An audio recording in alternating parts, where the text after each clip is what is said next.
has been always a source of complaint, of anguish of various people.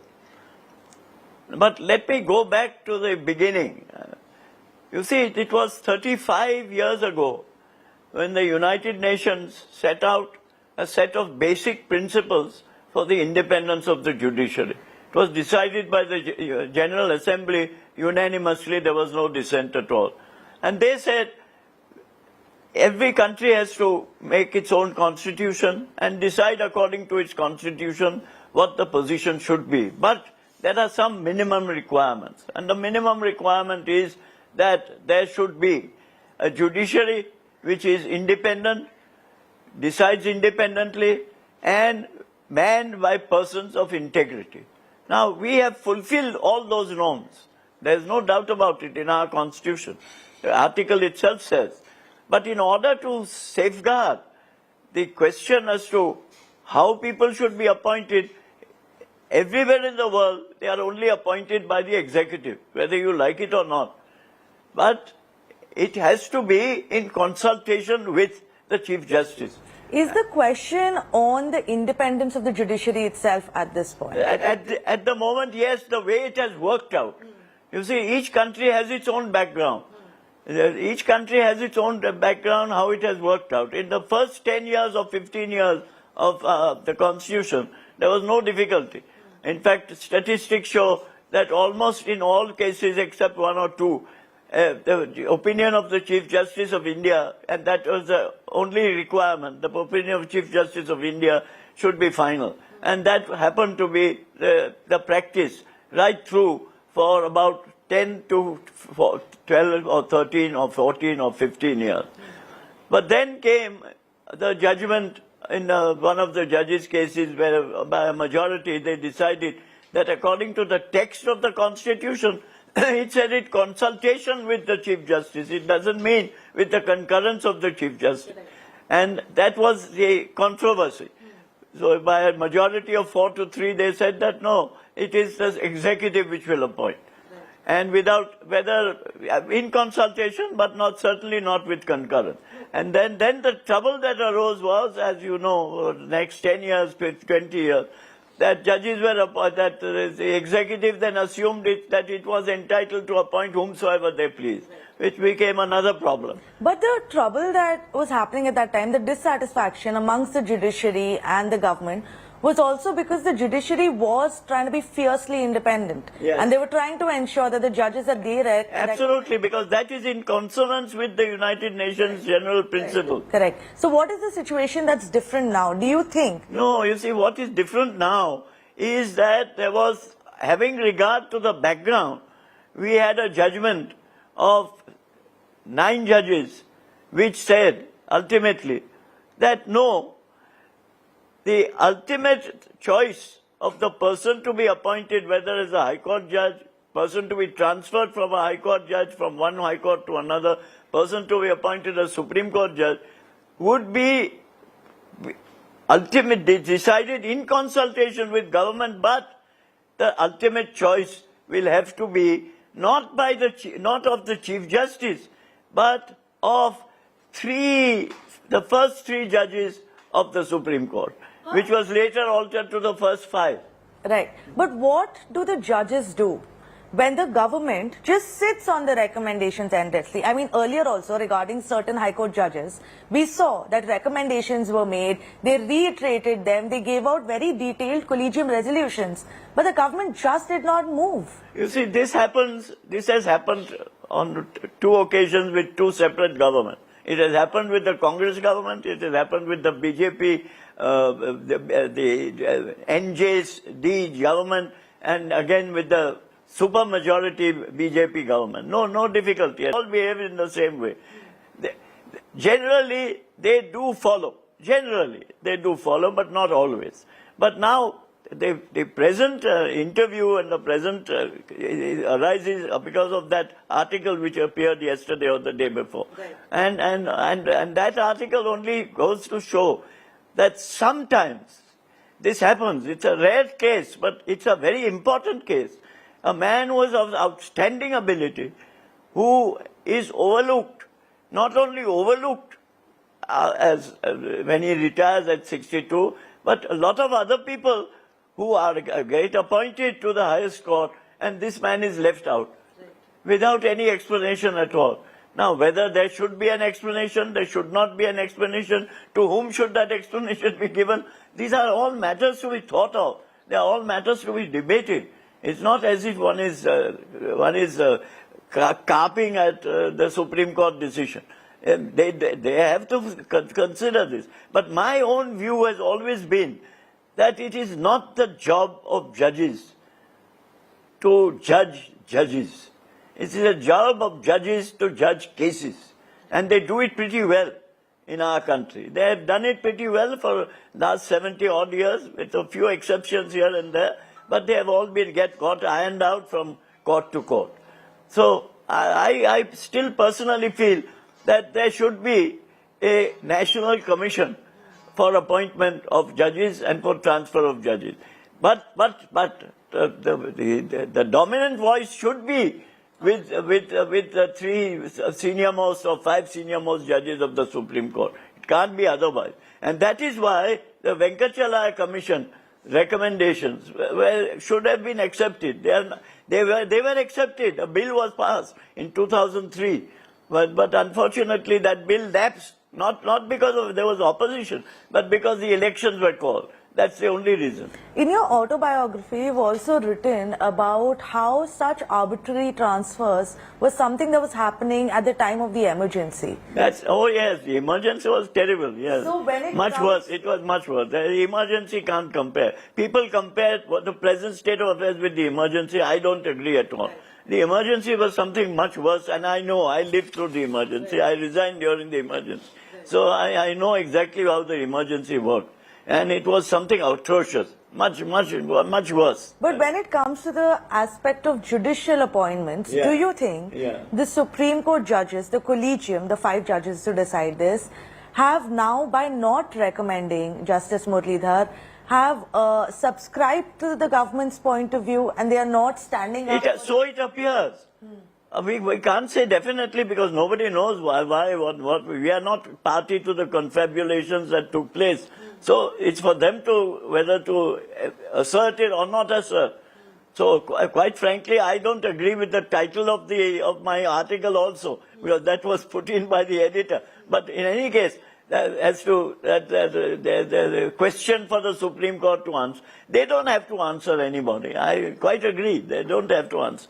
But we have the right to say something about it. But they also have to answer their own conscience at the end of the day. That's correct. And somebody has to say something, but nobody is saying something. That's the problem. And here's a person, and this could happen again and again. It has happened once before. As I said the other day, Justice S was a very distinguished judge of the Bombay High Court. He later went as Chief Justice of Karnataka. He was just not brought up. And there's no explanation why he was not brought up. He was an outstanding judge. He cleared a lot of arrears in the Bombay High Court. Tremendous. And he was a man fit to become, and by all accounts, that's sort of a consensus by everybody. And had a very good brain and a very good grasp of the subject, but somehow he didn't turn up. The Collegium had also recommended Justice Muralidhar's name to be the Chief Justice of the Madras High Court, which is one of the most respected high courts in the country. The original 3 chartered high courts of British India. And they had even reiterated his name, but the government never acted on it, and the Collegium did nothing. No, they did not. They withdrew it. They withdrew it, right. Because if they'd done nothing, I wouldn't have bothered, because then it was beyond their control, but they withdrew it, and we have no explanation of why they withdrew it. That was unfortunate, most unfortunate. That's all I can say. But what does this tell you about the state of the judiciary in the country? No, it doesn't. It doesn't tell you anything about the state of the judiciary. State of the judiciary is healthy and it's good. And I don't want people, I don't want people around who's listening to this to go with the idea that the state of the judiciary is something to be desired. No, on the contrary. They deliver judgments, they give verdicts against the government, they give verdicts for the government. It depends on what the law is. They have to decide. They are the final arbiters of what is constitutional, what is the law, and what is correct. And that we have to accept. So therefore, we have to accept this. We have to accept this. But the problem today is that unlike a judgment in a case, we don't have any reason why this person, who is otherwise of outstanding ability, was and recommended as Chief Justice of one of the three chartered high courts of British India, Madras. It was suddenly withdrawn. Why was it withdrawn? Nobody quite knows. I think you had said that judges are very good at writing judgments, but not at appointing judges. That's the problem. That seems to be the position. Right. And therefore, perhaps it should go to another body where the judges, of course, are in majority, like the Venkatachala, Chief Justice Venkatachala had suggested, and which was actually accepted by the BJP government itself. A bill was introduced that there should be 5 persons in that commission. 3 judges of senior judges of the Supreme Court, the law minister, there has to be an outsider, law minister, and 1 outsider, total outsider, who is an expert. Now, therefore, but the majority had to be with the judiciary. But unfortunately, that has not been followed. Do you think there's an urgent need to revamp how the process of judicial appointment Yes, absolutely, exists in the country? And particularly transfers. Right. You see, our constitution under Article 222 provides that High Court judges, Supreme Court judges can't be transferred because there's nowhere to go. But the High Court judges can be transferred from one High Court to another. And we have had the spectacle some years ago of a Chief Justice of the Madras High Court being transferred to a Sikkim High Court where there are only 3 judges, which sounds absurd. And to me, at least, it sounds very shocking that this happened. But it did happen. That is the unfortunate And you've specially spoken about in your book the need to disband this collegium, the 5 judges. Yes, I agree. Because you see, there's nothing great about the 5. Why shouldn't it be the whole court? Right. The entire Supreme Court, the man who's 6 and 7 and 8 and 9, right. may have some better input. But unfortunately, since you create this position of 5 or 3 or whatever it is, you exclude all the others, which should never be. It should be the whole court. I mean, roughly speaking, the whole court.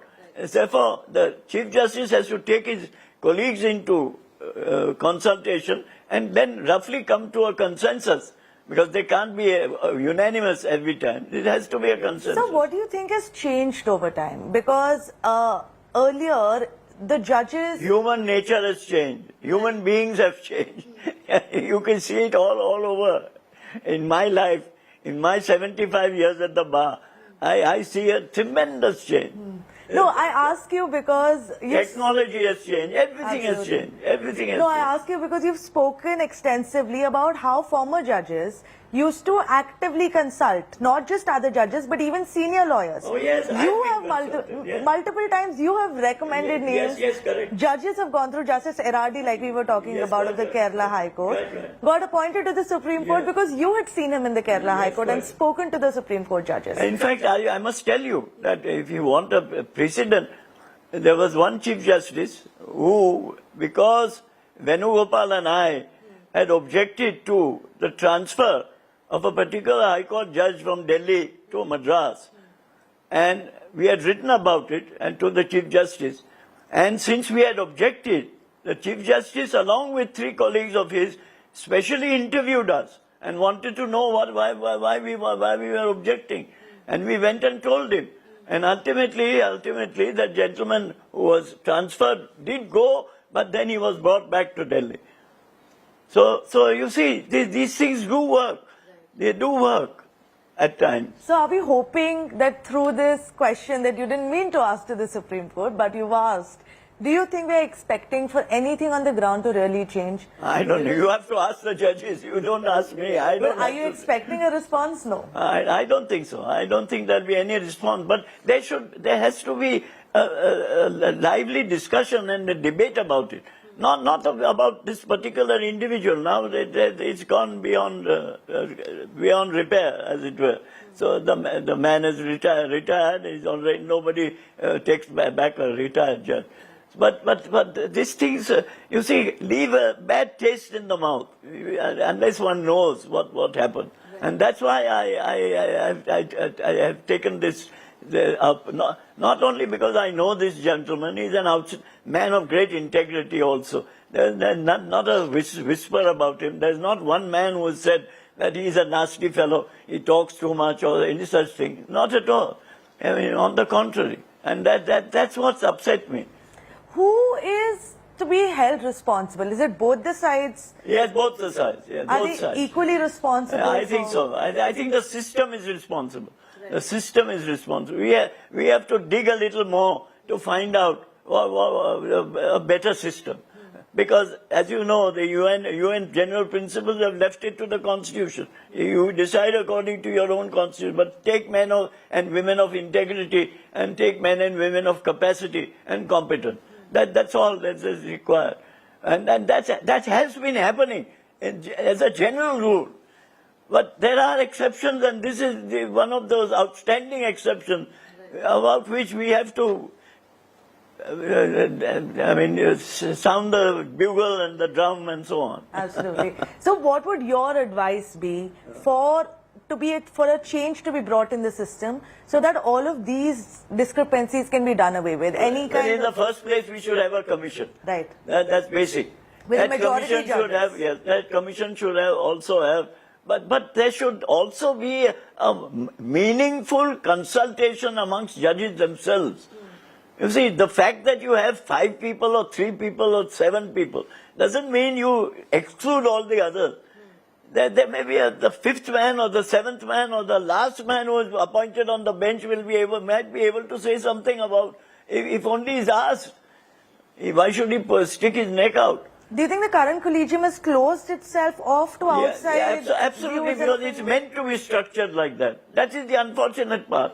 That's how it's structured. You can't blame it. You see, it was originally 3.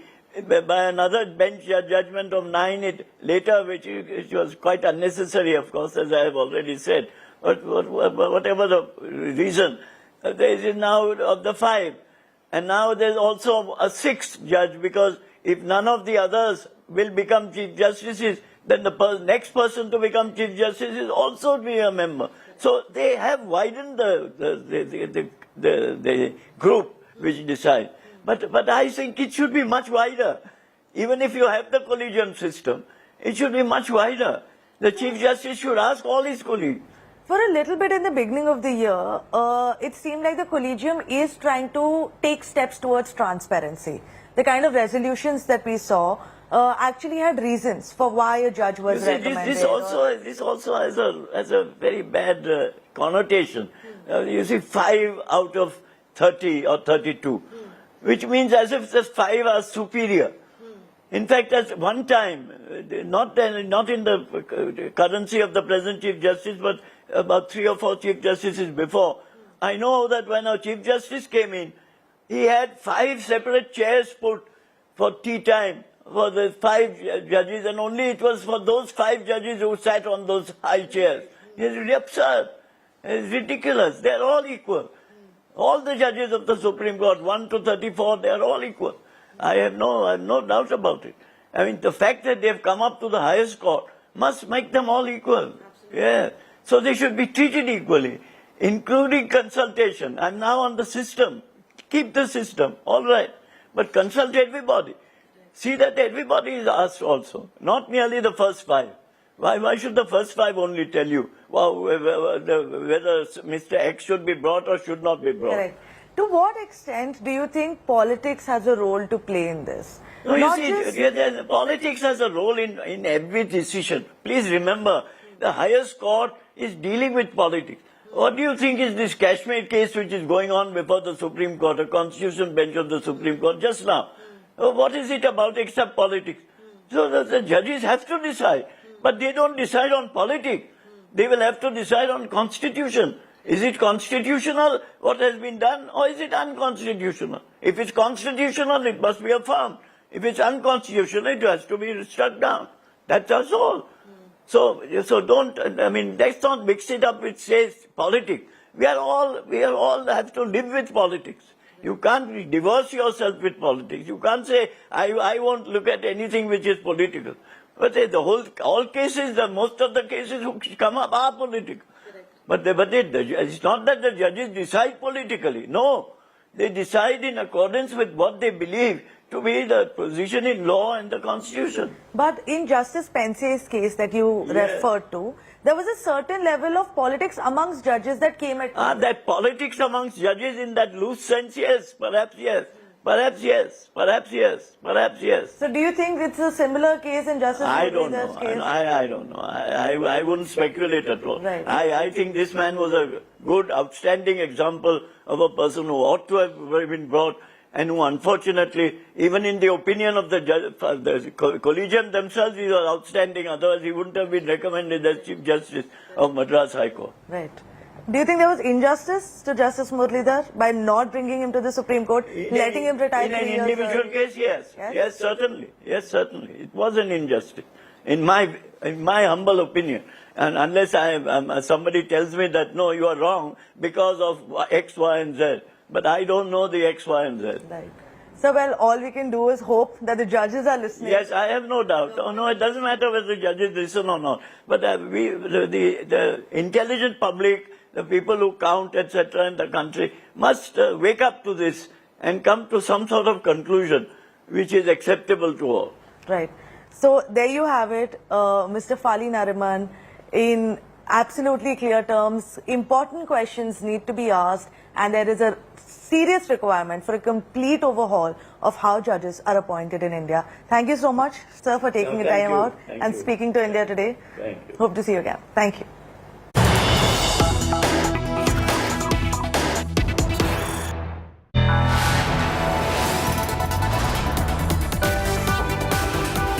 You are watching India Today.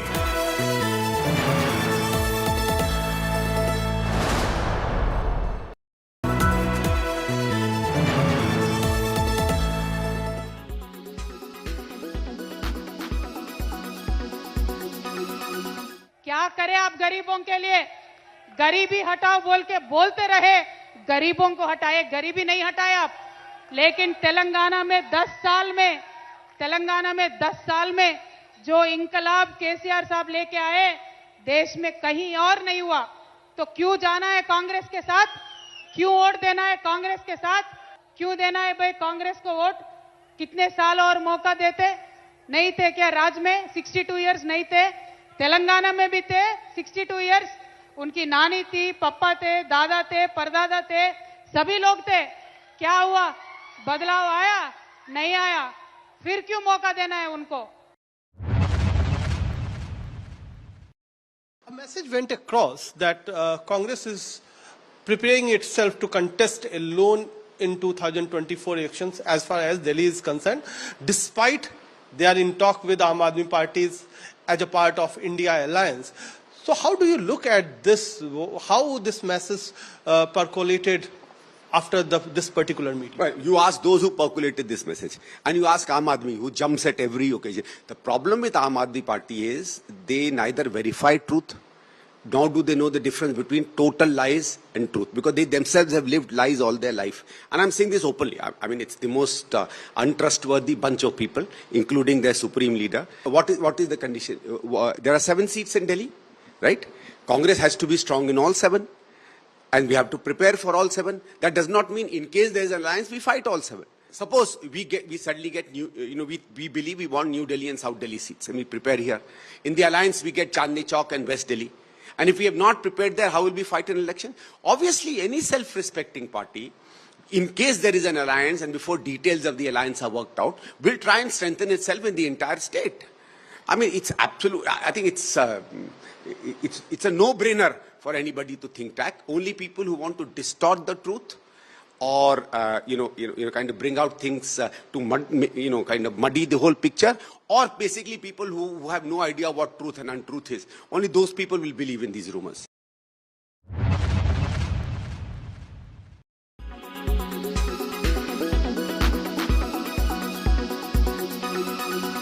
Make your media plan smarter with India Today Live TV on your connected devices.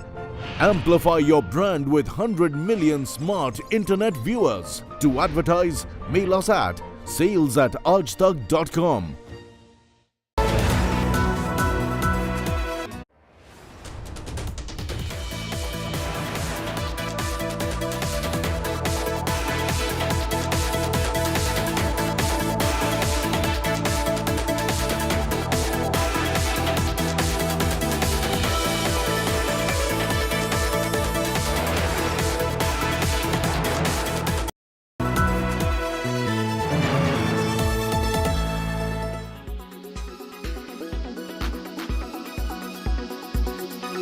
Protests are erupted in 3 districts across Karnataka in terms of Kaveri water. The Deputy Chief Minister is saying it's a legal compulsion that we have to give water.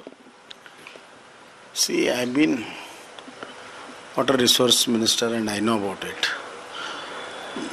The CWMA directions, our Honorable Deputy CM is quoting that. The issue is, in CWMA meeting, Government of Karnataka didn't protest the additional use of water to kurvai crop in Tamil Nadu. They are supposed to use 32 TMC and 1.80 lakh hectares. Yes. But actually they have used 60 TMC of water and they have covered more than 4 lakh hectares. Instead of making their case very strong in CWMA, they have kept quiet. The second mistake is that they would have released the water to our farmers quite early. They slept over it. And now they are trying to release water. And whatever the storage which was meant for Karnataka farmers, now that is a claim of Tamil Nadu. So Government of Karnataka has failed to protect its interest, its water interest, its interest of the farmers, its interest of the drinking water, especially Bangalore and other towns in Kaveri Basin. They have slept over. Now, in the garb of legal thing, they are trying to release water. CM said categorically they are not going to release. Yes. But Deputy CM is saying that it is compulsion. I don't see any compulsions in that. The only compulsion might be the political compulsion of making the INDA partner DMK happy at the cost of our farmers' interest, at the cost of state interest, at the cost of our common man drinking water interest. So this government is not really serious about it. Neither they know the nemesis of the issue, the tribunal orders and everything. And they are very busy in their own world, transferring and fighting with the contractors and all those things. Therefore the state is neglected. For the first time we are feeling sorry, and over and above that, Irrigation Minister says that farmers should only go to the court. Supreme Court, yes. No minister has said this. If farmers are out to go to court, then why the hell the government should be here?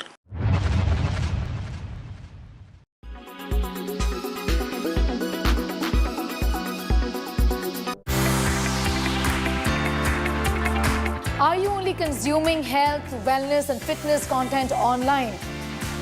Internet is not a viable source. The same thing is when you get a fever and you search on Google, it will possibly show you that you have cancer. It's important for us all to display our credential if we're going to be on social media, because it brings a responsibility. Health 360 is driving a whole conversation about the rise of the health influencer in India and what really should we keep in mind before we consume their content. Watch the show at these times only on India Today Television.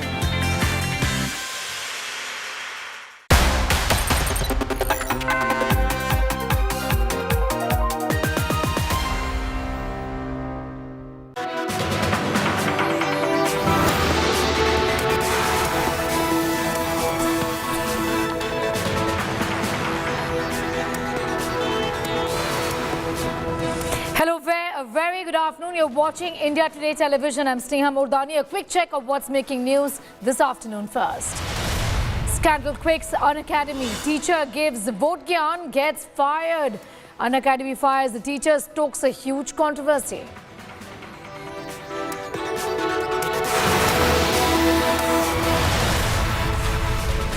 Extortion racket run by Mumbai model busted in Bengaluru. Men trapped and blackmailed with sex videos. Coerced into marriage, conversion, extortion.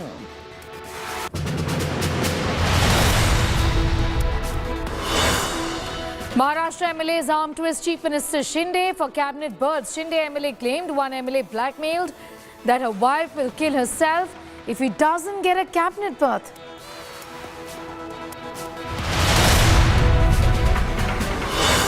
Bizarre solution to quota suicide. Suicide of students are on the rise. Officials fix fans.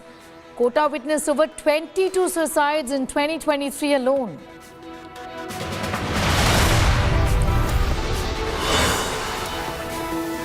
Shocker from Mumbai train station. Couple beats up man on railway tracks and train runs him over.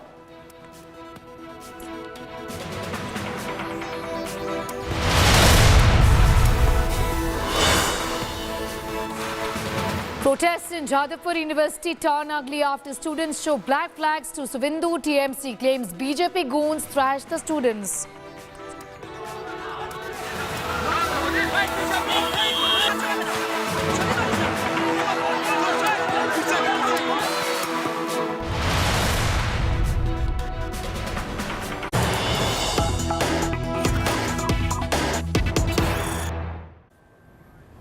We'll kickstart this edition with some news just coming in. This is a bomb scare on the Delhi to Pune flight. Alert received an hour before boarding. Search and combing operations are underway is what we've been given to understand. The threat call received at 7:30 a.m. this morning. We're getting in some details of a bomb threat on a plane. Paulmi Saha has more on that. Paulmi, get us up to speed with what really is happening there. I believe this is a Vistara airline. That's right. This was a bomb scare, which was in fact a threat call which was received at the GMR call center at Delhi airport. In fact, at about 7:30 a.m. this morning, this was the Delhi-Pune Vistara flight, which was scheduled to take off at about 8:30 a.m. in the morning, which is an hour after, in fact, that call was received. The boarding, in fact, had begun for the flight when, in fact, immediately, the security agencies moved in. They had those passengers who had already boarded the aircraft deboard from the aircraft, and currently search and combing operations are still underway. So the flight is still on the tarmac and they're still checking the flight. This was a call, like I said, it was received at about 7:30 a.m. this morning at the GMR call center. There have been, of course, instances in the past as well when such calls are made. They usually turn out to be prank calls in order to cause a amount of scare and fright among passengers and airport authorities. But obviously nobody can take chances with something like this, and hence, of course, the flight is being thoroughly searched. The aircraft is being thoroughly searched as we speak at the Delhi airport right now. Sneha. For getting us up to speed with those details, Paulmi Saha, with that report as far as that bomb scare on the flight from Delhi to Pune is concerned.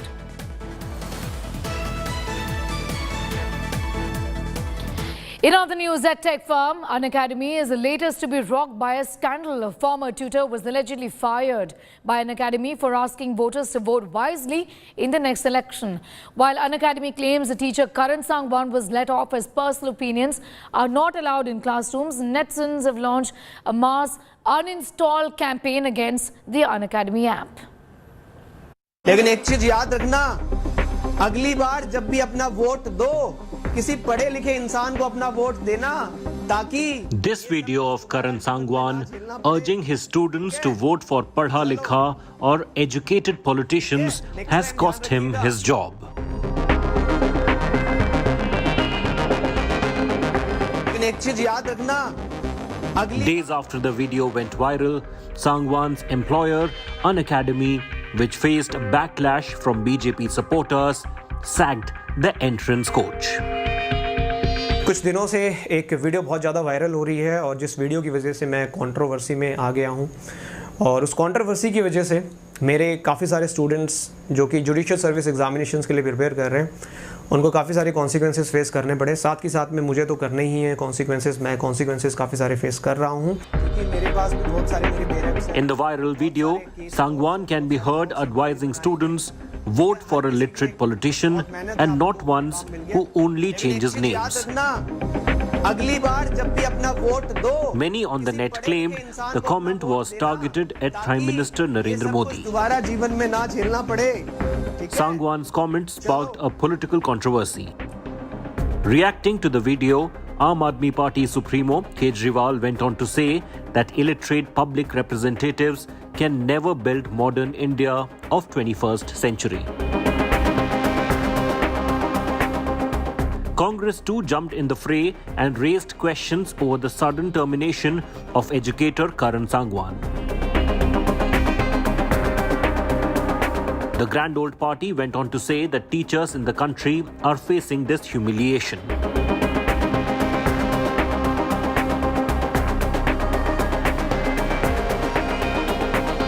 Breaking silence on the issue, an academy issued a statement saying classroom is not a place to share personal opinions and views as they can wrongly influence students. The edtech firm further said that it was forced to part ways with Karan Sangwan as he was in breach of the code of conduct. However, the firing of the teacher has split the netizens, with many coming out in support of Karan Sangwan. There are others who believe he should have been let off with a warning. Bureau Report, India Today.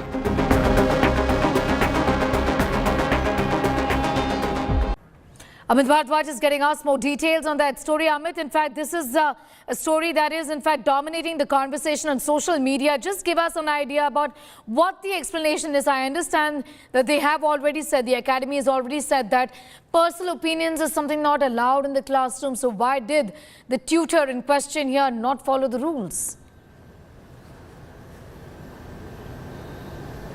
Well, Sneha, this is the biggest controversy, at least, as far as the social media platforms are concerned. And now this is spilling over to the political circles as well. On one hand, you have the viral video of Karan Sangwan, the unacademy faculty who was appealing to the students, telling the students not to vote for the illiterate. And, also remember this particular message the next time they are going to cast their vote. On the other side, you have unacademy, the e-tech education firm saying that personal opinion should not be shared in the classroom as it would influence the mindset of the students, and this was in violation of the code of conduct. But what we are also seeing right now is the opposition parties are banding together and twinning guns at this act of sacking of Karan Sangwan. You have Arvind Kejriwal, the Aam Aadmi Party chief, saying that is it a crime to ask people to vote for the educated on one side, while Mr. Kejriwal is saying that he does not have any grudges against the illiterate. He respects the illiterate, but the public representative, the people representative should be educated. You also have Tamil Nadu leaders, DMK leaders coming in support of Karan Sangwan and questioning the entire act of sacking. The Congress leaders have, made a similar appeal as well and criticism as well. So it's sort of boycott an academy is the trend which possibly also triggered the entire action coming from the unacademy management. But what it appears right now, Sneha, is that this particular controversy is not going to die down soon, because you not only have the discussion and controversy snowballing on the social media, but also the political leaders such as Arvind Kejriwal, DMK leaders, Congress leaders coming together and criticizing the entire move of sacking of Karan Sangwan. So it is to be seen as to whether an academy is going to take back its decision, and it has also added fuel to the entire political debate which had started a couple of months back about whether to have a educated, literate public representative, especially in context of the national leadership. So that particular debate has again come to the fore. Back to you, Sneha. Yes, and as always, Amit, like we've seen in the last few years or so, a debate and this conversation on the social media, left versus the right, about how the authorities in an academy are right-wing supporters, and how this tutor visibly was in fact leaning towards the left when he gave this sort of advice, isn't it?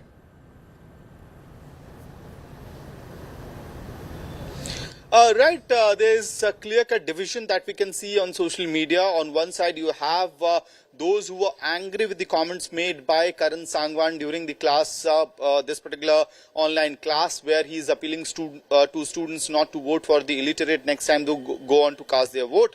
And on the other side, you have those who are supporting Karan Sangwan and are critical of an academy. Now, there will be questions that will be raised about the political inclinations of those who are in power, at the helm of affairs in an academy, the education tech firm. And similar allegations or questions will be also asked about the political affiliations of Karan Sangwan. Now, what we are given to understand that Mr. Sangwan might be also speaking, to the media sometime today, and he is also expected to issue another detailed video later in the evening today to give his side of the story, because so far what we have heard is the chunk of the viral video, as well as the reaction, the political reaction that is coming in. So the entire detailed version from a point of view of Karan Sangwan will be also known only when he speaks to the media or when his video comes out in the public later in the day today. But as you mentioned, there's a clear-cut division between both people from both political sides. Back to you. All right, Amit, I'm going to thank you for the moment for getting us up to speed with the latest controversy dominating discussions on social media today.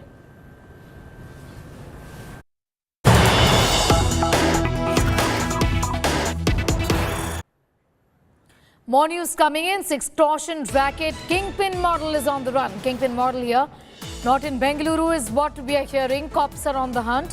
The model in question hasn't been arrested. She's not in Bangalore, is what sources have told India Today. The police is yet to find her location.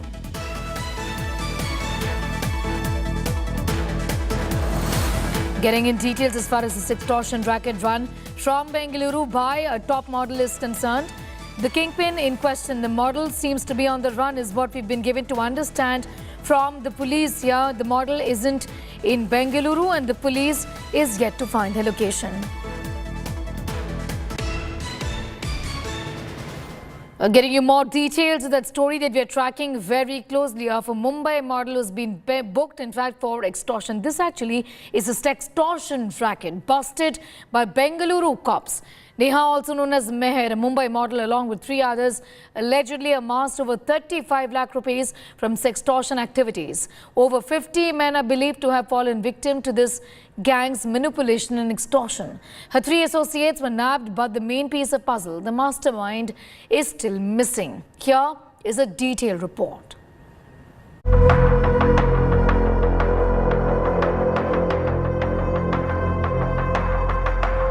In pursuit of a female sextortionist,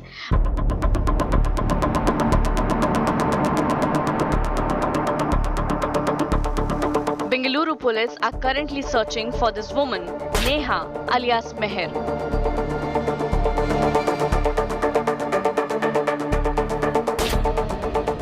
Originally from Maharashtra, the woman has been named in a complaint for allegedly blackmailing her victims. She allegedly targeted men through the Telegram messaging platform, lure them to her home, and orchestrating covert recordings of sexual encounters with the involvement of her male accomplices. This alleged criminal operation led by Neha, also known as Meher, has been active in Bengaluru for a year and a half. The men she allegedly ensnared were subsequently subject to blackmail. They were coerced into marriage, conversion to Islam, or extortion of funds. Failing compliance, they were threatened with the release of compromising videos on the internet. The case now registered in Bengaluru's Puttanhalli police station. Each of her victims reportedly succumbed to the extortion demands.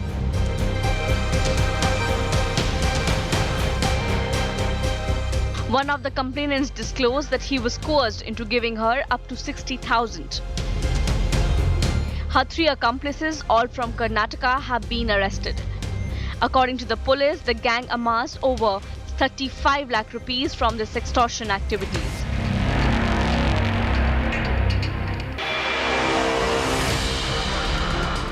Around 50 men are believed to have fallen victim to this gang's manipulation and extortion. Yet the mastermind behind this operation remains at large. The primary suspect, Neha alias Meher, is suspected to be evading capture somewhere in Mumbai. Bureau Report, India Today. My colleague Sagar Raj has more details on that story, joining us live right now. Sagar, give us a sense of how this model really was functioning. In fact, given the fact that 50 men were allegedly trapped into this, it does appear that this is a huge racket. Absolutely. The modus of operandi seemed to be quite shocking. If you notice that their soft targets were men from another community, where they used to target for their convenience from a community which they don't belong to. So their target was to get send photographs of the girl to the boy, and once they get close, she used to invite the boy home. And when they were in a compromising position, the other three accused used to record the video and subsequently used to threaten them, saying that the girl belongs to a minority community, that is an Islam community, and the boy had to get converted into Islam and get married to her. And when the boy realizes that he can't do that, that's when they demand huge money from them, and after that everything gets solved. One of the victims have registered a complaint. Police have already arrested 3 accused in this particular case. The mastermind, Neha alias Meher, is still absconding. Police have sent a special team to Mumbai to arrest her. All right, Sagar, thanking you for the moment for getting us up to speed with that detailed report on this extortion racket that has been running. In other news, trouble seems to be mounting for Kerala Chief Minister Pinarayi Vijayan. Former Associate Editor of CPM Mouthpiece Disbanded daily G. Sakti Dharan has accused the Chief Minister Pinarayi Vijayan and Industries Minister P. Rajiv of having collected around 2.35 crores without any documents. In a Facebook post earlier, he had alleged that a top CPM leader had accepted cash from a big shot for which he was a witness. Remember, back in June when he first made the allegations, he had refused to reveal the names. Now in his latest Facebook post, he stated that Vijayan, who was the party secretary then when the incident took place. Now, not to forget that the fresh charges made come at a time when the police are set to close the probe that was originally launched. There is a very serious allegation has been raised by former Associate Editor of Deshabhimani, the mouthpiece of CPM. Unfortunately, the CPM is keeping silence. Chief Minister is speaking silence. For last 6 months, the Chief Minister of Kerala is not speaking to the press or the people. I don't know what happened to him. This is a very serious allegation that money has been embezzled or taken by the Chief Minister as well as the Industries Minister. And I feel that a comprehensive inquiry is necessary to unearth the truth of this matter. Moving on, in a shocking incident, burqa-clad man enters ladies' washroom and recorded videos. This incident occurred in a popular mall in Kerala's Kochi. The accused, identified as Abhimanyu, is a robotics engineer. Abhimanyu allegedly entered the washroom and placed his phone in a box and kept it near the door of the washroom to record women. Noting a suspicious behavior, the security personnel alerted the police. Abhimanyu was immediately arrested by the police and has been sent to judicial custody. He has been charged for voyeurism and impersonation. The police is investigating if he was engaged in these activities, similar activities earlier as well. The time for a quick commercial break. Here on the other side, protests in Jadavpur University turn ugly after students show black flags to Suvindu Adhikari. TMC claims BJP goons thrashed the students.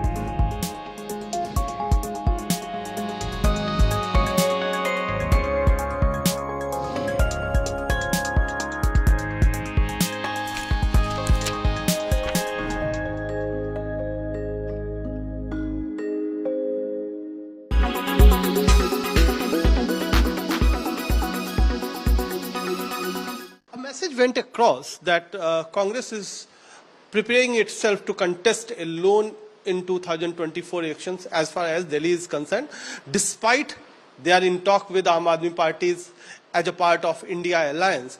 So how do you look at this, how this message percolated after this particular meeting? Well, you ask those who percolated this message, and you ask Aam Aadmi, who jumps at every occasion. The problem with Aam Aadmi party is they neither verify truth, nor do they know the difference between total lies and truth, because they themselves have lived lies all their life. And I'm saying this openly. I mean, it's the most untrustworthy bunch of people, including their supreme leader. What is the condition? There are 7 seats in Delhi, right? Congress has to be strong in all 7. And we have to prepare for all 7. That does not mean in case there is an alliance, we fight all 7. Suppose we suddenly get new, we believe we want New Delhi and South Delhi seats, and we prepare here. In the alliance, we get Chandni Chowk and West Delhi. And if we have not prepared there, how will we fight an election? Obviously, any self-respecting party, in case there is an alliance and before details of the alliance are worked out, will try and strengthen itself in the entire state. I mean, it's absolute. I think it's a no-brainer for anybody to think that. Only people who want to distort the truth or kind of bring out things to kind of muddy the whole picture, or basically people who have no idea what truth and untruth is. Only those people will believe in these rumors. हमारे हिंदुस्तान में इस्लाम सिर्फ, पर वैसे ही पूरा इस्लाम तो आया ही है 1500 साल पहले। हिंदू धर्म बहुत पुराना है, तो बाहर से आए होंगे 10-20, वो जब मुगलों के वक्त में उनकी फौज में थे। बाकी तो सब हिंदू से ही कन्वर्ट हुए हैं मुसलमान हिंदुस्तान में। और उसकी मिसाल हमारी कश्मीर में, कश्मीर में कौन था 600 साल पहले मुसलमान? सब कश्मीरी पंडित थे, सब वही इस्लाम कर गए, बन गए। तो मैंने कहा सब इसी धर्म में पैदा हुए।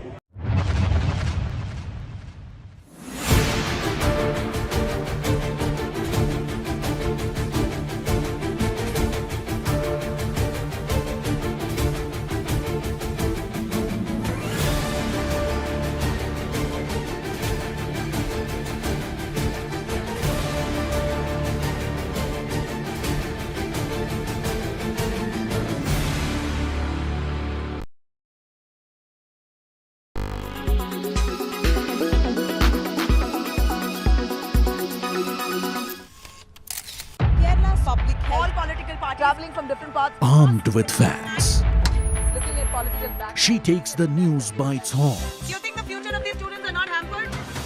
Fierce, bold, and direct, setting the tone for the biggest stories from every corner and every angle. Expect nothing but the unfiltered truth. News first, niceties later. Watch me, Nabila Jamal, on India Today.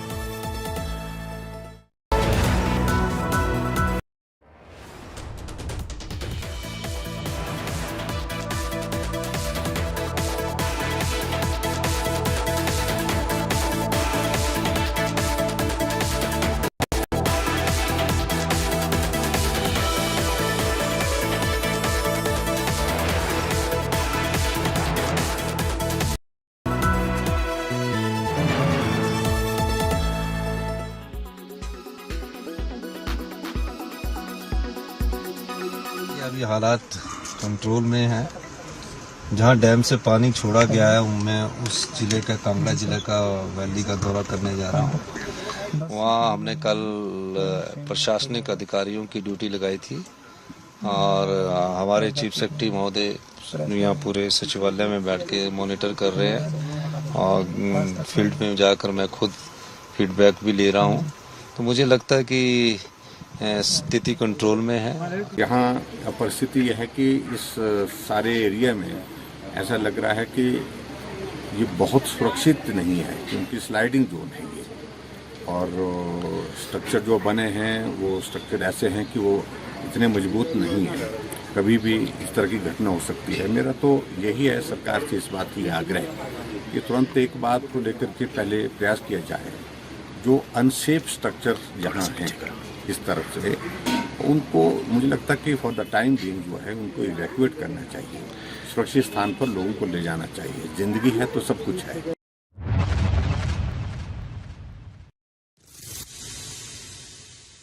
You've got a new alliance in the making, the India Party, and all of a sudden there's a lot of action in the opposition.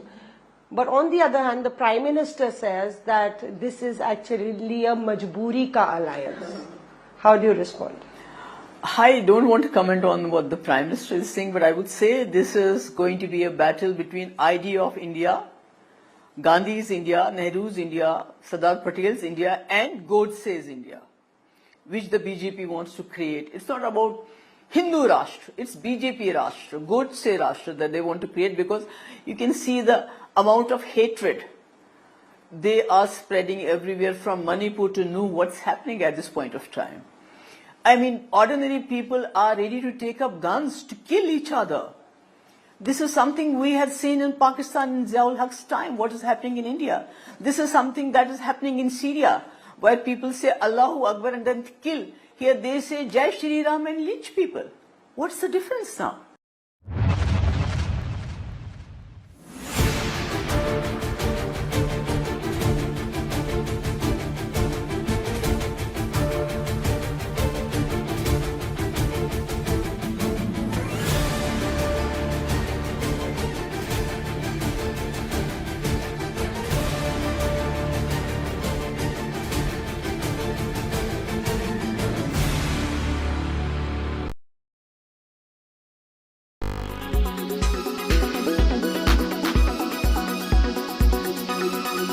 Make your media plan smarter with India Today Live TV on your connected devices.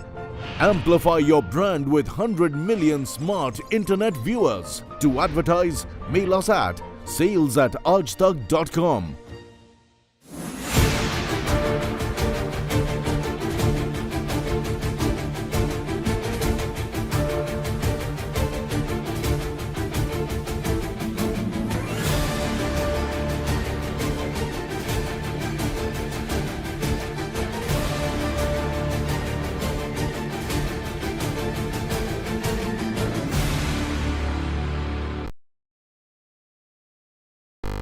Make your media plan smarter with India Today Live TV on your connected devices. Amplify your brand with 100 million smart internet viewers. To advertise, mail us at sales@aajtak.com.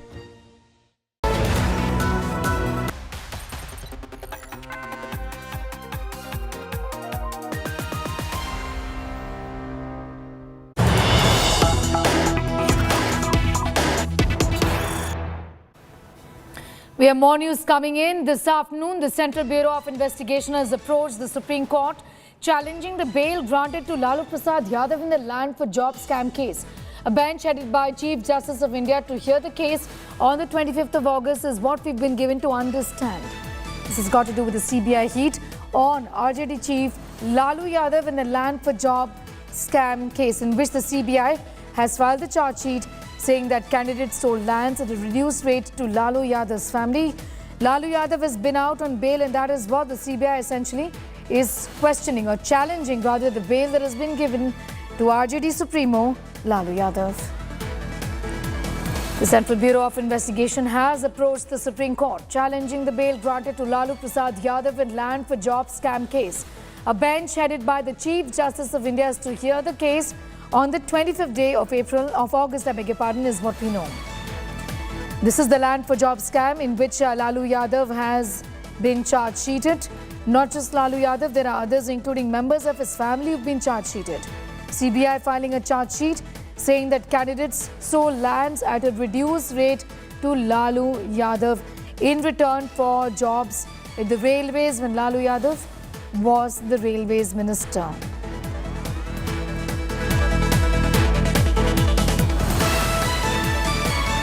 CBI heat on Lalu Yadav, where they're opposing the bail, in fact, that has been given to Lalu Yadav in the land for job scam.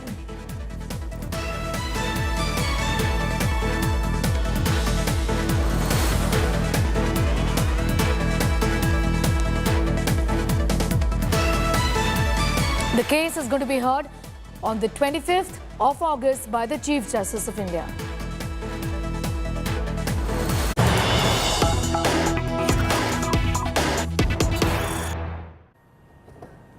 More news coming in. YSRTP Chief Y. Sharmila has been put on house arrest ahead of her Gajwel visit today. Sharmila stages a dharna at her residence, also her office at Lotus Pond in Hyderabad. Heated arguments between Y. Sharmila and police officials.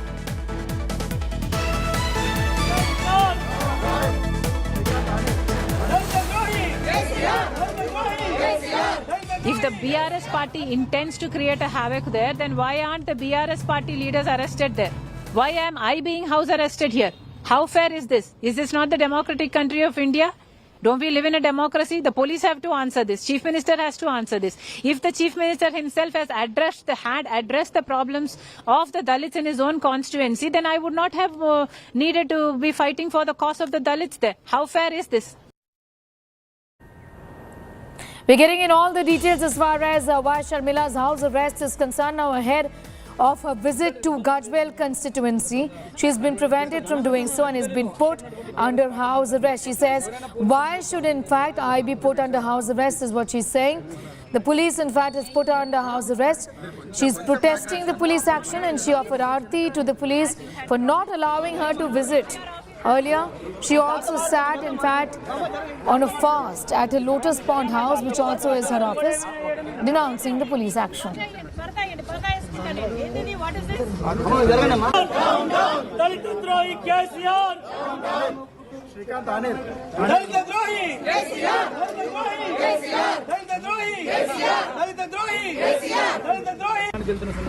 పోలీసులు మీకు ఎలాంటి sir పోలీసులకు ఆరాధిస్తూ ఒక వినూత్నమైనటువంటి protest చేసేటువంటి ప్రయత్నం చేస్తున్నారు గారు. మనం విజువల్స్ లో చూడొచ్చు. ఆమెను అడ్డుకునేటువంటి పోలీసులకు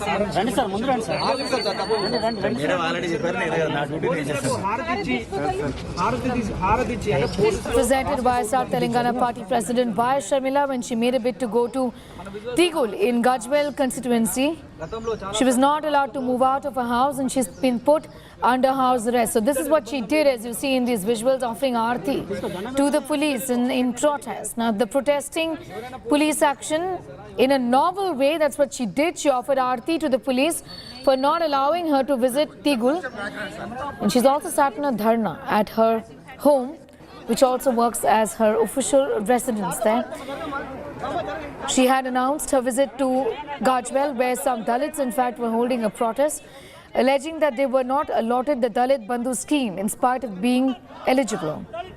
They even burned the effigy of Chief Minister KCR, K. Chandrasekhar Rao.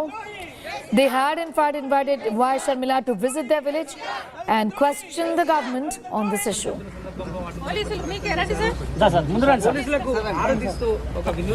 Moving on, the Kota administration has adopted a very controversial approach to deal with the issue of the rise in the number of suicides. The Kota district administration has directed all hostels and paying guest accommodations there in the city to install spring-loaded ceiling fans to bring down incidents of student suicides. Springs in these ceiling fans are designed to uncoil the moment it detects a load, effectively detaching the fan from the ceiling and preventing hangings. The notice comes 2 days after an 18-year-old student preparing for JEE exams committed suicide or died by suicide here. But the idea didn't go down with people, as they believe that it would have been better if the institutes worked towards providing a healthy environment to ensure students not taking such drastic steps of quitting life there. Guideline की पालना पहले भी हुई थी और वापस उस guideline की पालना के लिए हमें बोला है कि जितने भी हॉस्टल में कमरे होते हैं उसके अंदर फैन हैंगिंग डिवाइस लगाया जाए। इसी को सबसे पहले हम ही लोग लेके आए थे। हमारी ऑस्ट्रेलियन इस फैन हैंगिंग डिवाइस को लेके आई थी। बेंगलोर की कंपनी आई थी हमारे पास इस चीज़ को लेकर कि कोटा में कुछ आत्महत्याएँ बढ़ी हैं, तो उसको लेकर उन लोगों ने हमको डेमो दिया था कोटा शहर में आके। हॉस्टल जो हमारे क्षेत्र में आते हैं, कोटा क्षेत्र में, उसकी तो हम लोग गाइडलाइन की पालना 90 से 95% हम लोग करवा चुके हैं और उसको लगवा भी चुके हैं इसको। All right, so this is a bizarre sort of a diktat that is coming from the administration here in Kota, in fact, where there were several aspirants recently died by suicide. In fact, in this year alone, there are 22 cases of students taking their own lives in Kota. What's really happened here is that the administration has ordered the installation of spring-attached ceiling fans. Should there have not been much more done to ensure that these students, in fact, work and study in a healthy environment instead of having this diktat of fans attached with springs here. 4 aspirants died by suicide, remember, in the month of August alone. Questions being raised about how this can be tackled with, how can this be dealt with. But the solution, it seems, authorities have in a bizarre fashion found in these ceiling fans which are attached with springs. Jay Kishan, in fact, has more details on that. Jay, this is bizarre. I mean, asking authorities and PG accommodations, hostels to put up fans with springs instead of working towards ensuring a healthy and a stressful and a less toxic environment for these students so that they don't push themselves, are not pushed really to kill themselves. This seems to be a very very funny idea. Actually, this is a very serious problem. Kids are dying every 5th day in Kota in this 2023. 22 suicides since till August, and this kind of solution, it appears that they have obtained it from some social media reel or what. This is a serious problem. This is a web of a problem where institutions are involved, coaching facilities are involved, liquor shops are involved, addiction is involved, multiple stakeholders are there. Chief Minister Ashok Gehlot will be holding a meeting today at 5:30 p.m. at his residence on rising incidents of suicides in Kota. This is a complex problem. There's nothing to do with this fans only. Student starts his day with coaching, then homeworks, then revisions, then tests, then libraries. 16 hours a day a kid and is spending average for studying in Kota.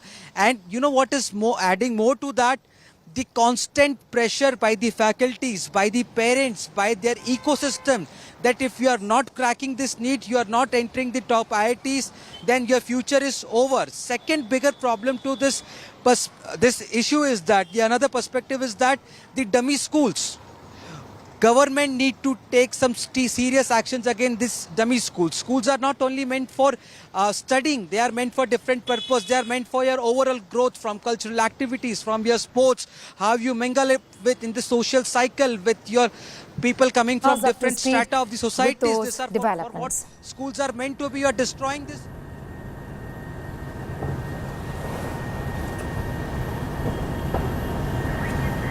All right, we're moving on now, getting in more details as far as the Jadavpur University protest is concerned. The BJP and TMC are at loggerheads in the state of West Bengal, where the ruckus that occurred outside the Jadavpur University campus just yesterday. The BJP and the RSF students clashed with each other after BJP leader Suvendu Adhikari was allegedly shown black flags. A trans student was brutally thrashed in this protest. The ruling TMC has now slammed the opposition leader Suvendu Adhikari, accusing him of creating ruckus outside the university. TMC has further alleged that Suvendu verbally accused or abused the police and students.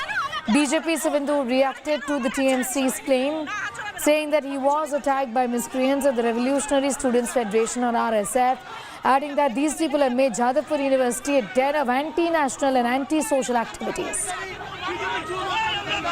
The extreme left wing, these people, they are disturbing the atmosphere of Jadavpur University. And BJP, rather, we don't have any connection with that university. We just actually hold a protest against this murder. And I don't know what is the reason behind it, that they want to show the black flag to our respected leader of opposition. And they did these things, and this is happening due to the tacit understanding between the TMC and these extreme left wing. They have been used to make a propaganda that no vote to BJP. This campaign was lost by these extreme left, and they have a tacit understanding with the Mamata Banerjee. That's why Mamata Banerjee then is not interested. Our government is not interested to recover the situation there, and they indirectly supporting this extreme left wing, giving galis to the students. That is the actual BJP culture, because we have seen Modi has cleaned JNU. That you also have that footage. How JNU was cleaned after BJP government came into power at center. Mamata Bandyopadhyay came into power in 2011, but she never tried to bulldoze her way in the institute like Jadavpur University. Everyone knows Jadavpur University is the citadel of left and ultra-left. So, about this ragging, about this situation inside the hostels and inside the campus, the left and the ultra-left, they are supposed to take responsibility. But where BJP comes, they went there to take the advantage of the situation, and they were doing politics. And at the end, the total fiasco, Subhendu Adhikari was abusing the students itself. Nariman continues to be with us. Nariman, in the politics of all of this, unfortunately, one life is lost, and that seems to be completely forgotten. The family continues to demand justice. But look at the manner in which the TMC and the BJP are clashing on this one issue from Jadavpur University. Well, Sneha, see that a student has died allegedly after falling from the balcony of the Jadavpur University hostel campus. After that, the situation got volatile as the student federations, the students' unions of various parties were started protesting just right outside the Jadavpur police station as also inside the Jadavpur University campus.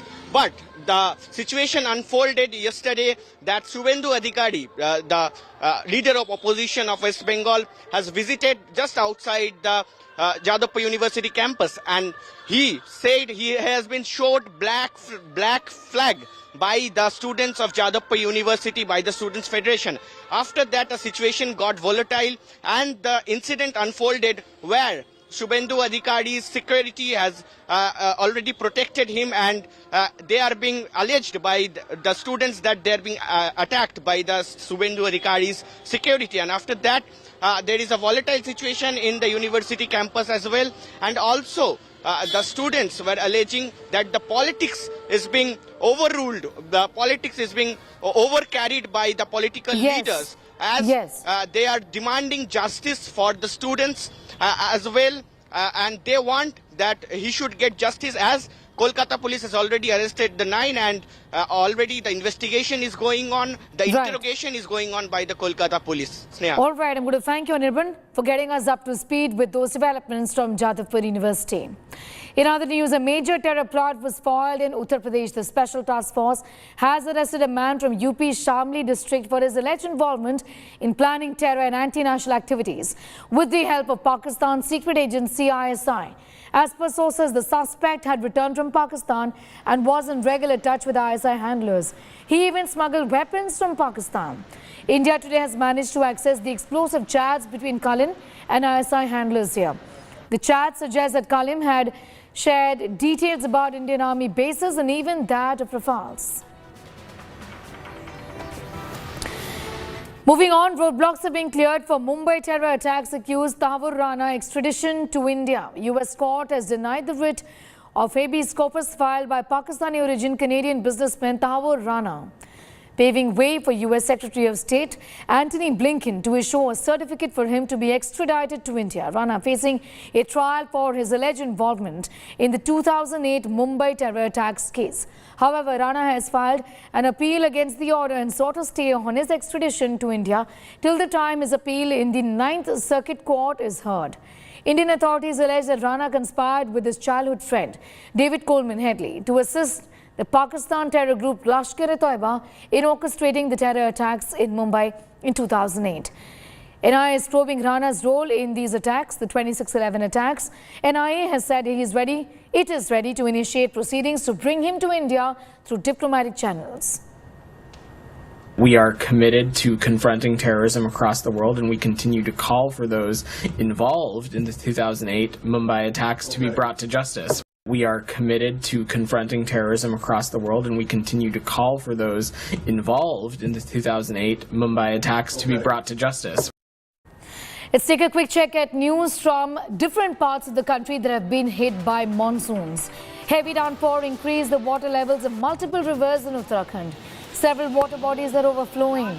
In one such incident, a truck crossing the Kotdwar river in Uttarakhand got trapped in the high flow of water. In neighbouring Himachal Pradesh, heavy rainfall has triggered landslides in multiple locations. In Shimla, NDRF teams continue their search and rescue operations in the landslide-affected areas.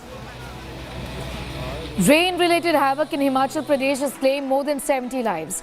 Search and rescue operations continue at one of the most devastating landslides that hit the Summer Hill areas of Shimla.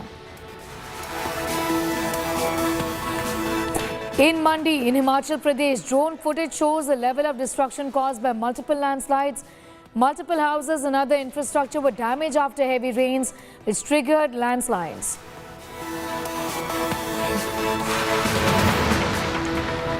Monsoon is wreaking havoc in Punjab as well. Water from Pong Dam has entered several villages, leaving behind a trail of destruction. NDRF teams rescued at least 300 people from flood-hit villages in Punjab's Kapurthala district. Nearly 50 villages in the Bears catchment area in Gurdaspur district and over 15 villages in Rupar district have been flooded following the release of dam water. Chief Minister Bhagwant Mann took a toll of the flood situation in the state on Thursday and assured all possible help. Meanwhile, Congress has slammed Chief Minister Bhagwant Mann.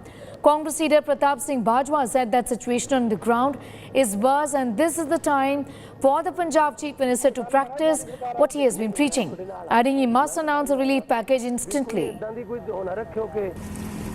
हर वक्त संपर्क दे विच Himachal government नाल BBMB नाल साडे अफसर हर वक्त उन्हां दे संपर्क च ने कोई जिहड़ी है खतरे वाली गल नहीं कोई सनसनी फैलाउण वाली गल नहीं कोई घबराहट वाली गल नहीं जिहड़े नीवें इलाके ने उत्थे पानी आया पहले भी आया सी सो पोंग डैम जिहड़ा है वो इस वक्त खतरे के निशान तो 6 फुट ऊपर है पर कोई गल नहीं वो जिहड़ा है वो डैम जिहड़ा है वो पहला ये तो भी 10-10 फुट ऊपर रहा है पर सेफ्टी है। जो आसपास के गांव में जहां पानी है और रेस्क्यू की ज़रूरत है वहां पे हमारी टीम आ चुकी है। अभी हमारी टोटल 4 टीमें हैं 4 बोट के साथ अलग अलग गांव में जा रही है वो और हमारा मेन मकसद है गांव वालों तक राशन पानी पहुंचाना और जो लोग बाहर आना चाहते हैं जिनके घरों में पानी है जिनके घरों में राशन सप्लाई ख़त्म हो रही है उन सभी लोगों को बाहर तक रेस्क्यू करके लाना और उनको रेस्क्यू कैंप में भेजना। पानी का बहुत ज़्यादा बहाव है इस टाइम हाले तो कोई मेरे लग रही है पानी घट दे बाकी सरकारां कोई साथ नहीं दे रही जी ये लोकल जनता सारी आप लगी हुई है अपनी मेहनत आप करते पे कोई सरकारां दे विच रोल नहीं है। It's time for a quick break. Here on the other side, government orders probe in 40% commission allegations by contractors. Karnataka government orders retired judge monitoring probe into 40% allegations that have been made in the past.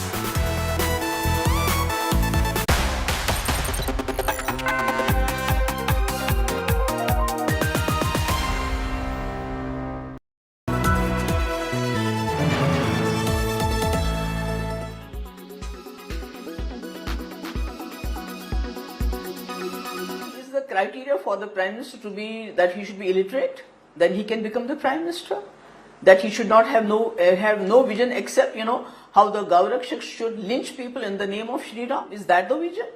I think Rahul Gandhi definitely has a much better vision for this country than these Gaurakshaks and other people that are ruling the country at this point of time. So I think he's educated, very well educated. He has knowledge about everything. I had a very brief interaction with him and he could talk on all topics and secondly he does not seem to be bothered whether he becomes the Prime Minister or not.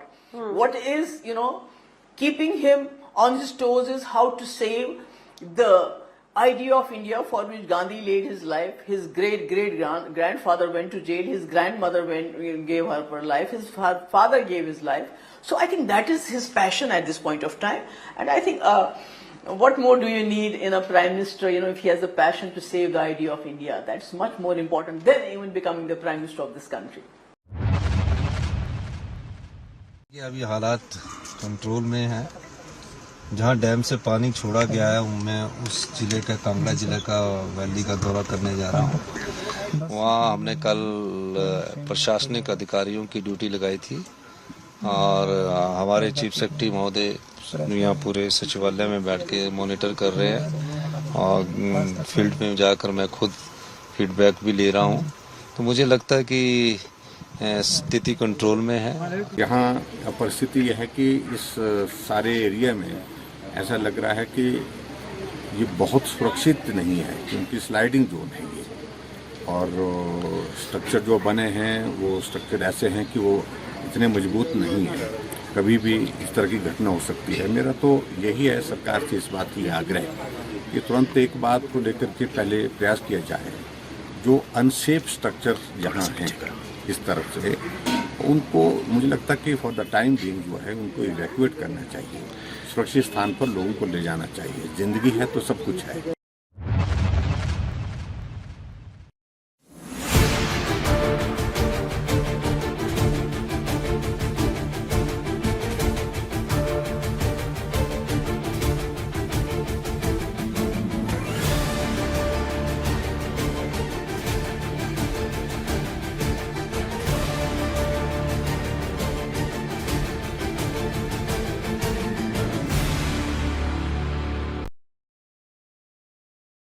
Weather forecast now. Delhi, maximum 40 and minimum 30 degrees. Mumbai, maximum 30 and minimum 27 degrees. Kolkata, maximum 32 and minimum 26 degrees.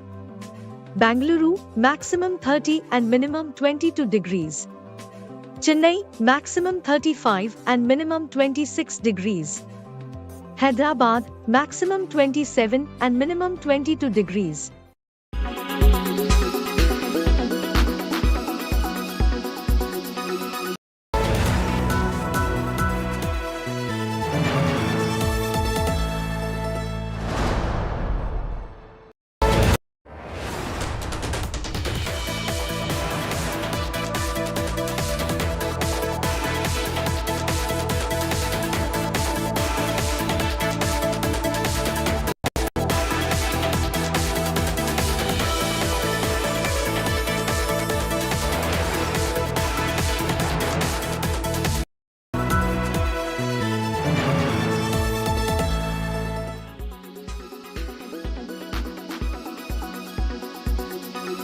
If you look the hindsight of it, it is very clear that the Congress government in Karnataka wants to please their ally, who is part of India, the so-called India, INDIA, DMK, and they have yielded to the pressure of DMK against the interest of the people of Karnataka.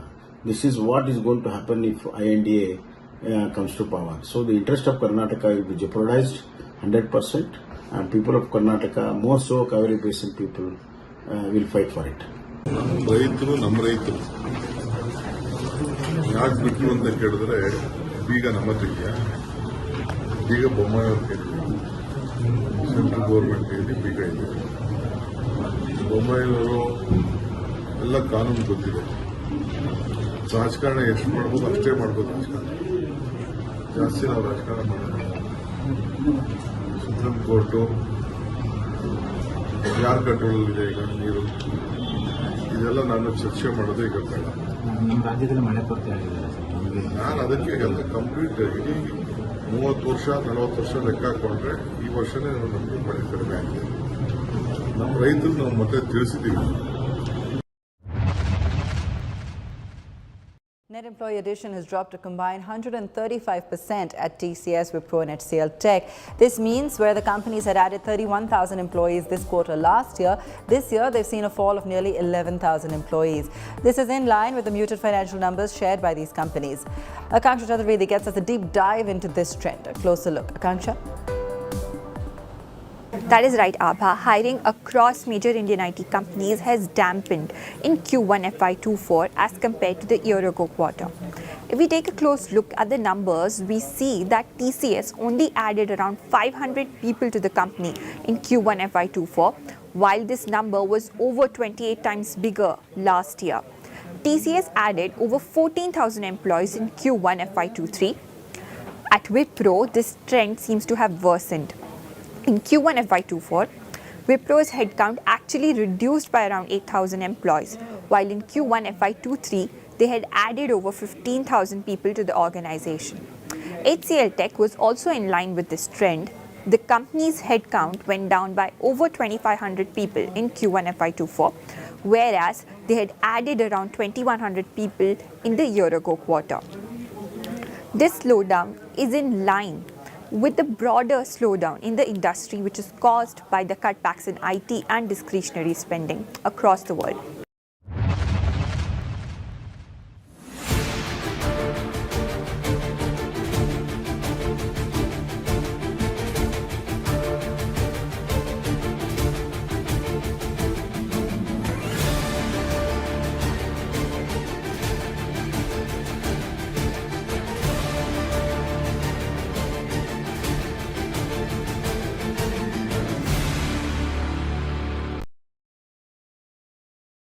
Weather forecast now.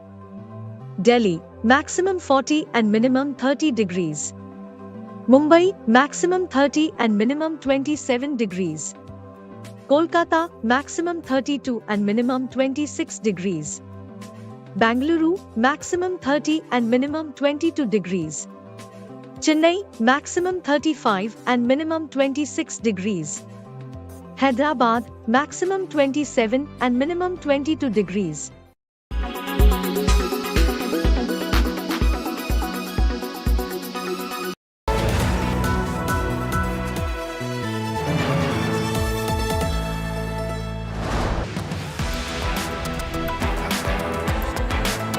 You've worked with your father. Just wanted to understand which is your personal favorite amongst all those. Oh gosh. Wow, nobody's ever asked me that. Any opportunity you get to just be in the same frame as the great Amitabh Bachchan is a memory of a lifetime. You find it difficult to just process the fact that he's Amitabh Bachchan, but he's also my father. Nothing has changed. We like Gadar then, we love Gadar today. Superb. I was very lucky that an ex-cricketer, Murli Karthik, came to train me. Still have that itch of going back to the field? Listen, I have had the wonderful opportunity of acting in a film with Mr. Bachchan. How many people can say that they've done that?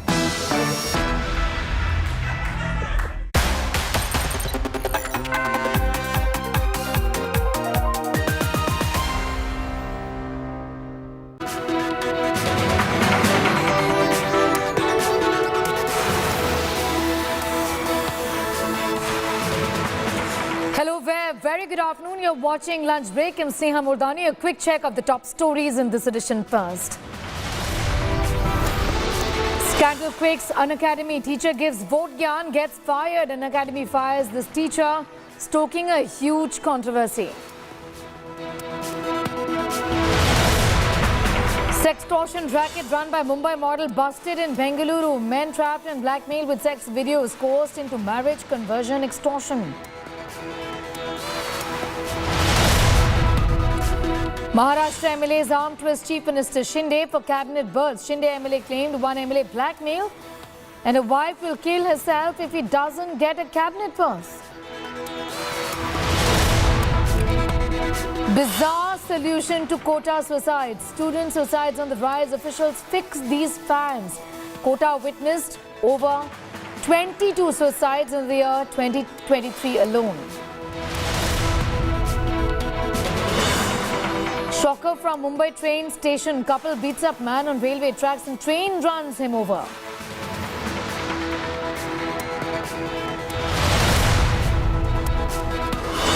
Protests in Jadavpur University turn ugly after students show black flags to Suvindu Adhikari. TMC claims BJP goons thrashed the students.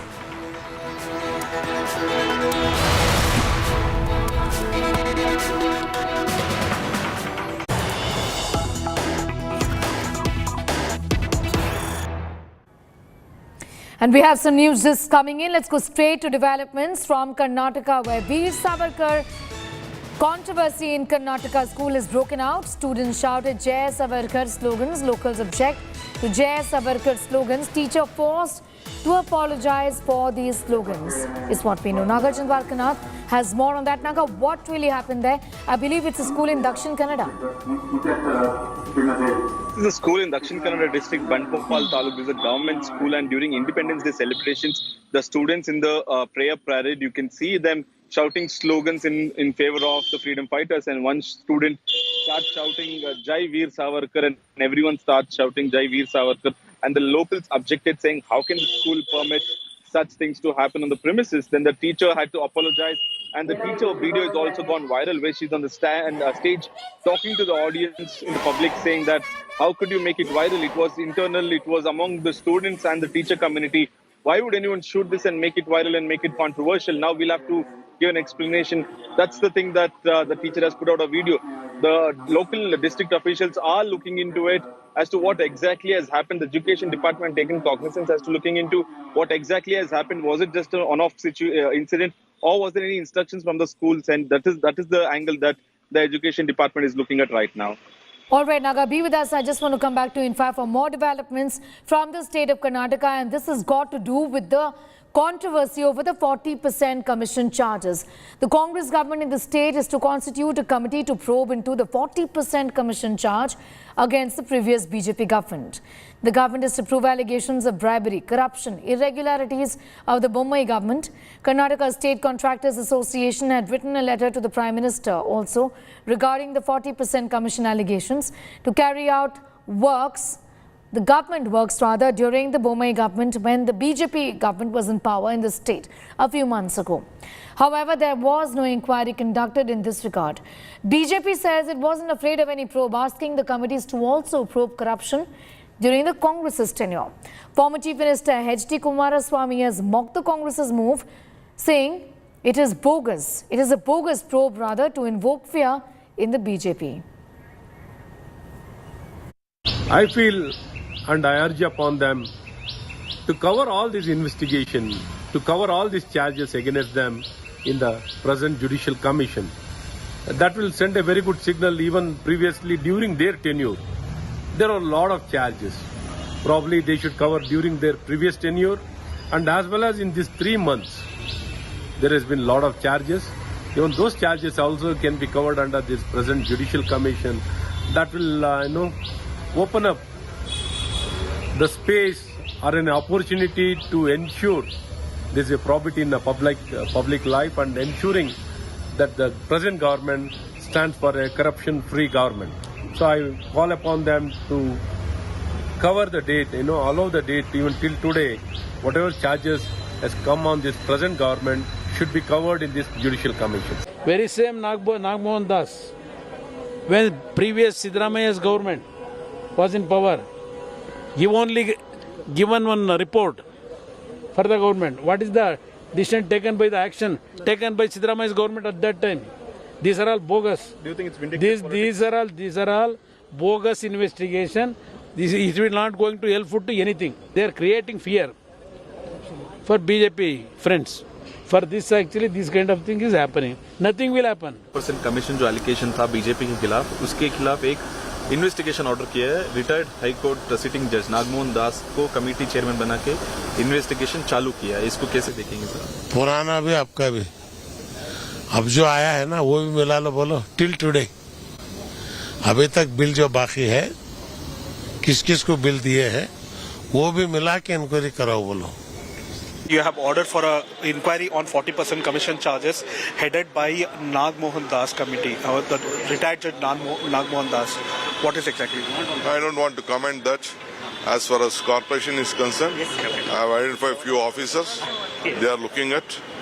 We will definitely look at all the payments and everything. Where works have been done, definitely will pay. 40% commission, sir. You have ordered for an inquiry on that. My Chief Minister will comment on that. Nagarjun Dwarkanath is with us. Elections are done and dusted, but this matter, this allegation of 40% commission Sarkar refuses to leave the BJP. Now allegations that the contractors had actually written to the Prime Minister's office. Naga?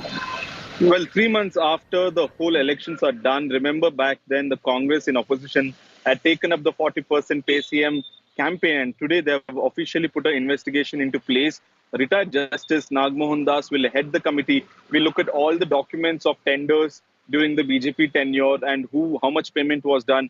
If they'll also talk to contractors, if they have any evidence, audio, video evidences as well, to look at what money was released and what work was done, calculate and do the proper numbers and then present it before the government for a final conclusion result. But what the opposition is saying is that why only the tenure of BJP government? Put in the last 3 months, because contractors still alleging that the Congress government is also taking money. Also include the previous Siddaramaiah tenure. it should be past 10 years, including this 3 months, and not just only the last 4 years, is what the opposition is saying. Kumaraswamy went on to say that it is just a tactic to threaten the BJP and it's a bogus investigation. All right. Now I'm going to thank you for getting us up to speed with those developments from Karnataka.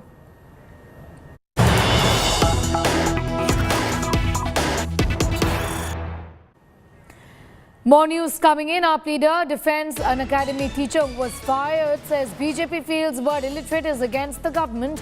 Gopal Rai says BJP created a reign of terror. The teacher sacked fearing action from agencies, is what has been said by Gopal Rai of the Aam Aadmi Party.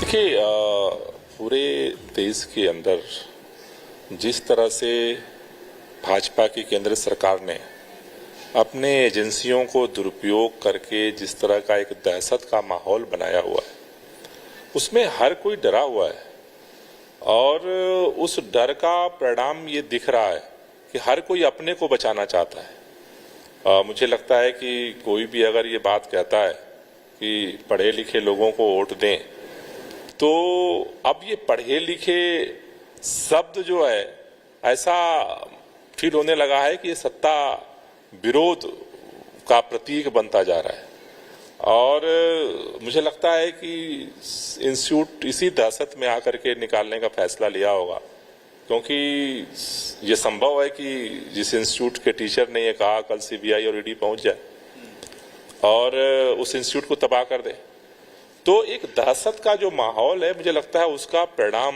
इस घटना में दिख रहा है। धीरे धीरे लग रहा है कि सरकार ऐसे मान बैठी है कि ये उसके खिलाफ यूज किया जा रहा है।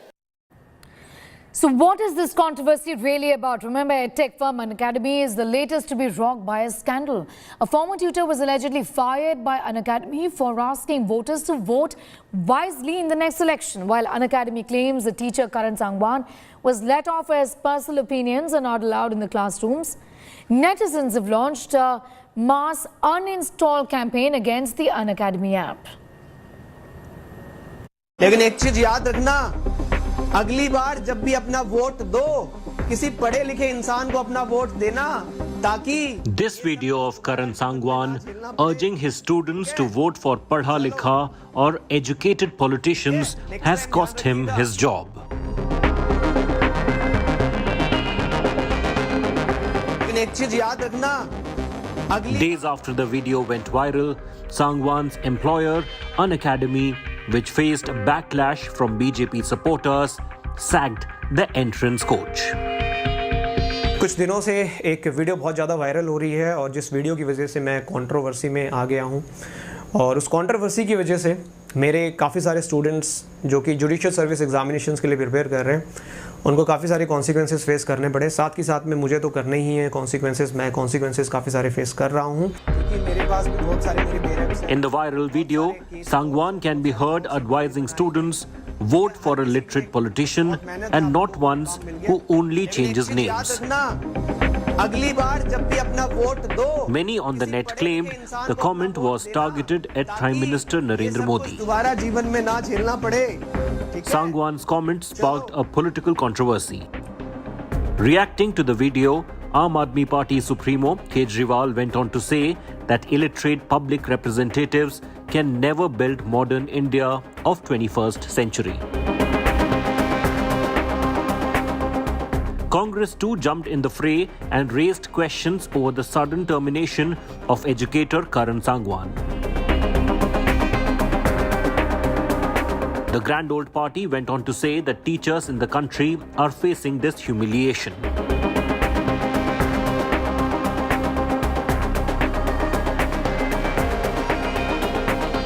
Breaking silence on the issue, Unacademy issued a statement saying classroom is not a place to share personal opinions and views as they can wrongly influence students. The EdTech firm further said that it was forced to part ways with Karan Sangwan as he was in breach of the code of conduct. However, the firing of the teacher has split the netizens, with many coming out in support of Karan Sangwan. ये सब कुछ दोबारा जीवन में ना झेलना। There are others who believe he should have been let off with a warning. Bureau Report, India Today.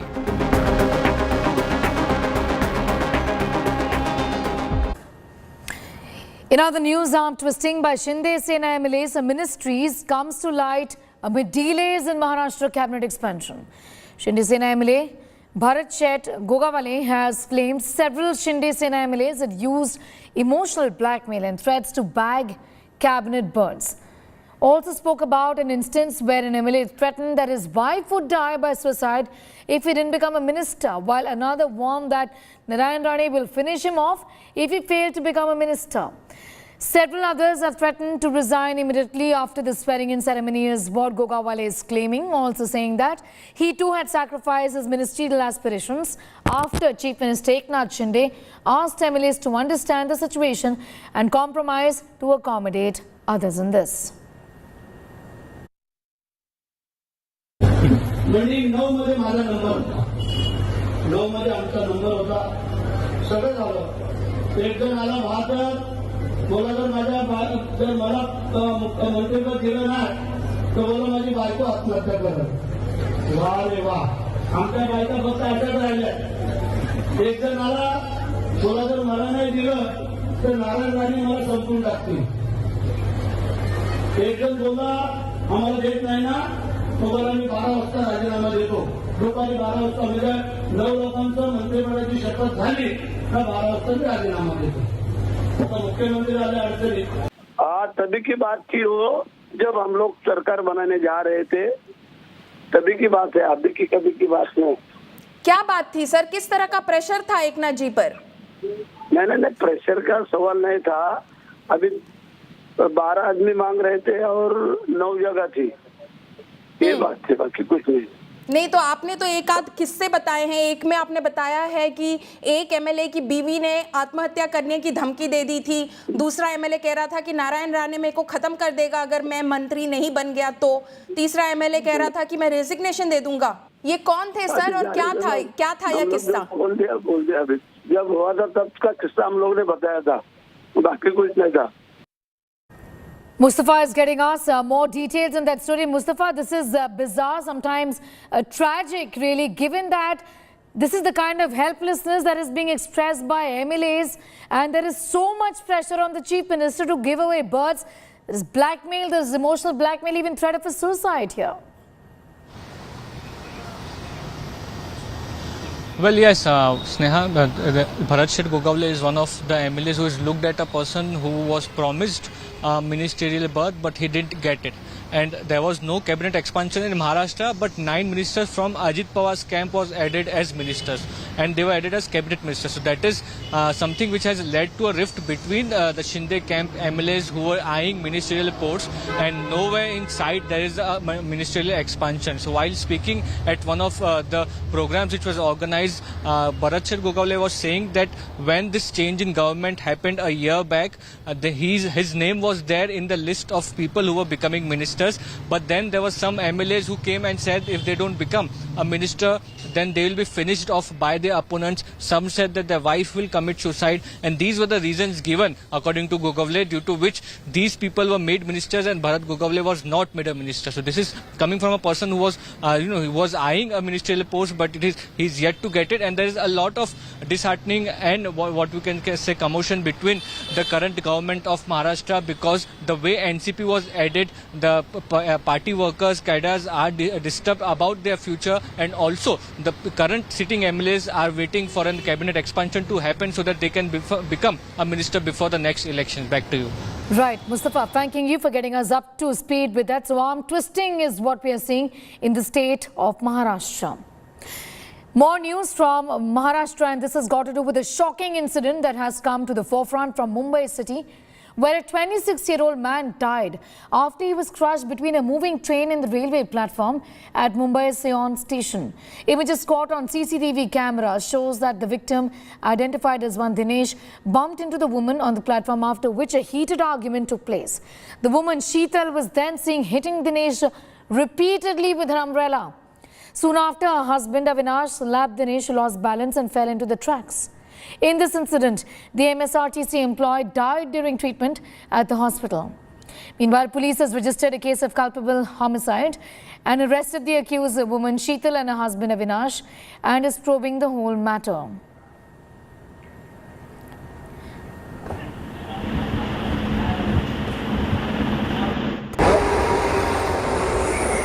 On August 13 in Mumbai at the Sion railway station, which is exactly where we are at the platform number 1 right behind me, you can see a bizarre incident took place where a 26-year-old youth lost his life.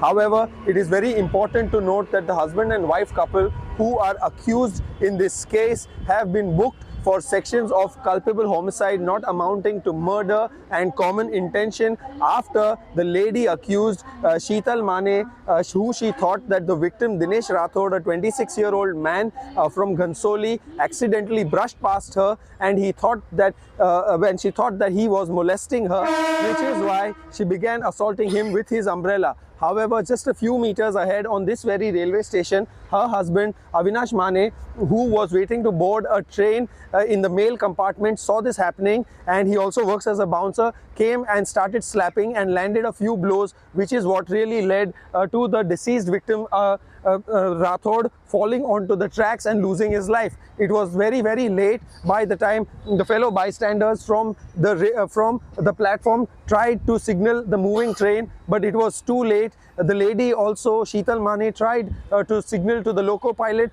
to slow down, but he was too fast, of course, at that time, and there was hardly any reaction time. And Dinesh Rathod, the deceased victim, was caught under the train. He was dragged and instantly died on the spot. However, they say that he was taken to Sion Hospital for further treatment but was declared dead on arrival. With cameraman Mahesh More, Dev Kotak for India Today, Mumbai. Dev Kotak with that detailed report. With that, it's time for a quick break. On the other side, protest in Jadavpur University turns ugly after students show black flags to Suvindu Adhikari. TMC claims BJP goons thrashed the students.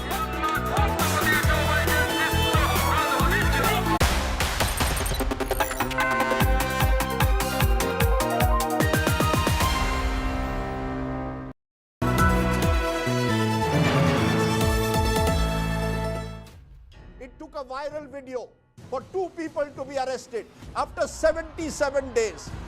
How did the situation spiral out in Haryana so dangerously out of control? Where was the police? Fawzia ji, I promised you ek din aapka beta aayega. Yeah, the promise is fulfilled. Thankful to you. Fitness certificate ke bagair bridge reopen karna, ye kiski jawabdehi, sir?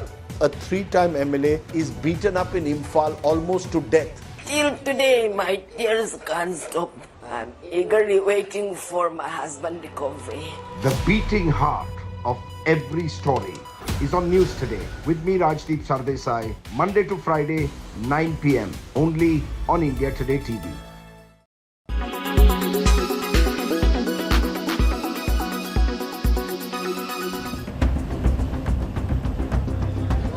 Battle for Kaveri water heats up. After dithering for a long time, Karnataka is now all set to release water to Tamil Nadu. ರೈತರು ನಮ್ಮ ರೈತರು ಯಾಕೆ ಬಿಟ್ಟರು ಅಂತ ಕೇಳಿದ್ರೆ ಬೀಗ ನಮ್ಮ ಹತ್ರ ಇದೆಯಾ, ಬೀಗ ಬೊಮ್ಮಾಯಿಯವ್ರ ಕೈಲಿದೆ, ಸೆಂಟ್ರಲ್ ಗೌರ್ಮೆಂಟ್ ಕೈಲಿ ಬೀಗ ಇದೆ. ಬೊಮ್ಮಾಯಿಯವರು ಎಲ್ಲ ಕಾನೂನು ಗೊತ್ತಿದೆ.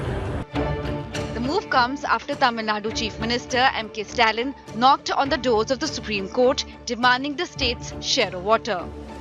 The Karnataka BJP has upped the ante against the Siddaramaiah government, branding the decision to release water as a crime. So, Government of Karnataka has failed to protect its interest, its water interest, its interest of the farmers, its interest of the drinking water, especially Bangalore and other towns in Kaveri Basin. They have slept over.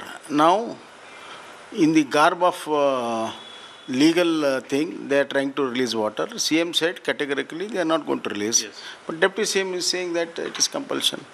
I don't see any compulsions in that. The only compulsion might be the political compulsion. JDS leader H.D. Kumaraswamy called it betrayal of farmers.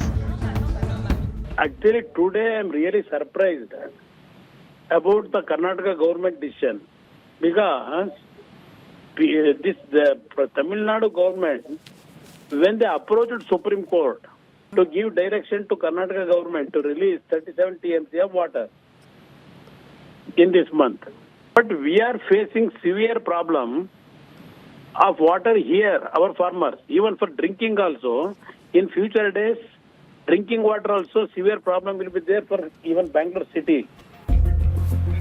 Meanwhile, Karnataka farmers are on the war path against release of Kaveri water, claiming there isn't sufficient water for them. ಇವಾಗ ನಮಗೆ ನೀರು ಕೊಡ್ತಾರೆ ಪೂರ್ತಿ ತಮಿಳುನಾಡು ನೀರು ಕೊಡ್ತಾ ಇರ್ತಕ್ಕಂಥ ಈ ಕೆಟ್ಟ ಸರ್ಕಾರಕ್ಕೆ ನಿಜವಾಗ್ಲೂ ಎಲ್ಲ ರೈತರು ಆತ್ಮಹತ್ಯೆ ಮಾಡ್ಕೊಳ್ಳುವಂತ ಪರಿಸ್ಥಿತಿ ಬರ್ತದೆ.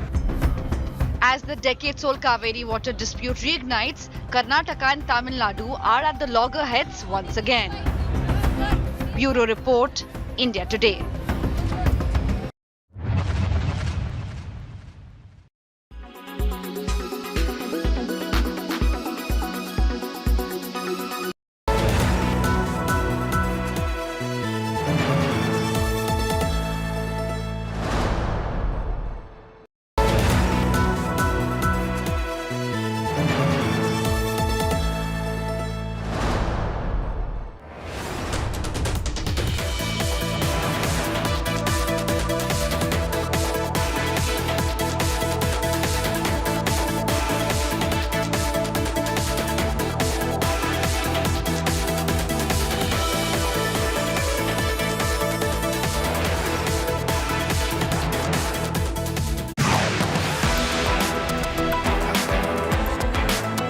You've worked with your father.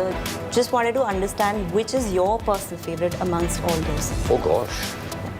Wow, nobody's ever asked me that.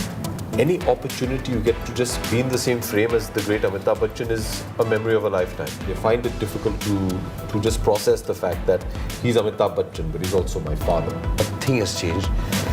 We like Gadar then, we love Gadar today. Superb. I was very lucky that an ex-cricketer, Murli Karthik, came to train me. Still have that itch of going back to the field? Listen, I have had the wonderful opportunity of acting in a film with Mr. Bachchan. How many people can say that they've done that?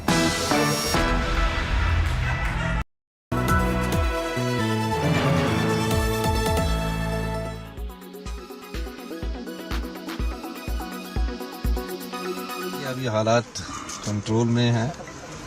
जहां dam से पानी छोड़ा गया है मैं उस जिले का कांगड़ा जिले का वैली का दौरा करने जा रहा हूं। वहाँ हमने कल प्रशासनिक अधिकारियों की ड्यूटी लगाई थी और हमारे चीफ सेक्रेटरी महोदय यहाँ पूरे सचिवालय में बैठ के मॉनिटर कर रहे हैं और फील्ड में जाकर मैं खुद फीडबैक भी ले रहा हूँ। तो मुझे लगता है कि स्थिति कंट्रोल में है। यहाँ परिस्थिति यह है कि इस सारे एरिया में ऐसा लग रहा है कि ये बहुत सुरक्षित नहीं है, क्योंकि स्लाइडिंग जोन है ये और स्ट्रक्चर जो बने हैं वो स्ट्रक्चर ऐसे हैं कि वो इतने मजबूत नहीं है, कभी भी इस तरह की घटना हो सकती है। मेरा तो यही है सरकार से इस बात की आग्रह कि तुरंत एक बात को लेकर के पहले प्रयास किया जाए, जो अनसेफ स्ट्रक्चर जहाँ हैं इस तरफ से उनको मुझे लगता है कि फॉर द टाइम बीइंग जो है उनको इवैक्यूएट करना चाहिए, सुरक्षित स्थान पर लोगों को ले जाना चाहिए। जिंदगी है तो सब कुछ है। A message went across that Congress is preparing itself to contest alone in 2024 elections as far as Delhi is concerned, despite they are in talk with Aam Aadmi parties as a part of India alliance.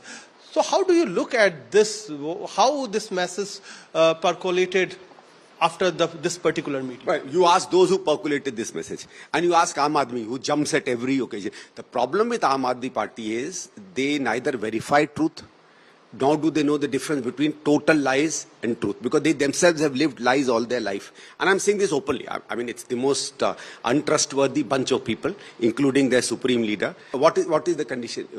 There are 7 seats in Delhi, right? Congress has to be strong in all 7. And we have to prepare for all 7. That does not mean in case there is an alliance, we fight all 7. Suppose we suddenly get new, we believe we want New Delhi and South Delhi seats, and we prepare here. In the alliance, we get Chandni Chowk and West Delhi.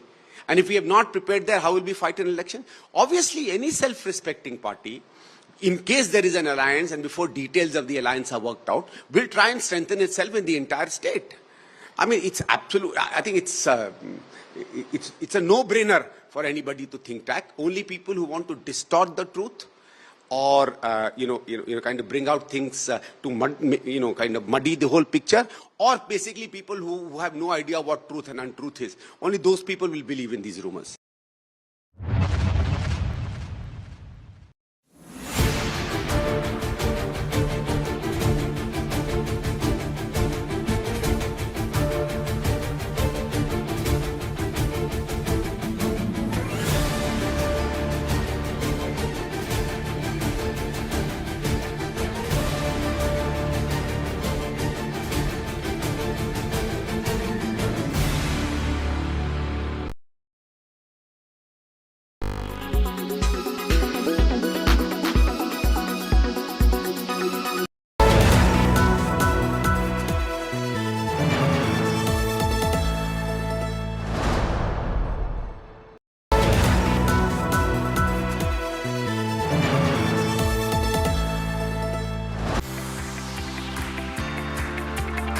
Are you only consuming health, wellness and fitness content online?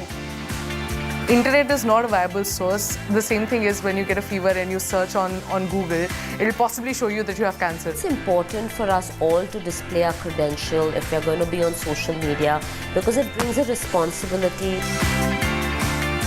Health 360 is driving a whole conversation about the rise of the health influencer in India and what really should we keep in mind before we consume their content. Watch the show at these times only on India Today Television.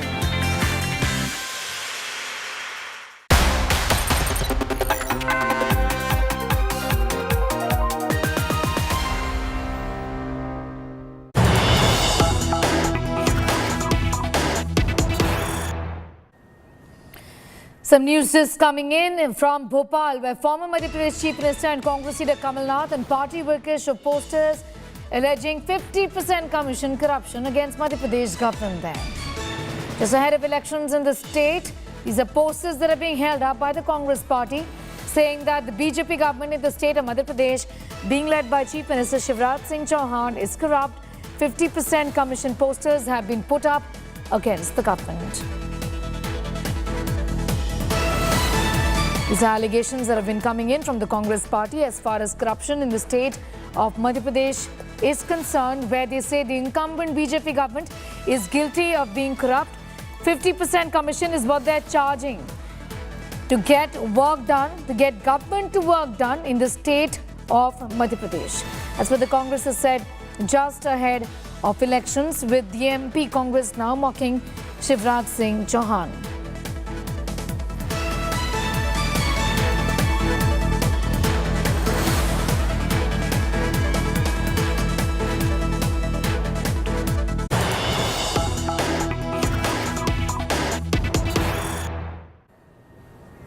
Some news just coming in. Local journalist Bimal Yadav Araria was shot dead. The 4 men came to the residence of journalist and woke him up and shot him in the chest. He died on the spot itself, as we know. There's been an uproar after this murder. A journalist in Bihar has been shot dead. This incident is being reported from Araria in Bihar, where a journalist, in fact pictures of whom you see on your screens, was shot dead. The journalist goes by the name of Bimal Yadav. His from Araria was shot dead. 4 men, in fact, came to the residence of the journalist and woke him up and shot him in the chest.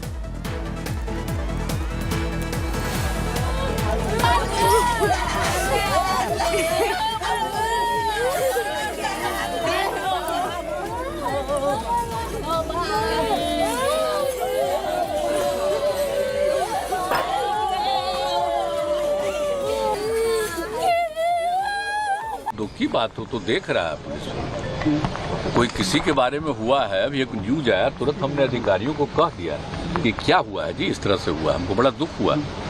हम यहाँ आने के पहले देखे हैं news में, तो हमको लगा कि भाई कैसे किसी पत्रकार का हुआ, तो हमने तुरंत अधिकारियों को कहा इसको देखिए, और मुझे बहुत दुख हुआ कि कैसे किसी की हो गया। देखिए, अत्यंत दुर्भाग्यपूर्ण है। जहाँ तक कल तक अपराधी को चिंता होती थी, जब से ये घमंडिया गठबंधन और महागठबंधन की सरकार बनी है नीतीश कुमार के नेतृत्व में, लालू प्रसाद जी के नेतृत्व में, तब से पुलिस वाले मारे जा रहे हैं और अब पत्रकार भी मारे जा रहे हैं। लोकतंत्र पूरी तरह खतरे में है बिहार, और बिहार में लोकतंत्र समाप्त हो रहे हैं। अब पत्रकार मारे जाएंगे, पुलिस वाले मारे जाएंगे और अपराधी सरेआम घूमते रहेंगे। ये नीतीश कुमार की सरकार है। 4 अपराधकर्मी उनके दरवाजे पे पहुंचते हैं और आवाज़ देते हैं। आवाज़ देने पर निकलते हैं घर से बाहर और उनको गोली मार के और फरार हो जाते हैं। घटनास्थल पर ही उनकी मृत्यु हो जाती है। रक्षा उनके शव पोस्टमार्टम हाउस में लाए गए। घटनास्थल पर FSL डॉग स्क्वाड बुलाया गया है। वहाँ पे बड़े पदाधिकारी इंस्पेक्टर कैंप कर रहे हैं, अनुसंधान की अग्रिम कार्रवाई चल रही है और जल्द अपराधियों को गिरफ्तारी की दिशा में हम लोग प्रयास कर रहे हैं।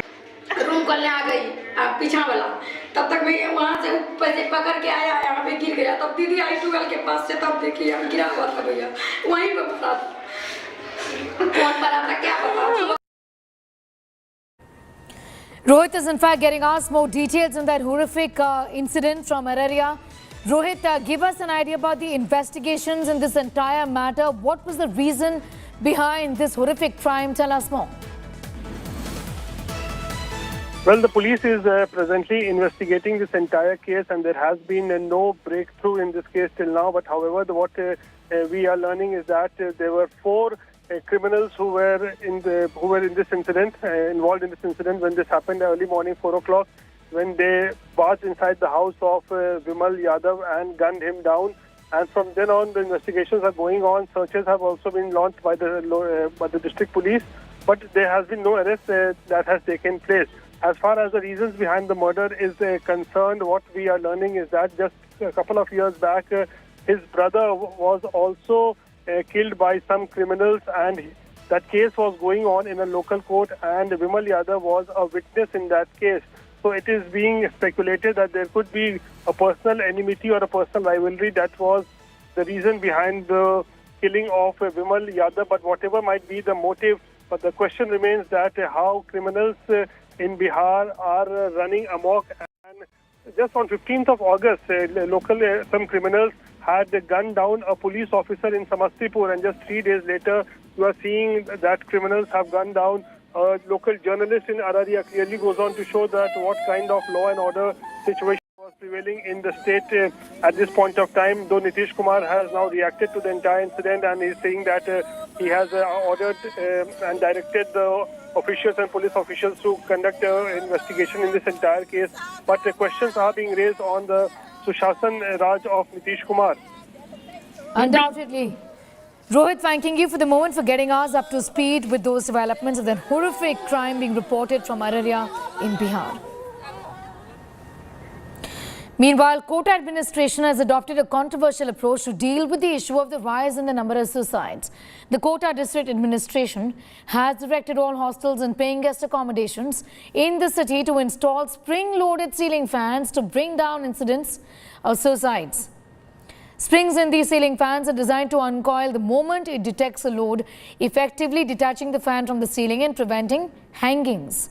The notice comes 2 days after an 18-year-old student preparing for JEE committed suicide. Remember, till date, around 22 suicide cases have been reported in the year 2023 alone. Around 15 suicides in 2022 and 18 in the year 2019. But the idea clearly didn't go down well with people, as they believed it would have been better if the institutes worked towards providing a healthy environment to ensure students do not take their lives. Guideline की पालना पहले भी हुई थी, और वापस उस guideline की पालना के लिए हमें बोला है कि जितने भी हॉस्टल में कमरे होते हैं उसके अंदर फैन हैंगिंग डिवाइस लगाया जाए। इसी को सबसे पहले हम ही लोग लेके आए थे। हमारी हॉस्टलेशन इस फैन हैंगिंग डिवाइस को लेके आई थी। बेंगलोर की कंपनी आई थी हमारे पास इस चीज़ को लेकर कि कोटा में कुछ आत्महत्याएँ बढ़ी हैं, तो उसको लेकर उन लोगों ने हमको डेमो दिया था कोटा शहर में आके। हॉस्टल जो हमारे क्षेत्र में आते हैं, कोटा क्षेत्र में, उसकी तो हम लोग गाइडलाइन की पालना 90 से 95% हम लोग करवा चुके हैं और उसको लगवा भी चुके हैं इसको। In other news today, the BJP and the TMC are at loggerheads in the state of West Bengal. This over the ruckus that occurred outside the Jadavpur University campus yesterday. The BJP and the RSF students clashed with each other after BJP leader Suvendu Adhikari was allegedly shown black flags. The ruling TMC is now hit out at the opposition leader Suvendu Adhikari, accusing him of cheating or rather creating the ruckus outside Jadavpur University. TMC also went on to allege that Suvendu verbally abused the police and students, adding that a trans student was brutally thrashed in the protest by BJP goons. Suvendu Adhikari reacted to the TMC's claim, saying that he was attacked by miscreants of the Revolutionary Students' Federation, adding that these people have made Jadavpur University a den of anti-national and anti-social activities, quote unquote. The extreme left wing, these people, they are disturbing the atmosphere of Jadavpur University.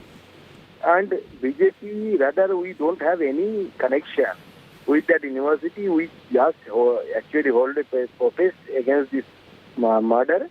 And I don't know what is the reason behind it, that they want to show the black flag to our respected leader of opposition. And they did these things, and this is happening due to the tacit understanding between the TMC and these extreme left wing. They have been used to make a propaganda that no vote to BJP. This campaign was lost by these extreme left, and they have a tacit understanding with the Mamata Banerjee. That's why Mamata Banerjee then is not interested. Our government is not interested to recover the situation there. And they indirectly supporting this extreme left wing, giving galis to the students. That is the actual BJP culture. Because we have seen Modi has cleaned JNU. That you also have that footage. How JNU was cleaned after BJP government came into power at center. Mamata Bandyopadhyay came into power in 2011, but she never tried to bulldoze her way in the institute like Jadavpur University. Everyone knows Jadavpur University is the citadel of left and ultra-left. So, about this ragging, about this situation inside the hostels and inside the campus, the left and the ultra-left, they are supposed to take responsibility. But where BJP comes, they went there to take the advantage of the situation, and they were doing politics. And at the end, the total fiasco, Suvendu Adhikari was abusing the students itself. Nariman is getting us up to speed with all the developments. Nariman, politics has broken out over this matter. This has got to do with the death of a student. The most important thing here, the family not satisfied with the investigations. Give us an idea about what really is happening. The main case so far, as far as the young student, the 18-year-old student here is concerned.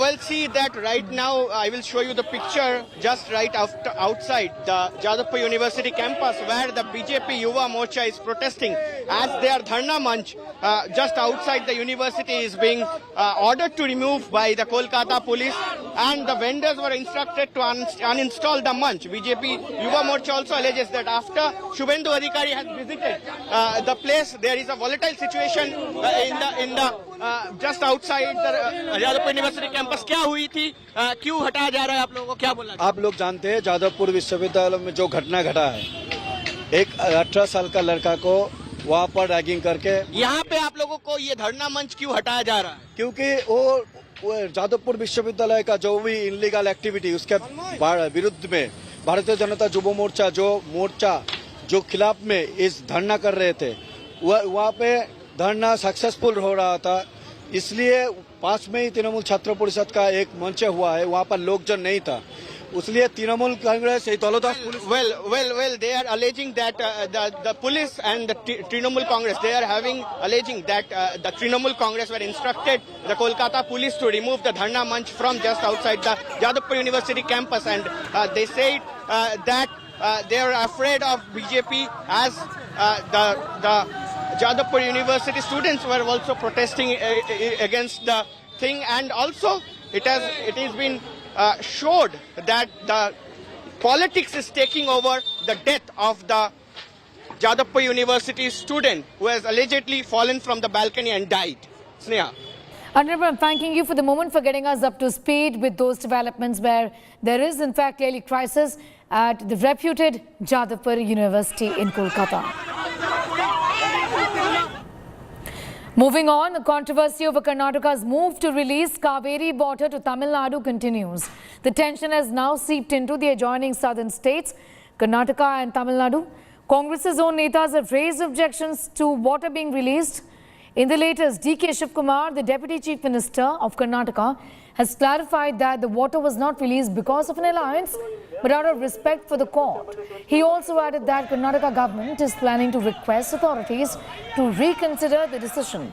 Slamming the Siddaramaiah government, the BJP said water must be shared between the two states and Tamil Nadu should not be provided with exclusive rights. The Saffron clan went on to say that Congress's greed for power is crossing all limits and the India alliance of opportunists will push Karnataka to a never-seen crisis. No, not only on Kaveri issue. We have a very vibrant government in Delhi, a big, strong government. Still, Madai issue has been not sorted out. Krishna water issue and Kaveri issues. We'll call for an all-party meeting. We'll discuss. I think all of us has to join together to see that they have a successful plan. But you know, this due to this rains, we have been finding very difficult. But still, I have asked, we have requested the authorities to rethink on the decision, to see that they are requesting for every month, every day, 10,000 cubic water, which we don't have. Rains have stopped. Anyway, we agree with these issues. We are already on the way. We will call for all party meeting. State interest is first. Second is other state. So the government should call all party meeting to take the opinion, then come to a conclusion. All party meeting बोला अगर हमको पानी नहीं है तो दूसरों को पानी देने में मसला नहीं उठता कि भाई चीफ मिनिस्टर से कुछ चाहिए फौरन ऑल पार्टी मीटिंग बुलाए और लोगों की राय ले. पानी नहीं है, मंडिया के किसान अगर जो है स्ट्राइक कर रहे हैं, जिसमें पॉलिटिक्स है, वहाँ किसान लोग कर रहे हैं ना. Karnataka doesn't have the right to decide when they should release water and when they should not. Chief Minister Stalin is a very close associate of the Congress party. So he could have immediately spoken to the Chief Minister about this when he can go there for their crowning of their government. Not even a single word condemning the Chief Minister or the government, the Tamil Nadu government, DMK government has done. So we strongly condemn both the governments. We are short of water, we are not getting rainfall.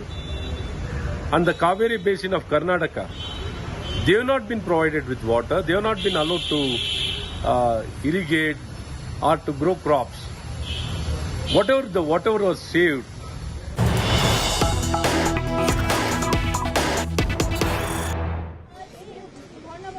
Getting in these pictures from Jadavpur University where protests have broken out. The BJP and the TMC, remember, at loggerheads, and protests that we're reporting on is from the youth wing of the Bharatiya Janata Party, in fact, who are at Jadavpur University. This matter of the death of a student has become extremely political. There are protests that have broken out, but the BJP and TMC are sparring in this area. This over the ruckus that occurred outside the Jadavpur University campus yesterday. BJP and RSS students are clashing with each other after BJP leader Suvendu Adhikari was allegedly shown black flags. The ruling TMC has slammed the opposition leader Suvendu Adhikari, accusing him of creating the ruckus outside Jadavpur University. Pictures, in fact, of the ruckus and the fight that has broken out. TMC says all of this is being orchestrated by the BJP. Members of the youth wing of the BJP are in fact protesting at the Jadavpur University. TMC has gone on to allege that Suvindu verbally abused the police and students, adding that a trans student was also brutally thrashed in the protest by goons of the BJP.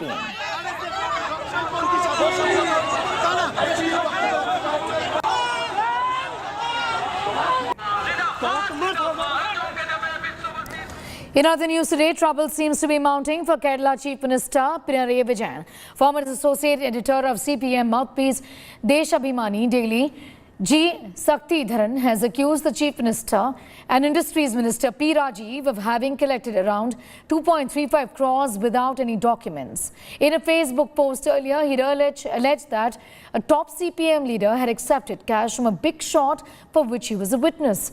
Remember, back in June when he first made these allegations, he had refused to reveal the names.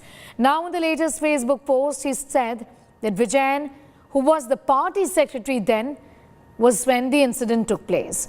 Not to forget that the fresh charges made come at a time when the police are set to close the probe that was originally launched.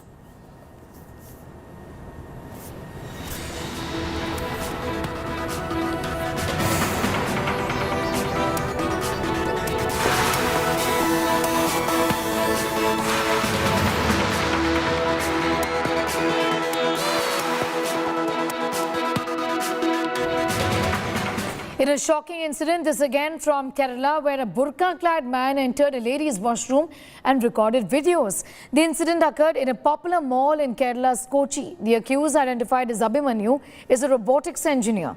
Abhimanyu allegedly entered the washroom and placed his phone in a box and kept it near the door of the washroom to record women.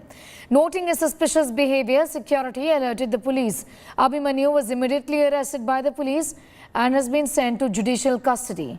He has been charged for voyeurism and impersonation. Police is investigating if he was engaged in such activities previously as well.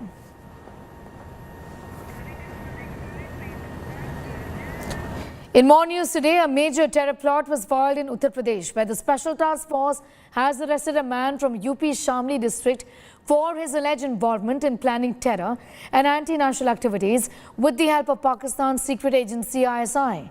As per sources, the suspect had returned from Pakistan and was in regular touch with ISI handlers. He even smuggled weapons from Pakistan. India today has managed to access the explosive chats between Collegium and ISI handlers. The chat suggested that the accused had shared details about the Indian Army bases and even that of Rafales.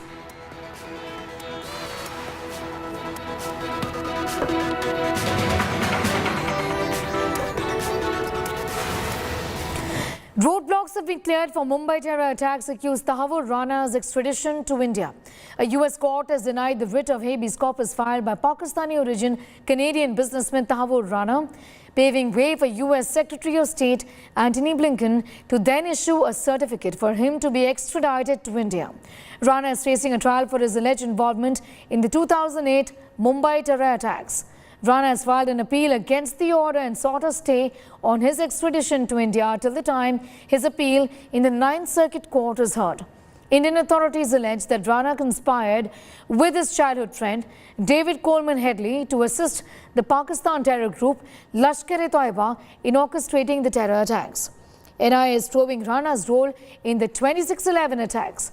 NIA says it is ready to initiate proceedings to bring him to India through diplomatic channels. We are committed to confronting terrorism across the world, and we continue to call for those involved in the 2008 Mumbai attacks to be brought to justice. Well, the story and much more going up on our website as well. That's indiatoday.in. You can also download the India Today app for more news and updates. Do stay tuned to India Today.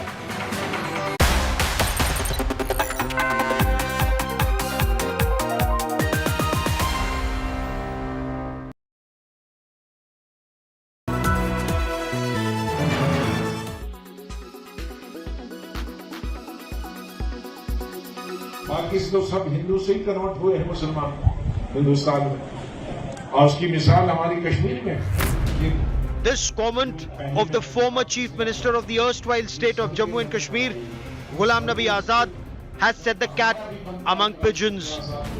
Speaking at Doda in Jammu and Kashmir, Azad sparked off a new debate with his comment that everybody in India had been Hindu. In fact, in Jammu and Kashmir, everyone was a Pandit before Islam came. हमारे हिंदुस्तान में इस्लाम सिर्फ और वैसे ही पूरा इस्लाम तो आया ही है 1500 साल पहले। हिंदू धर्म बहुत पुराना है, तो बाहर से आए होंगे 10-20, वो जब मुगलों के वक्त में उनकी फौज में थे। बाकी तो सब हिंदू से ही कन्वर्ट हुए हैं मुसलमान हिंदुस्तान में। While some hailed Ghulam Nabi Azad's comments, the Congress was clearly upset. National Conference Vice President Omar Abdullah hit out at Azad, insisting he was trying to appease powers that be. आजाद साहब ने किस context में कहा, क्यों कहा, किसको खुश करने के लिए कहा, ये तो आजाद साहब ही कह सकते हैं ना, मैं नहीं कह सकता हूं। PDP Chief Mehbooba Mufti came out with a shocker in an exclusive conversation with India Today. He should say that कि हमारे जो पूर्वज थे वो बंदर थे. You should say he should go back. He should go back there to the Stone Age. Yeah, he should go back to the Stone Age and find out what his forefathers were. I mean, I don't believe in the theory that हमारे forefather बंदर थे. Maybe he believes. The BJP came out all guns blazing, attacking Mehbooba Mufti. हालात देश के नहीं खराब, हालात उनके खराब है। उनको कभी नजर नहीं आएगा कि कश्मीर के हालात सुधरे हैं। पत्थरबाजों का समर्थन करने वाले लोग आज उनको नजर नहीं आता कि आम आदमी बिना किसी डर के वहां घूमता है। Will Ghulam Nabi Azad's comments rekindle the flame of brotherhood and Kashmiriyat, or will vested political interests light up fresh fires to divide people once again remains to be seen.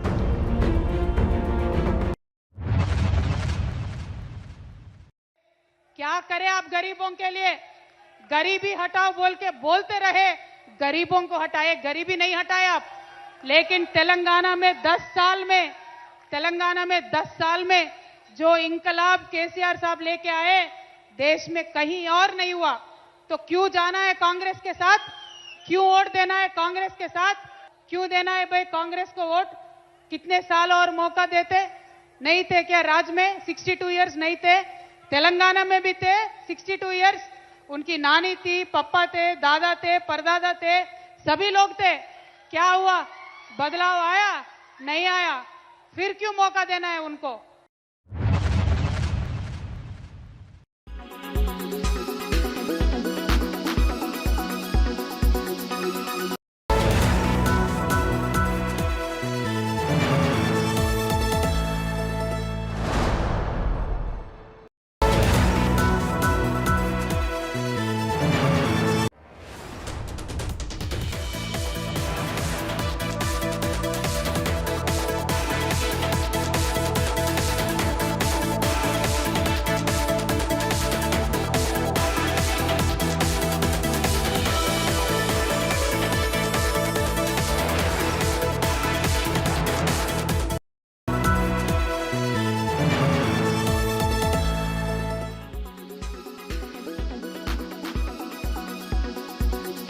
The 7-day nail-biting countdown to the Chandrayaan landing is now well and truly on.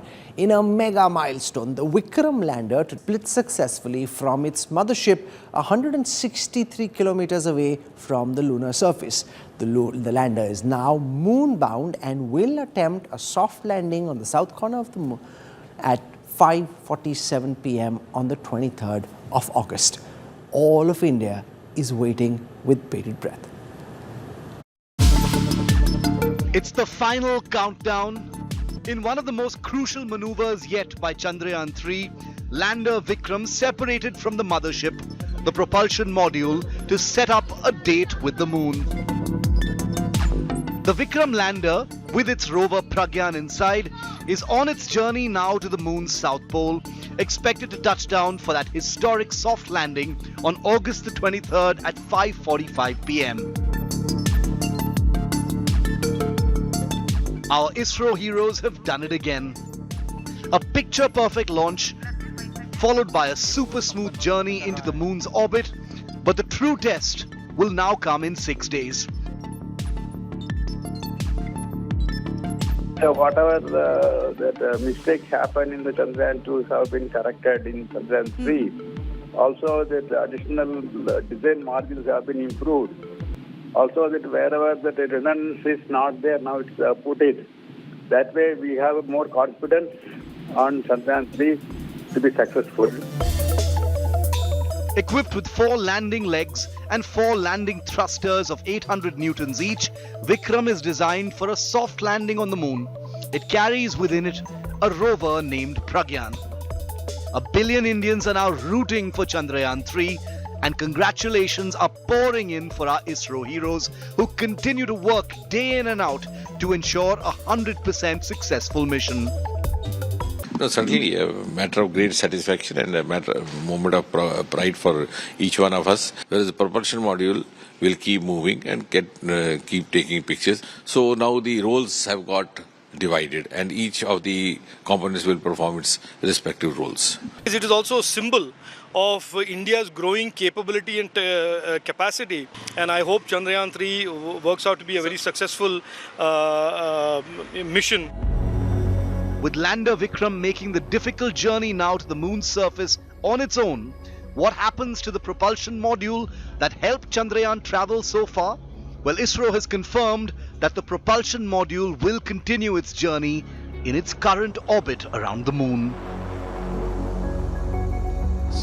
Now, Vikram is on its final lap now, and 1 billion hopes are pinned on this 1,778 kilogram lander and rover to fulfill our Chandrama dreams. Onward and upward, Chandrayaan. With Pramod Madhav, Bureau Report, India Today.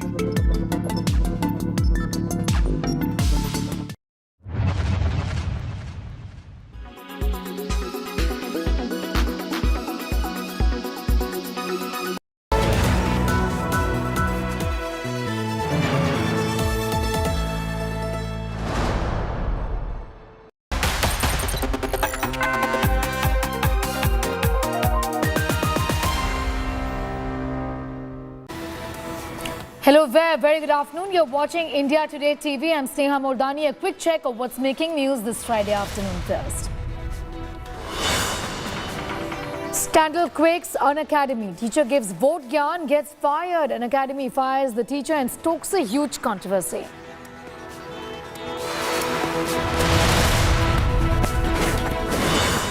Extortion racket run by Mumbai model busted in Bengaluru. Men trapped and blackmailed with sex videos coerced into marriage, conversion, extortion.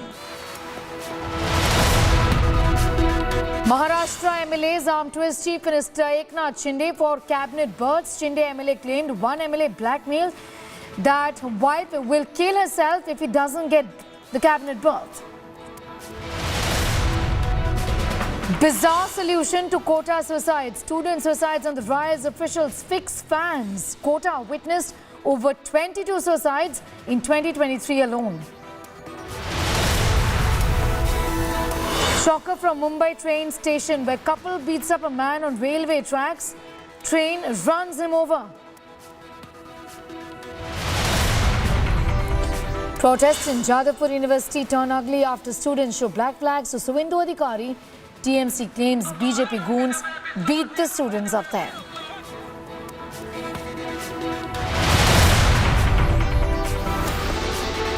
The BJP and the TMC are at loggerheads in the state of West Bengal over the ruckus that occurred outside the Jadavpur University campus just yesterday.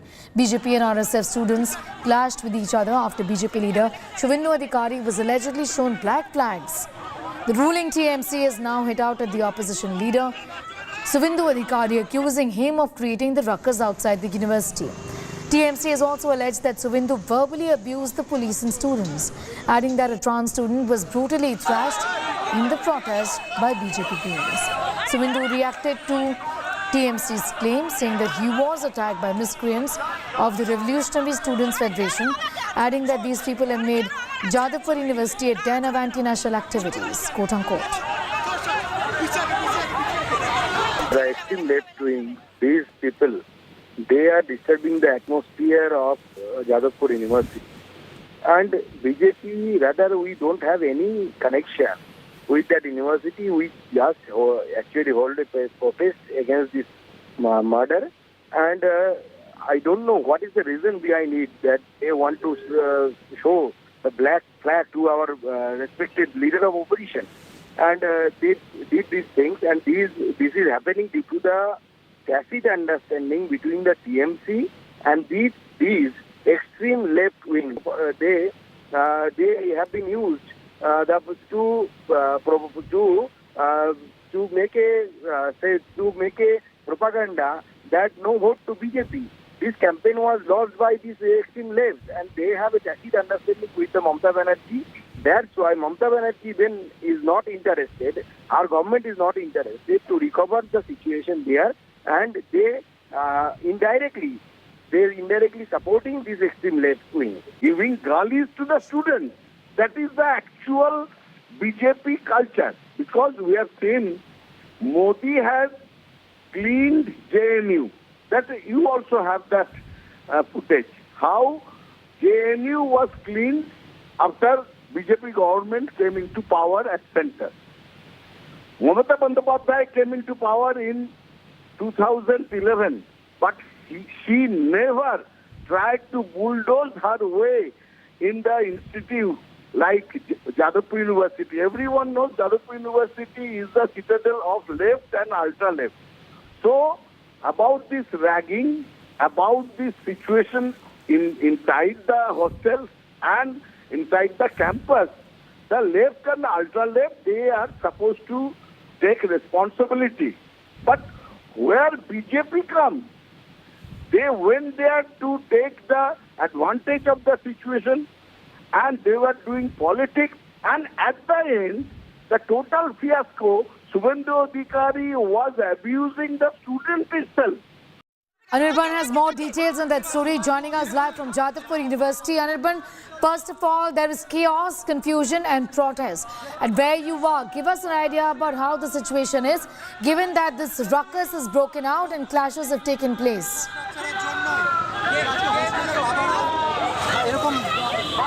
Yeah, absolutely. And see, right now the BJP protesters are protesting the BJP Yuva Morcha as the Kolkata police has ordered to dismantle the Dharna Manch just outside the Jadavpur University campus. And they were protesting right now, and they said that they will not allow police to dismantle the Dharna Manch, which is being installed right after, before 2 days. And also Subhendu Adhikari, the LOP of West Bengal, has also came here and protested here against getting the justice for the alleged student dies after falling from the balcony of the university hostel campus. Right now, you can see the postering and the sloganing is going on by the BJP Yuva Morcha, where the BJP Yuva Morcha demands that police is afraid of BJP Yuva Morcha, and also the TMC, the ruling party, has instructed the Kolkata police to dismantle and to order the Kolkata police to dismantle the Dharna Manch just from outside the Jadavpur University campus, and they were said that they will boycott TMC as well as SFI, the Students Federation of India, from the Jadavpur University campus, and they were demanding justice, and also they said that the politics is being overruled.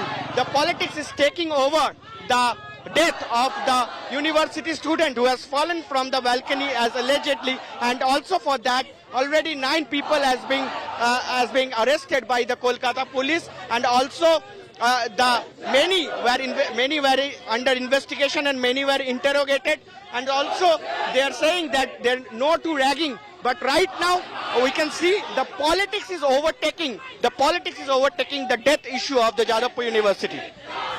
Clearly, politics has taken over this entire matter, and that, unfortunately, is dominating the headlines, Nariman. But what about that horrific incident of the death of the student, merely an 18-year-old young boy who died? Where are the investigations in that matter importantly headed?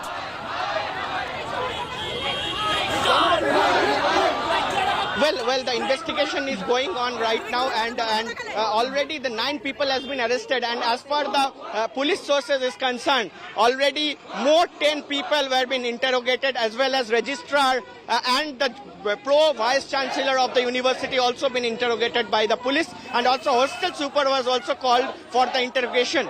Right now, the university authority has produced a notice where they had said that there will be no movement of vehicles inside the university campus, and also the ID card should always be checked as per the entry as per concern for the students, as well as they have stated in the notice that there would be a strict action will be taken if the ragging will be done in the university campus or in the hostel campus. As well, this notice has come after 7 days of the student died, and right now politics also taking over the case.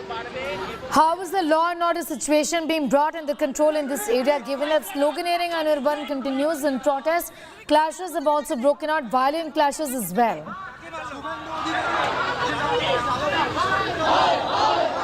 Yes, absolutely. The sloganeering is being continued by the BJP Yuva Morcha supporters right now just in front of the university. And there is a high drama from the morning as the police has came and ordered the people here, the supporters here, that you have to dismantle the Dharna Manch over from here, as well as just beside the BJP Dharna Manch there is also a TMC Dharna Manch, and the police is claiming that BJP Yuva Morcha, the Bharatiya Janata Party, has no such notices or such permission letter was being given to the police to constitute. Coming back to you for more on that in a bit from now, but Pradeep Bhattacharya, senior leader of the Congress party from Bengal, is now joining us.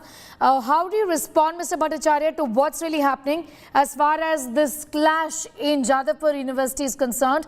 It's now become a political blame game between the TMC and the BJP there.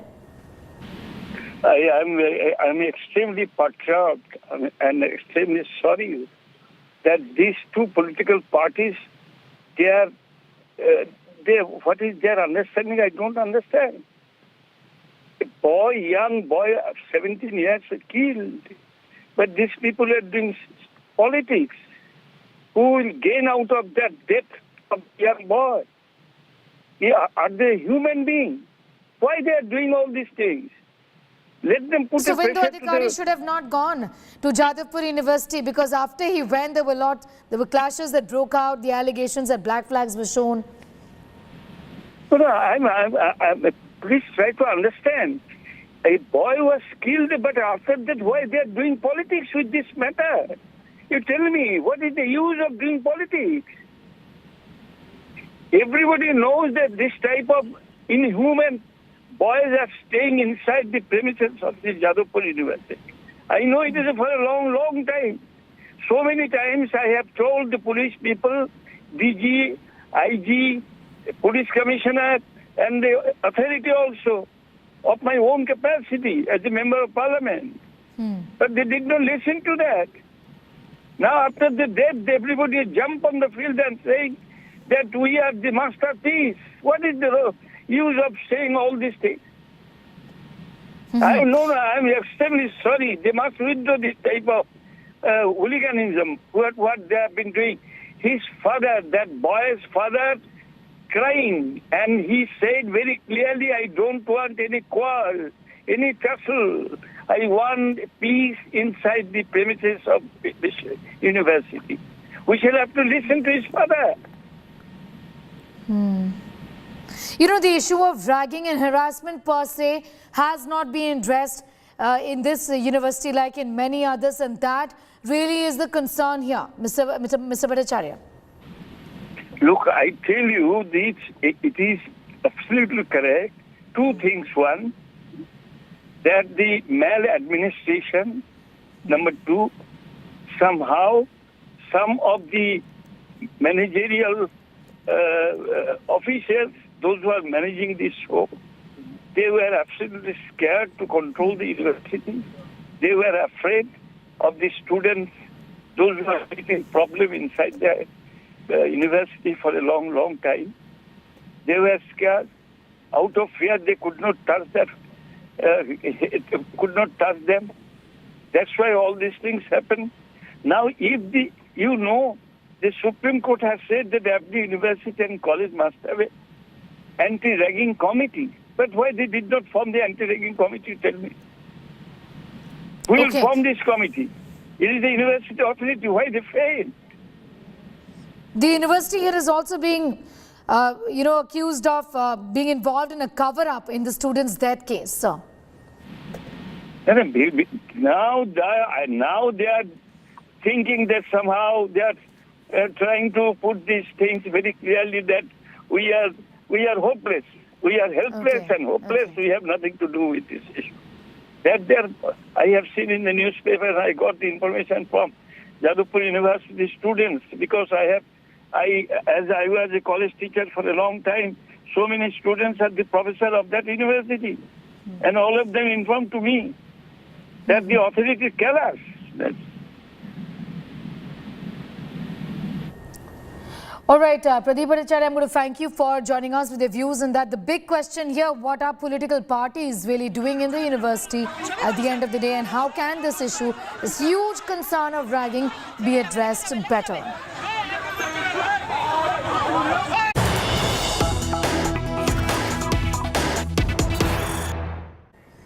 Some news just coming in. An FIR has been lodged against unknown CISF personnel who were protecting Suvindu Adhikari yesterday outside Jadavpur University, based on a complaint by the Jadavpur University students that CISF personnel physically hit them. The FIR has been registered at Jadavpur Police Station.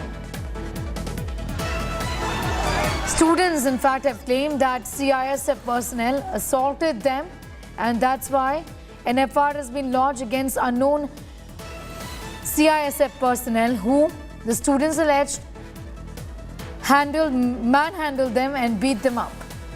The FIR has been registered at Jadavpur Police Station, in fact.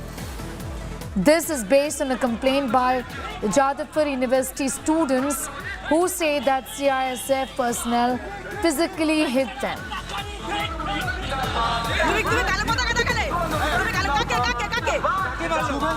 FIR against unknown CISF personnel who were protecting Suvindu Adhikari yesterday around Jadavpur University. The students say these were the CISF personnel who beat the students up. This, in fact, is based on a complaint by Jadavpur University students that CISF personnel physically hit them. Some of those visuals, in fact, were caught on camera as well. This FIR has been registered at Jadavpur Police Station.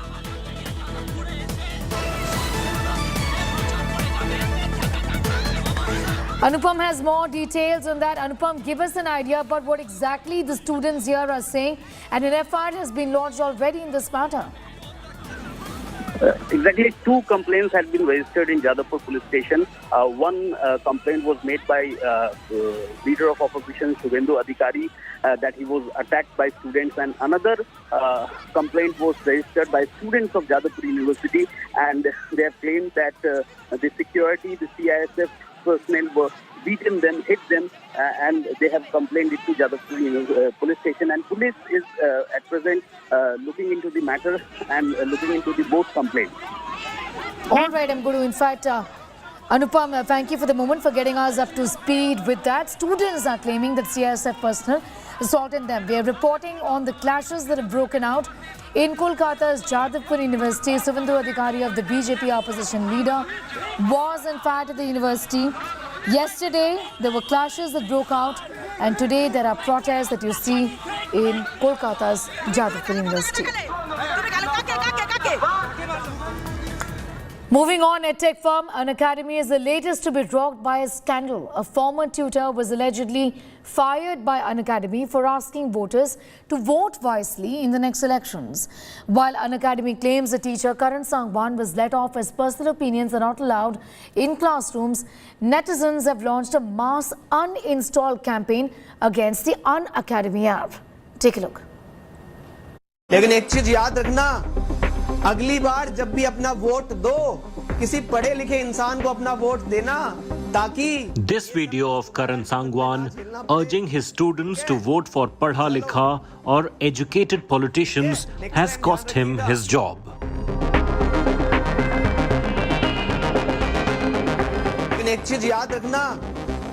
Days after the video went viral, Sangwan's employer, An Academy, which faced backlash from BJP supporters, sacked the entrance coach. कुछ दिनों से एक video बहुत ज़्यादा viral हो रही है और जिस वीडियो की वजह से मैं कंट्रोवर्सी में आ गया हूं और उस कंट्रोवर्सी की वजह से मेरे काफ़ी सारे स्टूडेंट्स जो कि जुडिशियल सर्विस एग्जामिनेशंस के लिए प्रिपेयर कर रहे हैं उनको काफ़ी सारे कॉन्सिक्वेंसेस फेस करने पड़े। साथ ही साथ में मुझे तो करने ही हैं कॉन्सिक्वेंसेस, मैं कॉन्सिक्वेंसेस काफ़ी सारे फेस कर रहा हूँ क्योंकि मेरे पास भी बहुत सारे मेरे parents. In the viral video, Sangwan can be heard advising students vote for a literate politician and not ones who only changes names. Many on the net claimed the comment was targeted at Prime Minister Narendra Modi. Sangwan's comment sparked a political controversy. Reacting to the video, Aam Aadmi Party Supremo Kejriwal went on to say that illiterate public representatives can never build modern India of 21st century. Congress too jumped in the fray and raised questions over the sudden termination of educator Karan Sangwan.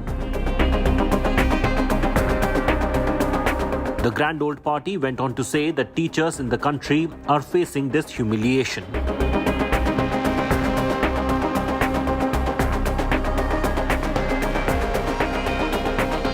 Breaking silence on the issue, An Academy issued a statement saying, "Classroom is not a place to share personal opinions and views as they can wrongly influence students." The EdTech firm further said that it was forced to part ways with Karan Sangwan as he was in breach of the code of conduct. However, the firing of the teacher has split the netizens, with many coming out in support of Karan Sangwan. There are others who believe he should have been let off with a warning. Bureau Report, India Today.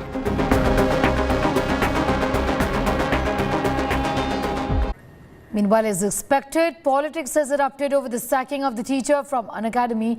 Aam Aadmi Party has extended support to the teacher, saying that BJP feels the word illiterate is against the government.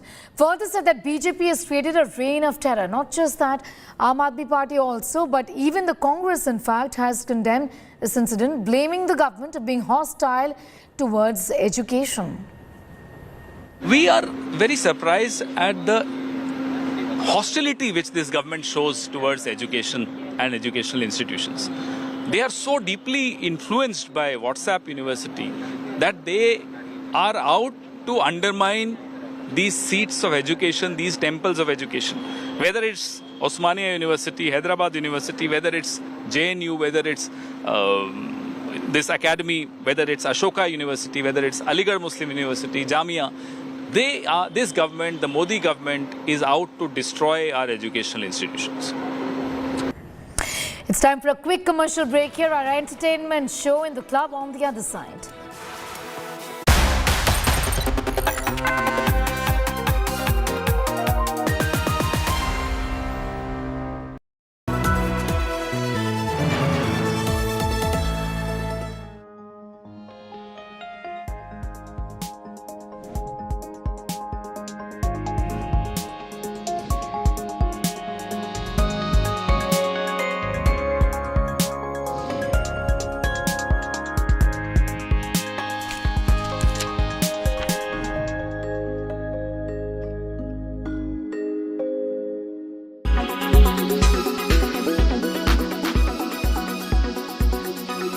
One of the biggest actions till date against cyber fraud and user protection, the government has announced sweeping changes in the way SIM cards for mobile phone connections are issued and verified. The system of issuing SIM cards in bulk has been stopped with immediate effect, and police verification and registration of dealers has been made mandatory.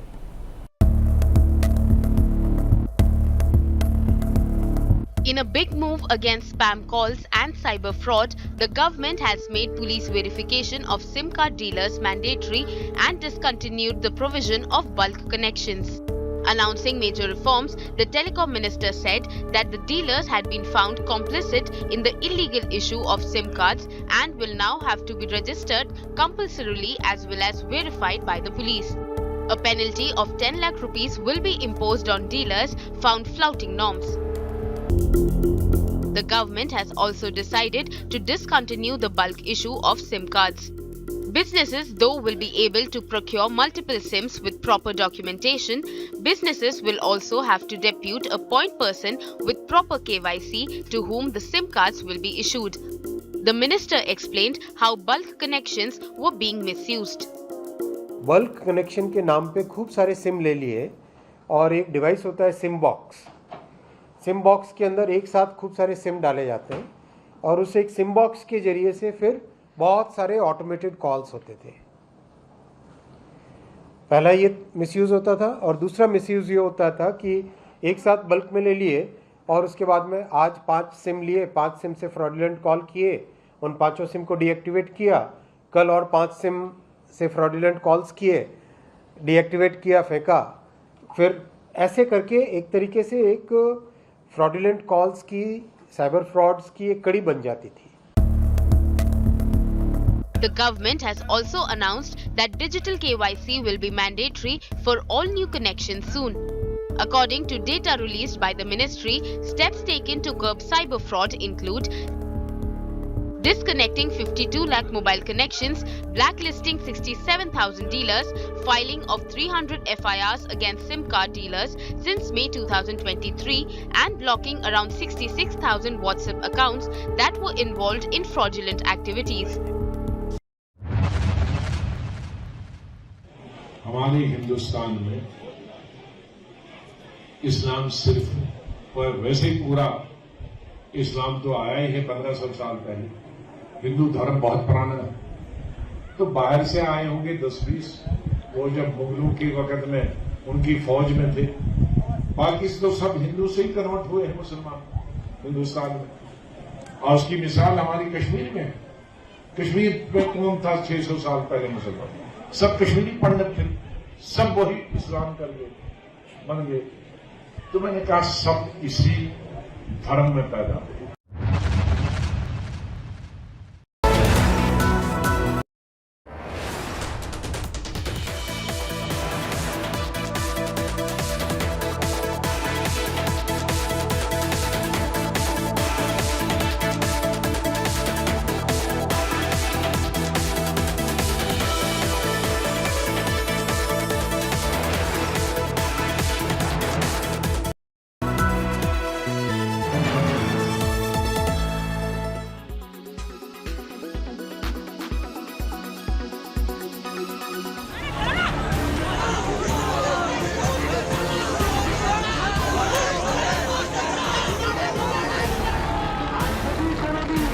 It was a day of protests at Kolkata's Jadavpur University campus.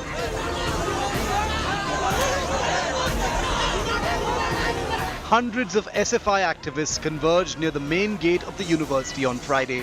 The protesters held the university authorities responsible for the death of the 17-year-old graduate student who was allegedly a victim of ragging. The SFI protesters were stopped by the police from proceeding towards the spot where a sit-in was on by Trinamool Congress Chhatra Parishad on the same issue. Students have been demanding an end to ragging in hostels. আমাদের চিরকালই আপনি ব্যানারগুলো দেখবেন, পোস্টারগুলো দেখবেন ফেসবুকে 4 নম্বর গেটে সভা করার কথা ছিল এসএফআই এর আজকের বাম ছাত্র সংগঠনের যে মিছিল আছে সেইখানেই সভা করার কথা ছিল, সেটাই আমরা করছি। পুলিশ যদি মমতা বন্দ্যোপাধ্যায়ের অনুপ্রেরণায় ব্যারিকেড দিতে আসে, বাম ছাত্র সংগঠনরা জানে ব্যারিকেড কিভাবে ভাঙতে হয়। আজকে যখন ছাত্ররা এসএফআই থেকে শুরু করে বিভিন্ন যত সব বাম সংগঠন সব একসাথে এসে আমরা যখন যাচ্ছি, আমরা প্রোটেস্ট এসেছি, পুলিশ ব্যারিকেড দেওয়ার মানেটা কি? তার মানে পরিষ্কারভাবে বোঝা যাচ্ছে যে পুলিশ তৃণমূলের দল, পরিষ্কার তো হয়ে গেল। Students of Jadavpur University say that they do not support the installation of CCTVs inside campus. CCTV is not something that can control crime. You can only identify a criminal with the help of a CCTV. Tell me something, if today a third-year student or any senior takes a junior inside a bathroom and rags them, is it possible that we will get CCTVs in the bathroom as well? Absolutely not. The opposition to CCTVs comes after university registrar announced that an ID card will be made mandatory for entry onto campus and that CCTVs will be installed at different strategic points. The BJP's Yuva Morcha too staged a dharna near the university gate demanding justice for the ragging victim. Meanwhile, politics has taken centre stage in the matter. Leader of opposition Subhendu Adhikari blamed Mamata Banerjee for the unfortunate death of the student. The Trinamool has slammed the Saffron Party and gone on to say that BJP states are leading in ragging cases. BJP শাসিত রাজ্যগুলির সরকারি যে সমস্ত medical college রয়েছে উত্তরপ্রদেশ মধ্যপ্রদেশ সেখানে সবথেকে বেশি ragging হয়েছে আর এখানে শুভেন্দু অধিকারী আর বিজেপি নাটক করতে যাচ্ছে এসব দ্বিচারিতা So far, 6 people, including present and former students who were present in hostel on the night of August 9th, have been arrested. With Suryagni Roy in Kolkata, Bureau Report, India Today.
You've worked with your father. Just wanted to understand which is your personal favorite amongst all those. Oh gosh. Wow, nobody's ever asked me that. Any opportunity you get to just be in the same frame as the great Amitabh Bachchan is a memory of a lifetime. They find it difficult to just process the fact that he's Amitabh Bachchan, but he's also my father. Nothing has changed. We like Gadar then, we love Gadar today. Superb. I was very lucky that an ex-cricketer Murli Karthik came to train me. Not of late, but there have been a lot of my films I sent letters to other people and I'm like, घर पे नहीं दिया. I mean, they're at the top of their game, they're the best that there is, and to see that your own child is not being able to maybe perhaps cope or live up to the standard that they set. But he's got this childlike excitement right now, which is just so wonderful. He said, "Maine to social media pe डाल दिया." And then I go, and then there's my wife, and she's inquisitive like a production manager. Still have that itch of going back to the field? Listen, I have had the wonderful opportunity of acting in a film with Mr. Bachchan. How many people can say that they've done that? I have with me the fabulous team of Ghumar. Thank you so much for joining us and welcome to India Today Television. Thank you. You know, first of all, I would like to ask you guys about your Indian International Film Festival of Melbourne experience. How was it showcasing your film on a platform there? It was nerve-wracking because it was the world premiere of the film, and obviously even more so because it was a good week, 10 days before the film was actually going to release. And it's the first time, anybody's going to see the film. It was the first time the three of us saw the entire product. So it was nerve-wracking, but afterwards, I think I can speak for everybody. It was just very overwhelming. Overwhelming. It became difficult. I mean, not for Sayami, but Angad and I found it very, very... She shows no emotion. She's a true sportsman. I think first and foremost, what happens is at a premiere you realize that that's the finish line. Your work is done. Now the baby is someone else's. Yeah. So it's emotional for the team because somewhere you just know that the camaraderie, the togetherness, I mean everybody's going to get busy doing other things. So there's a bit of sadness of that. It's overwhelming because as film actors, we're not used to receiving instant live feedback. We work on a film set. Theatre actors have the luxury and the pleasure and the privilege of getting a live reaction. Yeah. We don't. that is possibly the first time you're going to get to see a live reaction. And if that reaction is nice and positive and validating, and it gets to you. So I think that, and obviously the jet lag got to us. So it was a very emotional experience for all of us, and we were very sad that Balki couldn't share that. He was unfortunately unwell and couldn't make the trip last minute. But I think he would have enjoyed that the most, because I've noticed, having known Balki for 20 odd years, that he actually takes a very unique step back when some emotional energy is brewing, whether that's his reticence to be emotional or not, but he just steps back and he has this wonderful way of just observing everything, and he gets this wonderful smile on his face. And I told him that night later that we missed you because you would have enjoyed that moment. I'm pretty sure, because I can see the smile on his face right now also. Balki sir, you tell me, where did this concept come from? As in, what was the inspiration behind Ghumar?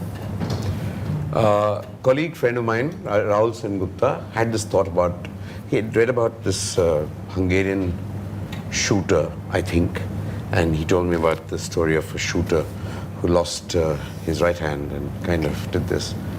And I didn't know anything else about his life, neither did he.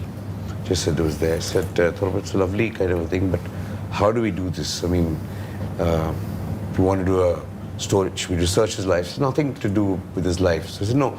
The sport itself must be something very familiar, so that the achievement and the innovation, because of the problems that the athlete faces, becomes the center and not so much the understanding of the sport. So we took a familiar game like cricket and did a completely fictitious story, just saluting the person, because there's one other athlete who's done it in the world before. So we did this, and the actual decision to actually write this film and make this film actually happened when we discovered this ball called Ghumar. It's a new ball in cricket. It's actually doing something new to cricket that hasn't been seen before. So sometimes when you take a very loved game and you watch it every day, you're not happy just kind of showing another cricket match on film. Why should I come to watch a film and to watch what I watch free every day at home? So we said we need to invent something new in cricket so that they come there and surprise and say, hey, we've not seen cricket like this. So that was the trip. When we got that, we said, okay, fine, now we got a story. To me, the center point was not the actually emotional arc of doing this film, but the discovery of something new in a game that we love, that adds a lot of weight to the emotional story of the character. Especially because you are dealing with a game that we love, you need to be very careful. You can't, the emotional story sometimes will not have the power if you don't give the bigger love of people, that's the game, it's the sanctity or it's the higher level. Sir, if I also take some moment to even take you back in time. 14 years ago, you did par with Abhishek and Amit sir. I mean, if we see the 14 years that have passed, what has changed over the years as a filmmaker? What do you see the changes and challenges that you've faced back then and now? Exactly the same. We are exactly the same. Nobody has changed. Nothing has changed. We like Gadar. We like Gadar then. We love Gadar today. Superb, yeah. And people may make all kinds of cinema. We're all kind of making attempt different kinds of cinema because we've got more platforms to kind of exhibit it. That's about it. Yeah. But otherwise, our core taste, what we enjoy, what we love, what most people love in this country, hasn't changed a lot. Sammy, for you, what went into prepping for your role? It was challenging, it was emotionally draining, I'm sure. Yes, it was physically and emotionally extremely exhausting. Physically, because of course I had to play the game, I had to tie my hand up, play with my left hand. So the prep for that was obviously doing everything with one hand, with my left hand. So we were very lucky. I was very lucky that an ex-cricketer, Murali Kartik, came to train me. Wow. So it was wonderful to have him over for a few days. I used to send my videos across to him. So there was someone guiding me very correctly because it was Kartik who's got a lovely action.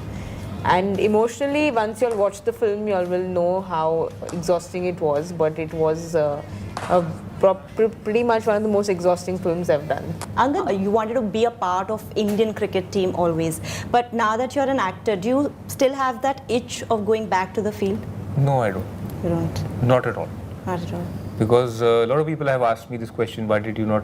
I played under 16, under 14, under 19. I was very average. I knew my limitations. And I genuinely, my father told me that if till 19 you're not knocking on Indian doors, then you're wasting your time on this game. And I didn't want to do that. I didn't want to continue, keep on playing and then thinking I'll play, because it's, you know, an athlete's lifespan is very short. So at 30, most of them are thinking of, well, it's put out like they're literally on the wrong side of the sport. So either if you're still trying to make it post 24, then it doesn't excite me. People said IPL aa jayega, T20 you must be missing out. Yeah. So then I heard them so many times. I said, listen, I have had the wonderful opportunity of acting in a film with Mr. Bachchan. How many people can say that they've done that? True. So then that is my victory. Like we have a cricket in the family. You know, if I can continue being an actor, I think it gives me a lot of pride. Nice. I'm more passionate about performance in front of the camera. Absolutely. Yeah. Abhishek, this is not your first collaboration with Balki sir. Like you said that there has been association with him for last 20 years. I want to know from you your personal favorite film of his working together. I can tell you from his entire filmography. I've seen all his films. Which is your favorite of the two? Ghumar. And I'm being very honest. Not even Pa? I mean, Pa was my first film. I'm very close to that film, but by far, Ghumar. Ghumar. Yeah, I think I've always said it's Balki's most commercial film. And emotional. And emotional. That's why I like it. I think Balki is very, very shy of his emotions. He keeps holding back on certain things, and this one he's gone for it. Just shows. I mean, he's opened a completely new horizon to what the world of opportunities lie before him. And having said that, my first film, you know, I produced with him was Pa. We won the national award for it. All of that.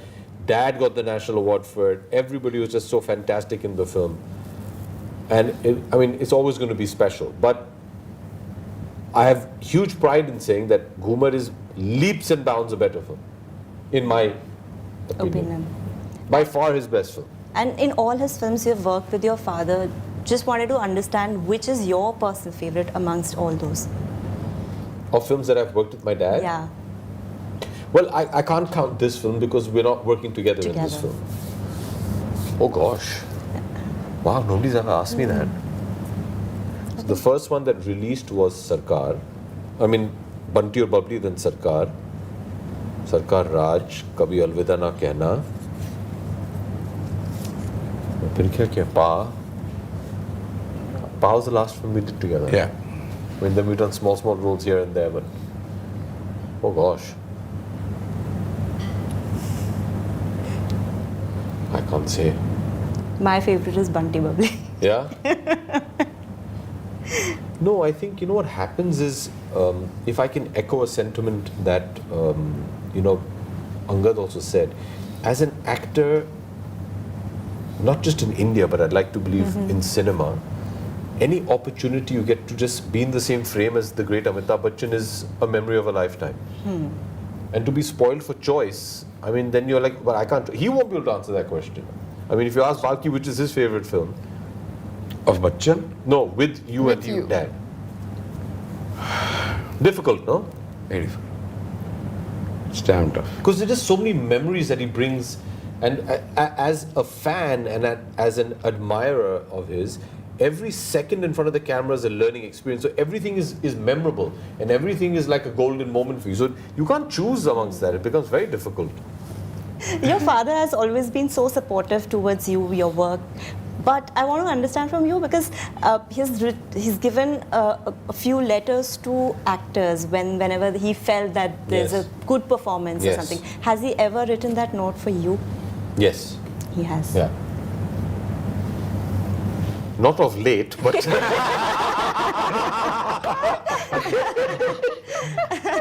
There have been a lot of my films where he sent letters to other people, and I'm like, Ghar pe nahi diya. But I think... No, I've only received 2 letters from him. 2 letters? Yeah. Very early in my career. But I think that was more his way of just encouraging his little boy to keep working and working hard. I have not received a letter in very many years, but you know, with time, I think he's become unbelievably open and gracious with his encouragement for me. And I say encouragement because I think people, if they listen to this conversation, and understandably, they find it difficult to just process the fact that he's Amitabh Bachchan, but he's also my father. And any father is going to be emotional about their child. And he was very, very reserved for those very reasons, because he used to tell me, I don't want people to say, oh, he's your son, you're going to say it. He didn't do that for the longest time. And as a son, I'm so happy that today he feels at liberty to be able to express his, it's embarrassing. I don't feel I'm worthy of it genuinely. But then I also take into account that apart from just being Amitabh Bachchan, he's also my father, and that paternal instinct, kicks in. And today, being a father myself, you understand that emotion, and that's why I appreciate the earlier phases of my career that much more, for him to show that kind of restraint. I mean, as a parent, if your kid is running a race, they could be coming last, but you're still going to be happy for them because that's your child. Yeah. Let's not read too much into that analogy with my career, but yeah, I'm wondering where you were leading. But it just, I've always said, when I was going upon tough times in my career earlier on, people say, oh, didn't you feel bad? I said, of course you feel bad as a human being. It hurts, because you're trying your best.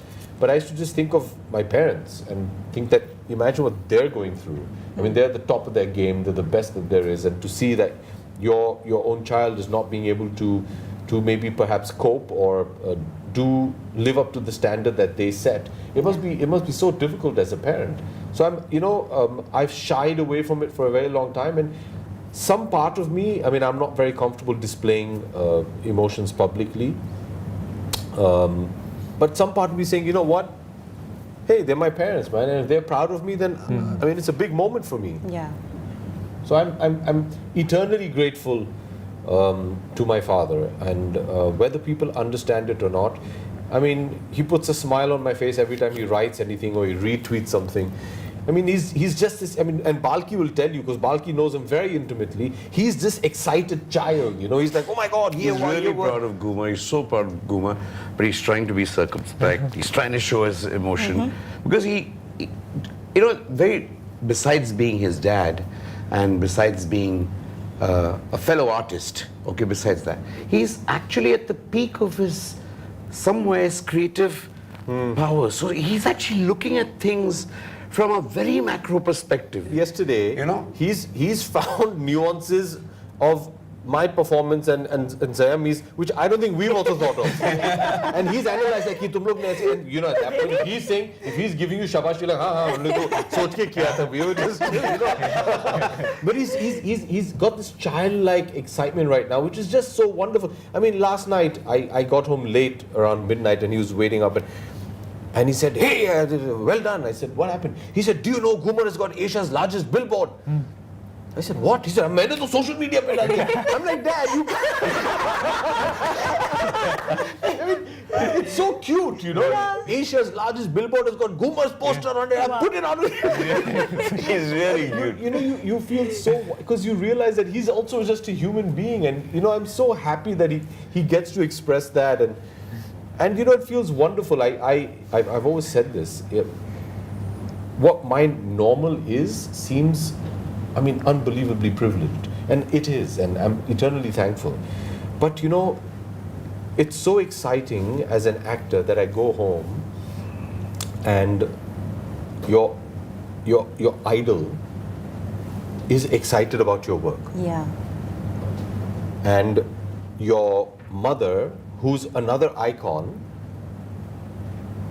is emotional about your work, because she doesn't like to express too much. We're showing her the film in a couple of hours, which I'm very nervous about. But my mother's like, no, I don't want to say it, because then she's a mother, she's going to react. And then I go, and then there's my wife, and she's inquisitive like a production manager. That banner has gone up. Achha, the 30 by 40 has gone up, or the 60 by 20? I'm like, and she's on it. I was driving here, and she said, okay, you have things. Then remember, there's a 40-minute drive to the screening after this. So don't, and it's so amazing that I have this support system at home that are just so unbelievably full of just giving and encouragement. You know, I wish everybody can have that at their home. And I'm just lucky because these are three people which are, I mean, the biggest of the biggest. And I say it with utmost pride, you know, to have, I mean, like Balki very sweetly has put a slate at the start of the film thanking Aishwarya. And he said, look, I'm going to put this. I said, okay. And he's like, no, because she's running my marketing campaign.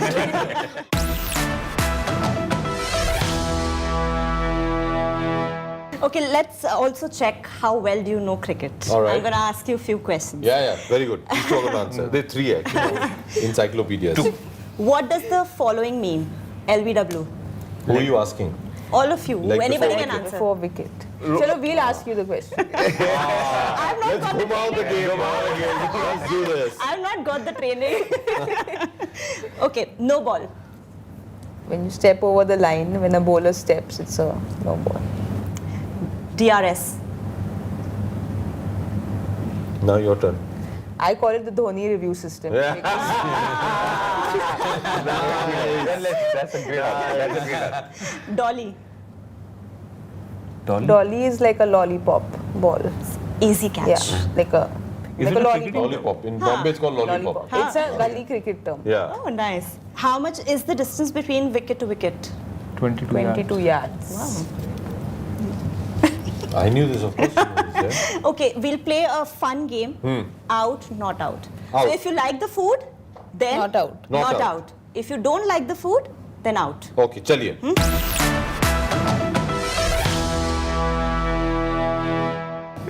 Pav bhaji. Not out.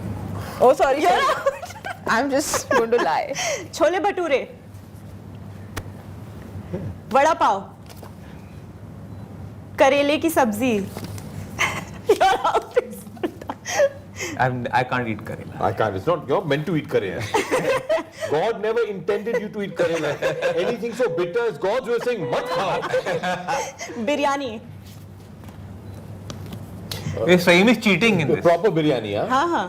Not vegetarian wali नहीं. No, chicken biryani is not biryani. That's chicken pulao. No, and also by the way, she's cheating. So हर चीज not out कैसे हो सकती है? But Balki can't say. Balki is a vegetarian. But I'm very offended. Out. Salad. Yeah, you got to turn it around. I said not out. I like salad, yeah. Salads. Brownie with ice cream. Okay. Everyone likes it. What rubbish. I love brownie and ice cream. I love to watch it. Lauki ki sabzi. Yeah. Oh. Nobody likes lauki. Oh. Tinde. I'm not a Tinda fan. Dumplings. Maggi. Spaghetti. Film industry, we live on Maggi. Spaghetti with meatballs. That is out for me. Dhokla. हम ऐसे ही रहते हैं. Idli sambar. Misal pav. Arey. Supreme. All right. So then, one last message for your fans. Why should they go and watch it in theaters? You know, you want to watch a movie, go to the theater, sit in the AC, popcorn, samosa, cold drink. The film is a carnival. 40 minutes, you will not get the same experience sitting at home. You watch the film, you will understand why you need to go to the theaters. All right. Thank you so much for joining us. Thank you. And all the best for Thank you. Thank you so much.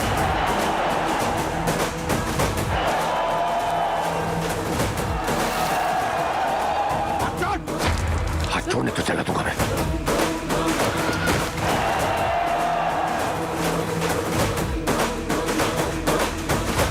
Loser क्या महसूस करता है? I know. I also want to know. Winners क्या महसूस करते हैं?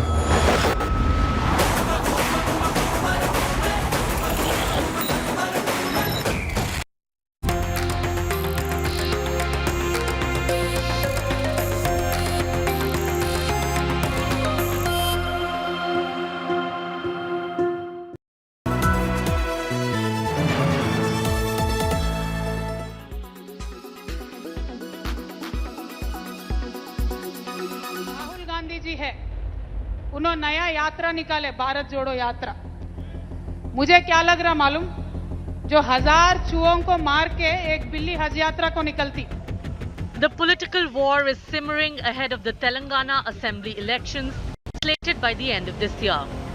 Ruling BRS has launched an all-out attack against the Congress with its scathing jibe at Rahul Gandhi. Taking a massive dig at Rahul's Bharat Jodo Yatra, Kavita claimed that it is absolute depth of hypocrisy by the Congress. Rahul Gandhi ji है, उन्होंने नया यात्रा निकाले, भारत जोड़ो यात्रा। मुझे क्या लग रहा मालूम, जो 1000 चूहों को मार के एक बिल्ली हज यात्रा को निकलती, वैसा है राहुल गांधी जी का। BRS MLC and daughter of Chief Minister KCR, K. Kavita questioned Congress's governance record, accusing the Gandhi family of betraying Muslims. क्या करें आप गरीबों के लिए? गरीबी हटाओ बोल के बोलते रहे, गरीबों को हटाए, गरीबी नहीं हटाए आप। कितने साल और मौका देते? नहीं थे क्या राज में 62 इयर्स नहीं थे? तेलंगाना में भी थे 62 इयर्स। हमारे सारे Kavita asked BRS workers to reach out to Muslims and mosques to educate the community. आज हमारे माइनॉरिटी भाई सोचना चाहिए, घर घर आप जाओ, हर एक मौलाना को पकड़ो, हर एक मस्जिद में जाओ, आप उनको समझाओ क्यों देना है भाई कांग्रेस को वोट, कितने साल और मौका देते। The attacks marked Kavita's first visit to the Nizamabad Lok Sabha constituency, where she aims to contest from in 2024. Kavita's remarks drew sharp criticism from the Congress party, which branded BRS the B team of BJP. आप लोग BRS समझ रहे, हम लोग BJP रिश्तेदार समिति बोल के राहुल जी ने साफ साफ कह दिए।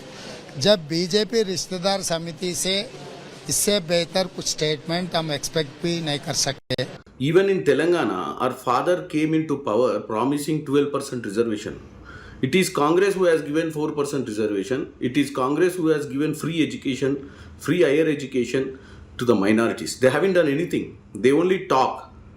They themselves, in the last few days, are very much in panic about the surveys what they are seeing. And now they are behind minority votes. Meanwhile, BJP called Kavita Rahul Gandhi war an eyewash, branding them same sides of a coin. Srimati Kavita's statement that the Congress has not done anything for the Muslims shows that both of them are trying to woo the Muslim votes for their group. The BRS party is going further in order to appease the minority communities more than the Congress. However, the criticism of Srimati Kavita on Congress party with regard to the minorities is only an eyewash, and both are one and the same. With Apurva Jayachandran and Abdul Bashir, Bureau Report, India Today.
बाकी तो सब हिंदू से ही convert हुए हैं मुसलमान हिंदुस्तान में, और उसकी मिसाल हमारी कश्मीर में। This comment of the former Chief Minister of the erstwhile state of Jammu and Kashmir, Ghulam Nabi Azad, has set the cat among pigeons. Speaking at Doda in Jammu and Kashmir, Azad sparked off a new debate with his comment that everybody in India had been Hindu. In fact, in Jammu and Kashmir, everyone was a Pandit before Islam came. हमारे हिंदुस्तान में इस्लाम सिर्फ वैसे ही पूरा इस्लाम तो आया ही है 1500 साल पहले। हिंदू धर्म बहुत पुराना है, तो बाहर से आए होंगे 10-20, वो जब मुगलों के वक्त में उनकी फौज में थे। बाकी तो सब हिंदू से ही कन्वर्ट हुए हैं मुसलमान हिंदुस्तान में। While some hailed Ghulam Nabi Azad's comments, the Congress was clearly upset. National Conference Vice President Omar Abdullah hit out at Azad, insisting he was trying to appease powers that be. आज़ाद साहब ने किस context में कहा, क्यों कहा, किसको खुश करने के लिए कहा, ये तो आज़ाद साहब ही कह सकते हैं ना, मैं नहीं कह सकता हूँ। PDP Chief Mehbooba Mufti came out with a shocker in an exclusive conversation with India Today. He should say that कि हमारे जो पूर्वज थे वो बंदर थे. You should say he should go back. He should go back there to the Stone Age. Yeah, he should go back to the Stone Age and find out what his forefathers were. I mean, I don't believe in the theory that हमारे forefather बंदर थे. Maybe he believes.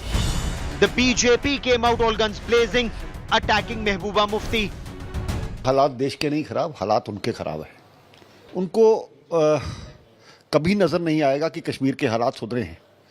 पत्थरबाजों का समर्थन करने वाले लोग आज उनको नजर नहीं आता कि आम आदमी बिना किसी डर के वहां घूमता है। Will Ghulam Nabi Azad's comments rekindle the flame of brotherhood and Kashmiriyat, or will vested political interests light up fresh fires to divide people once again remains to be seen.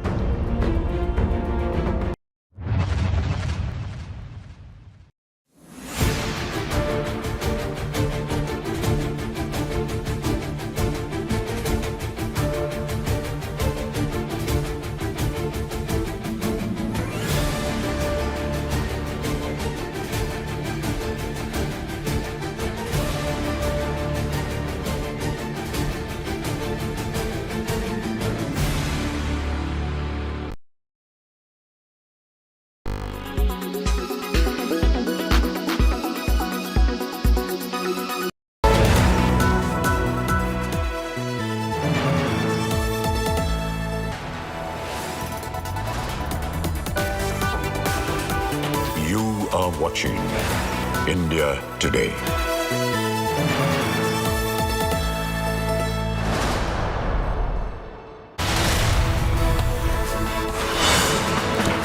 You're watching India Today. Here are the headlines we're tracking this hour. Scandal quakes. Unacademy teacher gives vote gyan and gets fired. Unacademy fires teacher and stokes controversy.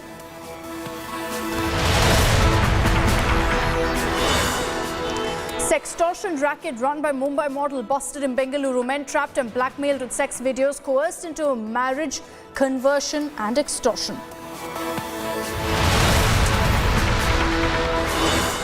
Maharashtra MLA's arm twist. Chief Minister Shinde reportedly for cabinet berths. Shinde MLA claims one MLA blackmailed that his wife would kill herself if he didn't get a cabinet berth.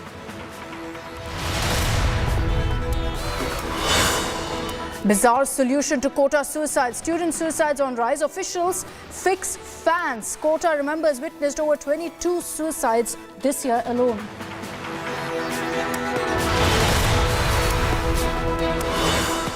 Shocker from Mumbai train station. Couple beats up man, pushes him onto railway tracks unintentionally. Train then runs him over.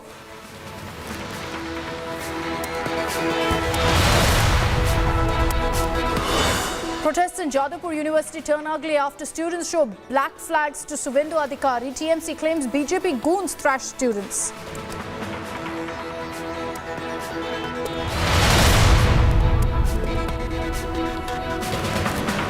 And let's begin with what's happening in Kolkata's Jadavpur University. Remember that the suicide of a student has rocked the campus, turning it rather political as well and leading to this kind of scenes that you see on your screens of protests. The BJP and the TMC are now at loggerheads in Bengal over the ruckus that occurred outside the Jadavpur University campus yesterday. The BJP and RSF students clashed with each other. This after BJP leader Shuvendu Adhikari was allegedly shown black flags during his visit.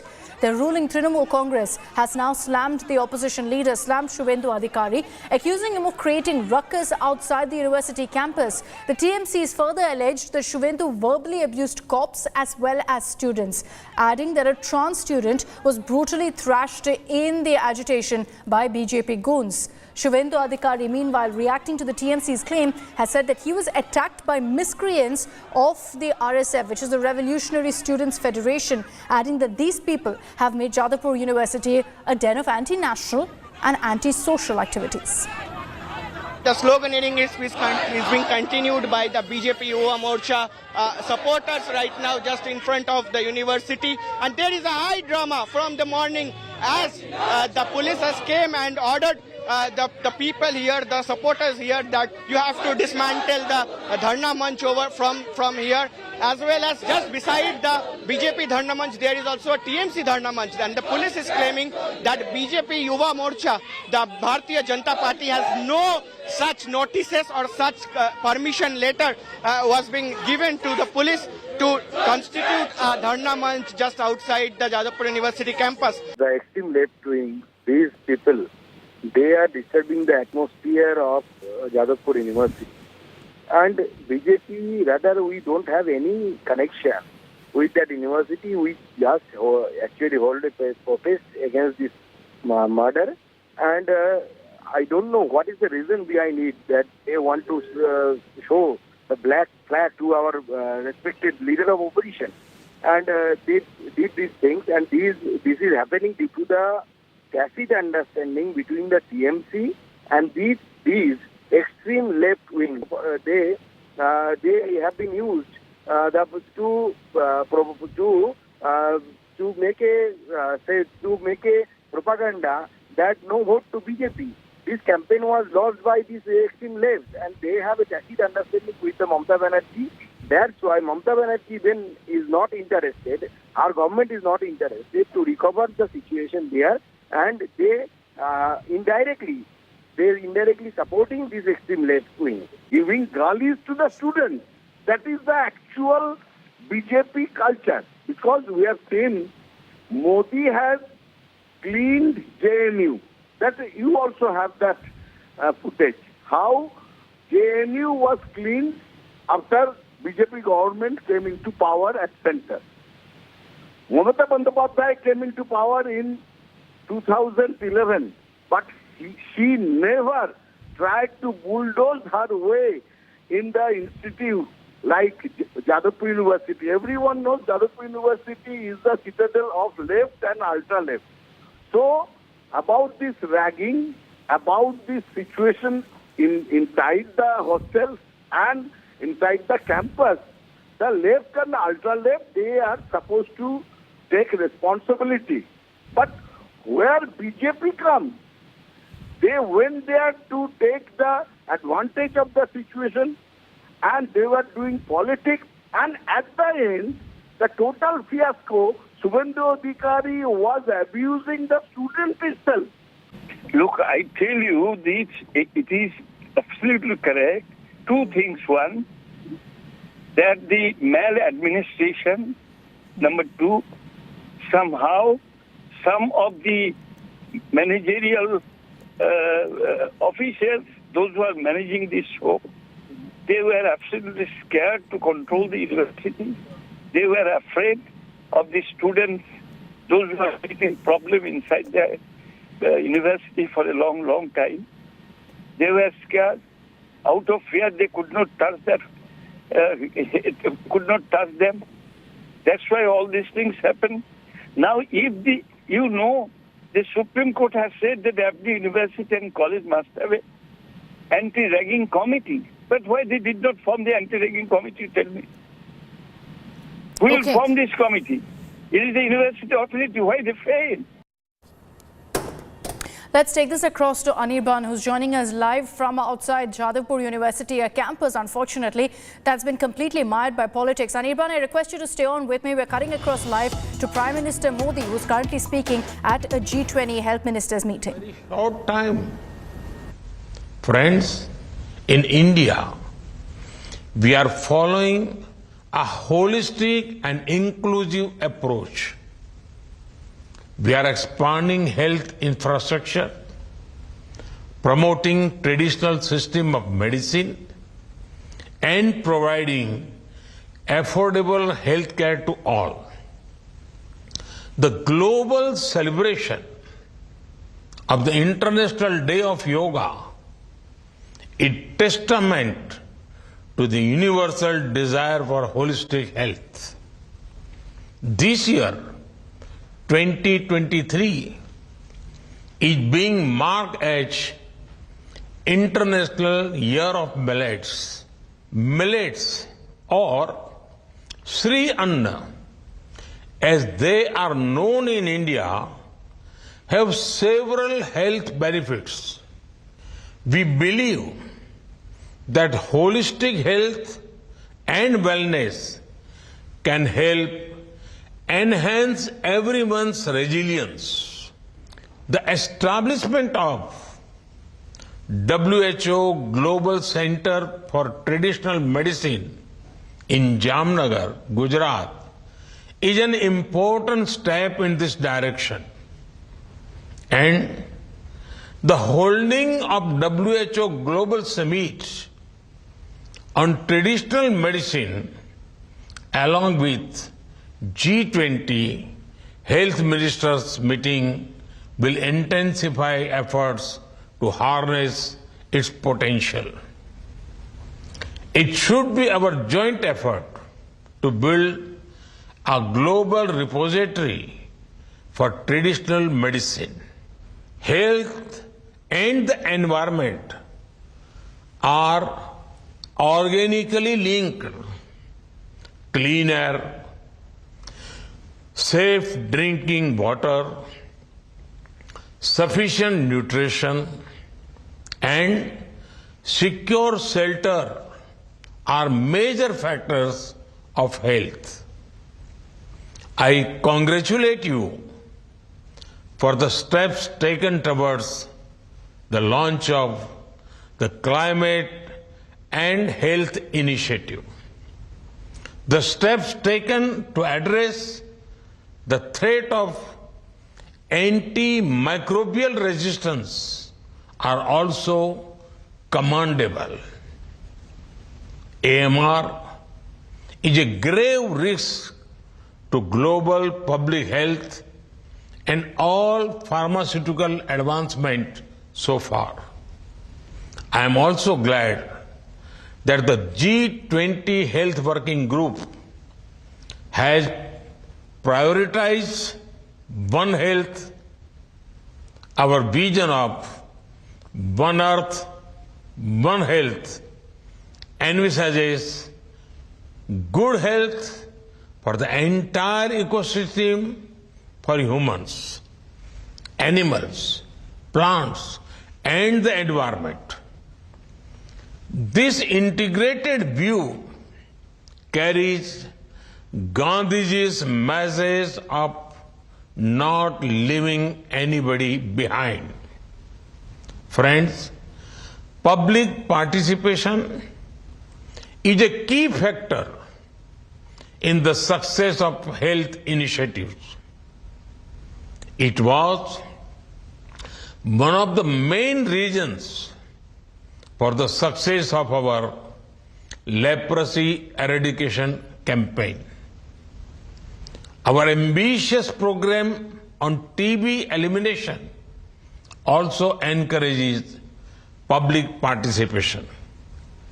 We have called upon the people of the country to become Nikshay Mitra, or Friends for Eradication of TB. Under this, nearly 1 million patients have been adopted by citizens. Now, we are on our way to achieve TB elimination well ahead of the global target of 2030.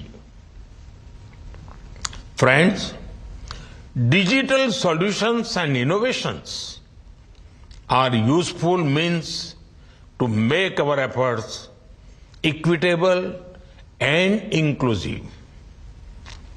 Patients from far and wide can receive quality care through telemedicine. India's national platform, e-Sanjeevani, has facilitated 140 million telehealth consultations to date. India's COVID platform successfully facilitated the largest vaccination drive in human history. It managed the delivery of more than 2.2 billion vaccine doses and real-time availability of globally verifiable vaccination certificates. The global initiatives on digital health will bring together various digital health initiatives on a common platform. Let us open our innovations for public good. Let us avoid duplication. Let us facilitate equitable availability of technology. This initiative will allow countries in the global south to close the gap in healthcare delivery. It will take us one step closer to our goal of achieving universal health coverage. Friends, I conclude with an ancient Indian wish for humanity. Sarve bhavantu, sarve santu niramaya. That is, may all be happy.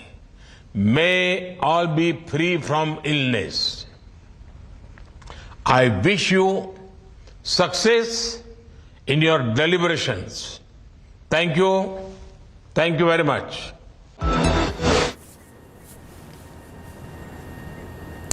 So the Prime Minister there speaking to the G20 Health Ministers meeting, which is happening currently in Gujarat, and sending across a message on his vision for how he really plans to improve healthcare in India and India's role in also global healthcare. We'll continue getting you all the highlights of the G20 summits that are currently underway in the run-up to the main Big Bang G20 summit. I'm slipping into a very short break. We'll be right back.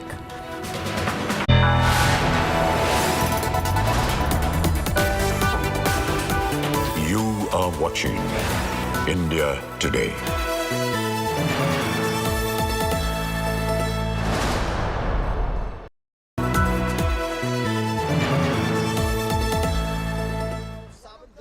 From the biggest conflict zones We are at the hostile airbase and this is to the biggest international moments, a reporter with India's flag on his sleeve and an unrelenting eye on terror, defense and national security, on the road, up the heights, in the trenches. He brings you stories that must unite us, because when it's national interest, it's India first. Monday to Friday 10 p.m. only on India Today TV.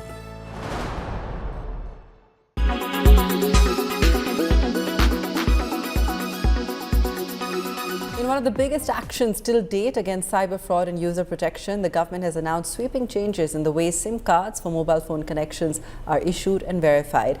The system of issuing SIM cards in bulk has been stopped with immediate effect, and police verification and registration of dealers has been made mandatory.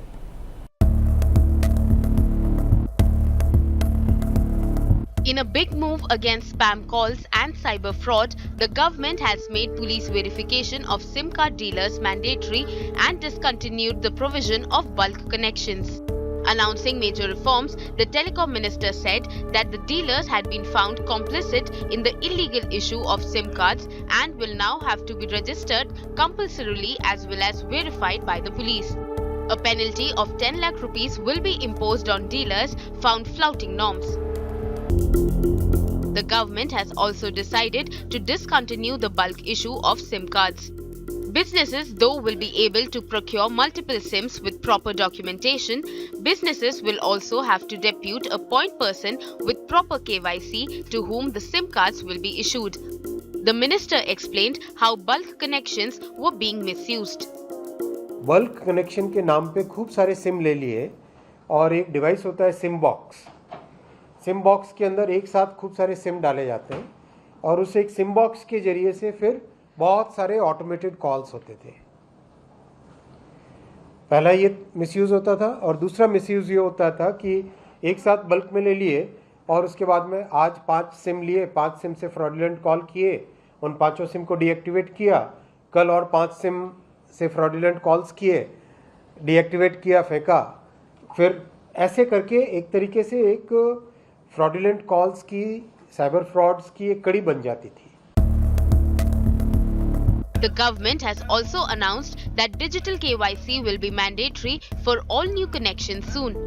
According to data released by the ministry, steps taken to curb cyber fraud include disconnecting 52 lakh mobile connections, blacklisting 67,000 dealers, filing of 300 FIRs against SIM card dealers since May 2023, and blocking around 66,000 WhatsApp accounts that were involved in fraudulent activities.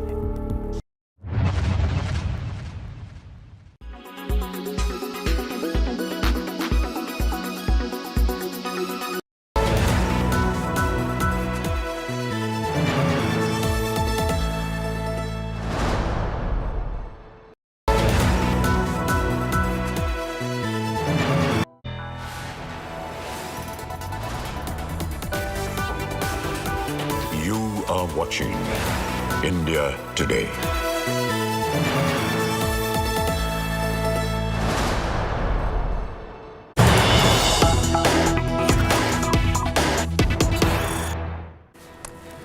Welcome back. Let's get you breaking news that's coming in from Karnataka. Dalit ministers in the Karnataka government have shot off a letter to Congress President Mallikarjun Kharge that Sudham Das shouldn't be made an MLC. Sudham Das is a new entrant in the party, is their contention. They've also said that he's made no contributions. On what basis is he being nominated to the Legislative Council? Remember that HP Sudham Das, who's a former Enforcement Directorate officer, has been named as one of the 3 named to be part of the Legislative Council. Nagarjun Dwarkanath is joining us with more details on this. Nagarjun, Dalit ministers in the Karnataka government up in arms against the nomination of Sudham Das. What exactly is their grouse here?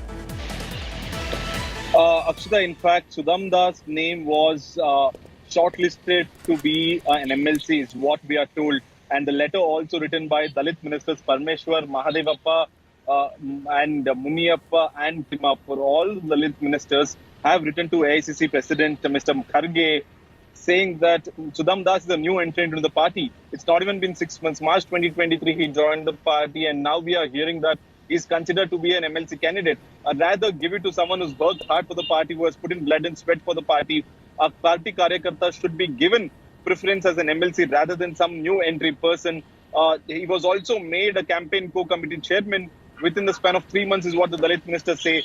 Rightly so, that merit should be considered, is what the ministers have written to the AICC president, that a karyakarta should be recognized and given, made an MLC, and not someone outsider who was in bureaucracy who have just stepped out. They want to mount pressure on the High Command that someone else has to be considered. All right, we'll track the latest on this and whether the government really buckles to that pressure. Thanks for the moment, Nagarjun, for getting us those details. Sticking to news from Karnataka, there's a massive sextortion racket that's been busted by the Bengaluru police. Neha, aka Meher, a Mumbai model whose pictures you see on your screen, she along with 3 others allegedly amassed over 35 lakh rupees from sextortion activities. Over 50 men are believed to have fallen victim to this gang's manipulation and extortion. Her 3 associates have been nabbed. The main piece of puzzle, the mastermind, this Mumbai model, is still missing.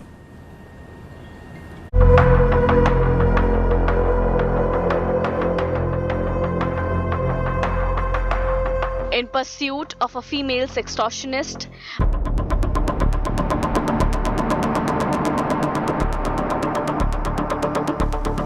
Bengaluru police are currently searching for this woman, Neha alias Meher.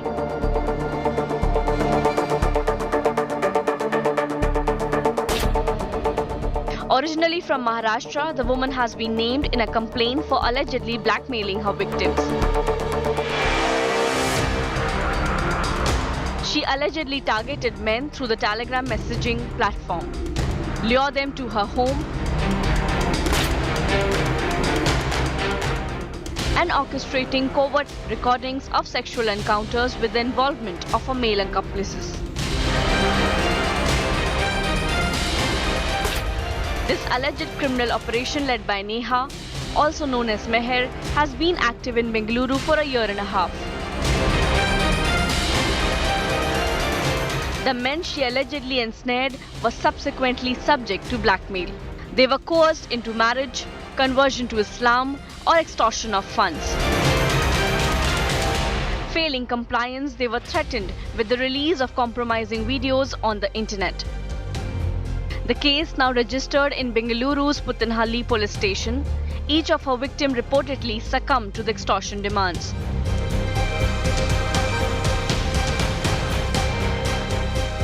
One of the complainants disclosed that he was coerced into giving her up to 60,000.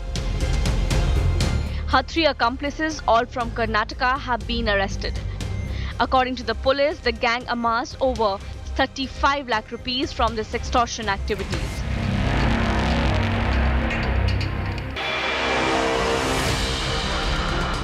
Around 50 men are believed to have fallen victim to this gang's manipulation and extortion.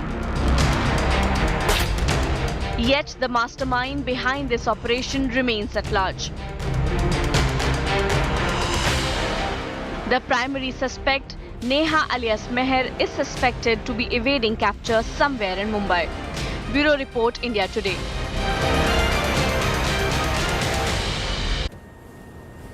And in some worrying news, 2 Indian pilots have succumbed in the last 2 days due to heart attacks, triggering questions on whether they're being overworked or overstressed. An Indigo pilot collapsed at a boarding gate at the Nagpur airport and died while being taken to the hospital on Thursday. He died after suffering a sudden cardiac arrest, and this was shortly before he was to operate a Nagpur-Pune flight. Just a day before, Qatar Airways pilot had died after suffering a heart attack on board a flight. He was travelling in the passenger cabin of a Delhi-Doha flight as an additional crew member. These 2 incidents come days after a pilot collapsed in the bathroom of a commercial flight from Miami to Chile, which had 271 passengers on board.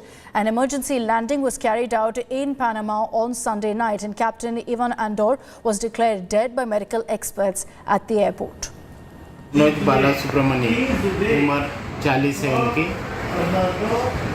वो plane में जाने के पहले gate number 1 के ऊपर उनको अचानक से चक्कर आया और वहाँ पे वो तबीयत ख़राब हो गई, वहाँ पे गिर गए। तो उनको तुरंत डॉक्टर टीम ने उठाकर मेडिकल ट्रीटमेंट किया और किंग्सवे हॉस्पिटल लेके गए।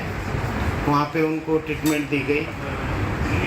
उसके बाद में उनको और भी मेडिकल हॉस्पिटल में रेफ़र किया, लेकिन वहाँ पे डॉक्टरों ने उनको डेथ डिक्लेयर किया। Those who pilot, they have their regular cardiovascular evaluation and they're usually very fit. It's very amazing to learn that how it happened to him. I'm sure he must have been having his regular checkup, he must be fit cardiovascularly, but what happened to him? Of course, the autopsy will guide us more, But in some such situation when they do not find there is no evidence of any heart attack as such, no acute myocardial infarction, even there is now we should do a molecular autopsy to find out if there is any has been a molecular basis or electrical basis of sudden cardiac death in this particular case. अगर वो take off करके उसको heart attack होता तो वो crash कर जाता, जहाज भी खत्म हो जाता, वो भी खत्म हो जाता, और अगर उसमें यात्री होते तो वो भी गर्क हो जाते। 40 साल की उम्र में हाँ हार्ट अटैक वगैरह हो सकते हैं, उसको मेडिकली फिट रहना चाहिए और डीजीसीए को ये देखना पड़ेगा कि अब जो भी आप मेडिकल का जो क्लियरेंस है उसकी एक सेंट्रलाइज बॉडी उसको बहुत स्ट्रिक्टली मॉनिटर करे। एयरफील्ड के ऊपर ऐसा संस्था होनी चाहिए जो पायलट से पूछे तुम अपना मेडिकल सर्टिफिकेट भी दिखाओ, और वहाँ पे भी एक डॉक्टर होना चाहिए जो जाने से पहले एटलीस्ट तुम्हारा नब्ज चेक करे और हार्ट इत्यादि चेक करे। वो हो सकता है, इसमें कोई बड़ी बात नहीं है। Moving on, arm twisting by Shinde Sena MLAs for ministries has now come to light amid delays in the Maharashtra cabinet expansion, and it's one of Shinde Sena's own who's exposed this. Shinde Sena MLA Bharat Gogavle has claimed that several Shinde Sena MLAs had used emotional blackmail and threats to go ahead and bag the cabinet berths that they enjoyed today. Gogavle spoke about an instance where an MLA actually threatened that his wife would die by suicide if he didn't become a minister, and so was made one. And now they were warned that Narayan Rane would finish him off if he failed to become a minister, and again was made one. Now several others, according to Gogavle, are threatening to resign immediately after the swearing-in ceremony. Gogavle claimed he'd sacrificed his ministerial aspirations after Chief Minister Shinde asked MLAs to understand the situation and compromise to accommodate others. Meeting 9 मध्ये माझा number होता, 9 मध्ये आमचा number होता, सगळं झालं। एक जण आला भारतात, बोला जर मला मुख्यमंत्रीपद दिलं नाही तर बोला माझी बायको आत्महत्या करेल। वाह रे वाह, आमच्या बायका फक्त अशाच राहिल्या। एक जण आला, बोला जर मला नाही दिलं तर नारायण राणे मला संपून टाकतील। एक जण बोला आम्हाला देत नाही ना, तुम्हाला मी 12 वाजता राजीनामा देतो। दुपारी 12 वाजता म्हणजे 9 लोकांचं मंत्रिमंडळाची शपथ झाली तर 12 वाजता मी राजीनामा देतो।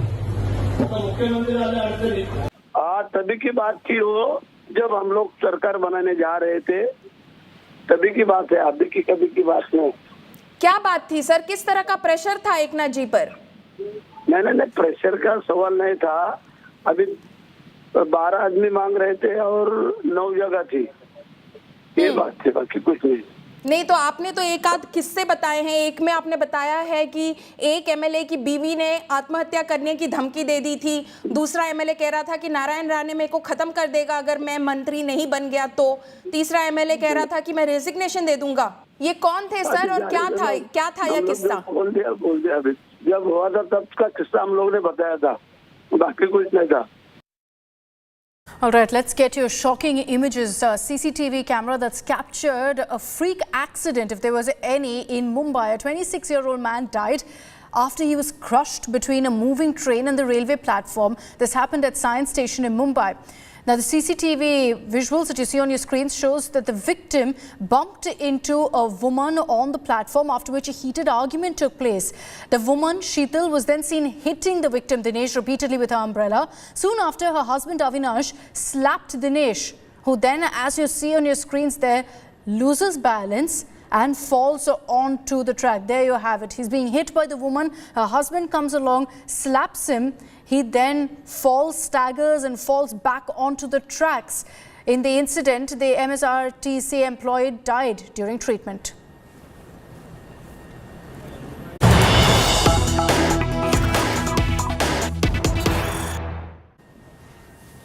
As we count down to Chandrayaan 3's date with the moon on August 23rd, it will be touching down on the moon's surface. Here's the first video that's been put out by ISRO of Chandrayaan 3's image right now of what it sees as close as it's gotten right now to the moon. This is the video that's been released by ISRO of the Vikram lander's view right now, and it's a stunning view of the lunar surface. You can see the craters up close, and this gives you a sense of how very close we are right now to the moon. Remember that in just about 5 days from now, on August 23rd, is when the Vikram lander will make that soft landing on the moon's south pole. It's in fact yesterday, after the separation that took place yesterday afternoon. It's about 163 kilometers from the moon, and today you're going to be seeing a very crucial deboosting exercise. Nagarjun Dwarkanath is joining us with more details on this. Nagarjun, lovely view that the Vikram lander currently has, and it gives you a sense of how very close we are right now to the moon.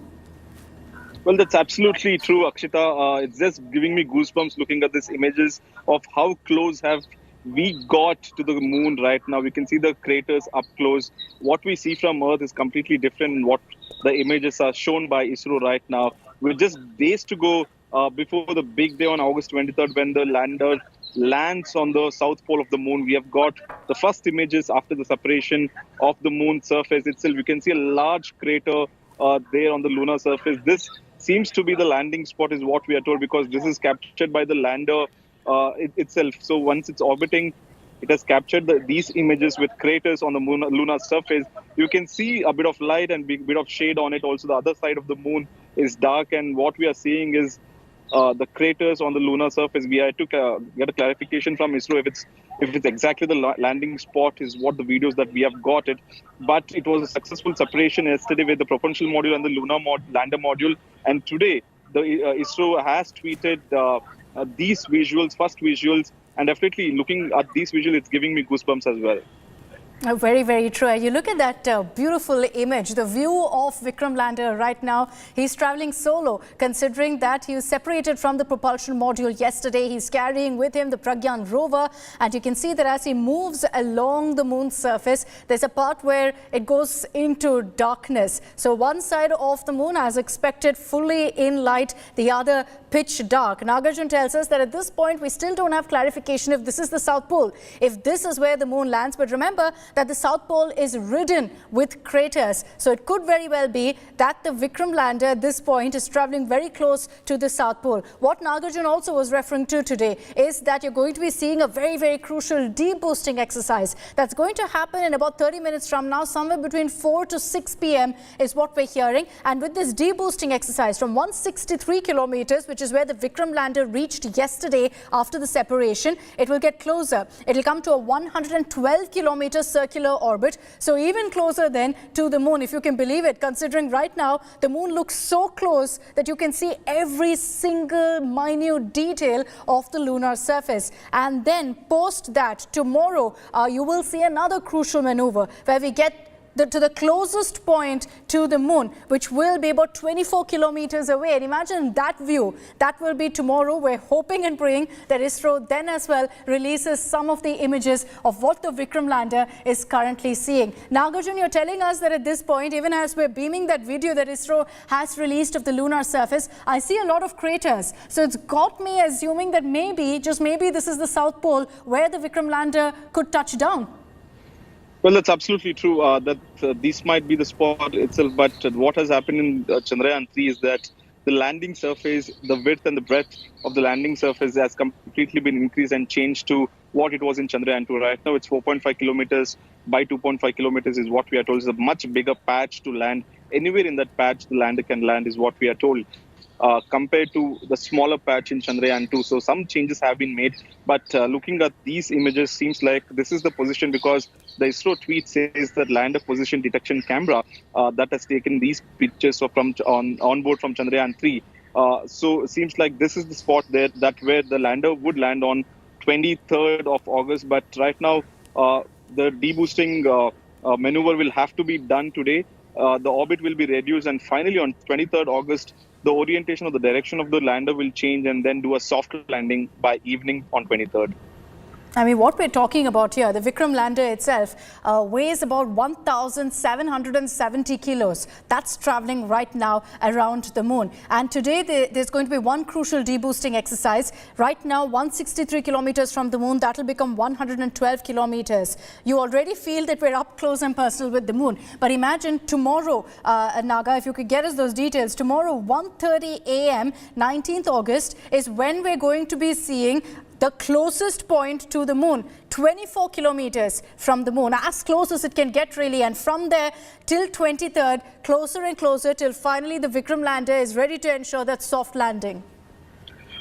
That's true, Akshita. In fact, that will be the last maneuver on the 19th, where around 1:30 a.m. is what we are told that final maneuver will be done, the deboosting will be done, and it would go on to an orbit of 24 kilometers just above the lunar surface, and we'll have a much clearer picture of the lunar surface, the craters, and also the light that we are seeing on the side of the moon. All of this will be much clear. We'll have a clear picture on the 19th, and the final maneuver will be happening on the 23rd evening, and the descent would begin by afternoon is what we are told. And once the lander lands, a few hours later, the rover would come out, and it would be there for one lunar day, that is 14 Earth days, to carry out the experiments. The payloads are there on lunar, on the rover as well as the lander module as well. So quite exciting times for all of us to know that something that we see in our daily life in the sky, ISRO has made sure that they've gone there and done experiments, and they're quite hopeful that this time the landing will be quite a success.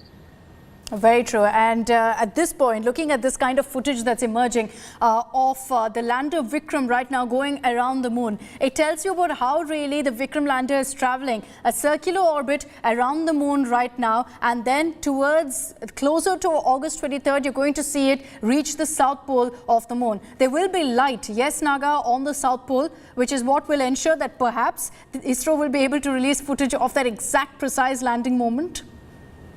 Well, definitely, that's the most exciting part, right? Because we got that wrong last time because of the acceleration error, and we crash landed last time, but it was just a partial success. But this time, they have given directions and they have addressed the errors that took up last time, and now they're quite confident that no matter what, we will make sure that Chandrayaan-3 lander will be landing on the moon, and it will have complete light because the solar panels on the rover and the lander will take in place, because they have to take in the light from the sun, and then that will be the oxygen or the battery life for the rover as well. So there will be light. We will be seeing clearer pictures of the lander landing as well as the rover as well. So in the next few weeks, almost every alternate day, we might be getting pictures of what the moon looks like. We all have seen it from our daily lives, 4 lakh kilometers away, 400,000 kilometers away from the moon. And we all have idealized moon for one or the other reason. But today we are going to see the reality of the surface and what it takes to be there, and some scientific experiments that will be carried out. And this data will be helping generations together, which will be coming in the next few decades or centuries. This data will definitely help for not just India, but also the global space sector. Very true, and the moon definitely looks very different from what you and I see really from this point, Naga. It's traveling in an elliptical orbit. You can see that as it moves this way across the moon, and you compare these to the pictures that we got a few weeks ago. That was the first time ISRO had released pictures. That was when the propulsion module was in place, and ISRO had released pictures of what planet Earth looked like and what the moon looked like. We thought that was as close as it gets to the moon. We were clearly wrong, because you look at this stunning video that's emerged right now of the lander Vikram's view right now of the moon. Now you can see that, and this is, by the way, from a distance of about 160 kilometers or so. That's going to reduce further in the next 30 minutes to 1 hour, because between 4 to 6 p.m. is when really the deboosting exercise will take place, which will reduce the distance further. And then tomorrow, that distance will reduce further, which will mean that we are at the closest point to the moon. How close? 24 kilometers. And then lander Vikram continues to travel in that elliptical orbit, and as expected, 23rd August, 5:45 p.m. is the time that's been given by ISRO right now. It could go back and forth by a few minutes, by a few hours, based on whether lander Vikram is running as per schedule, and then it will touch down. And these are more images that we're showing to you right now. You can see the moon's surface so very clearly on this. It's almost eerie, Naga, that we've got such a close-up view. And now we're going to get even closer. Tomorrow, about 24 kilometers to the lunar surface is what we're expecting. But you're right in also saying that this kind of footage that emerges of Chandrayaan 3's journey is so crucial also in ISRO scientists kind of, understanding and grappling with what really the moon's surface looks like.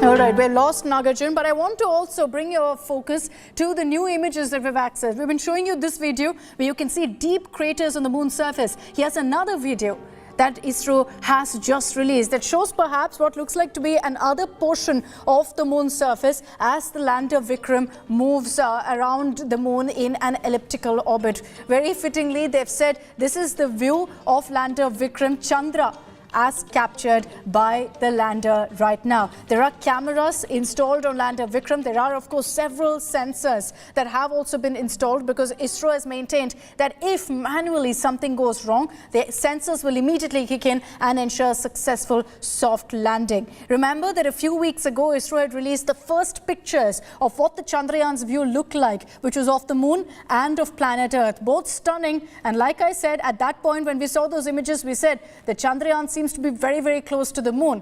Now look at these pictures. You can see very, very clearly almost every significant detail on the lunar surface. And we're just about 5 days away from the landing on the moon's south pole. At that point, which is expected at about 5:45 in the evening, there will be light on the south pole and the lander Vikram with the rover Pragyan inside will slowly, smoothly touch down on the moon's surface, and then the rover will be released. On the rover also, there are several cameras, and not just cameras but also other equipment that can ensure that there is a detailed study done of the moon's soil and of the craters. The South Pole, it's believed, has also a lot of frozen water parts in these craters, and that's why the kind of science, the kind of research that ISRO scientists will do on what's on the moon's surface, what's on the South Pole, will be so very crucial, particularly to questions on whether there is any trace of water on the moon's surface. These pictures that we're showing to you right now is also part of what ISRO has released.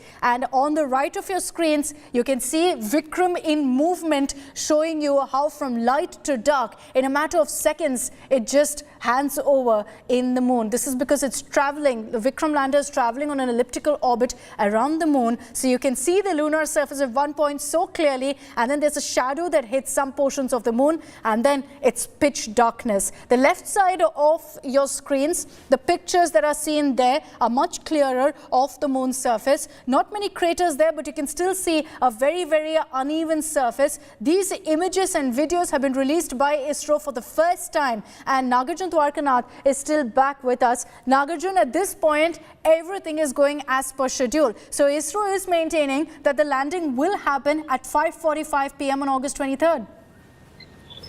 That is true. Everything has gone as per schedule, as per planning. Not even a micro millimeter of error till now is what we are told, because everything was taken into consideration. The errors that was done in Chandrayaan 2, all that were taken into consideration and it was addressed, and so changes were also put into place is what we are told. So till now, since July 14th, if I'm not wrong, since the launch date, everything has gone as per record, as per plan, which was chalked out on the paper.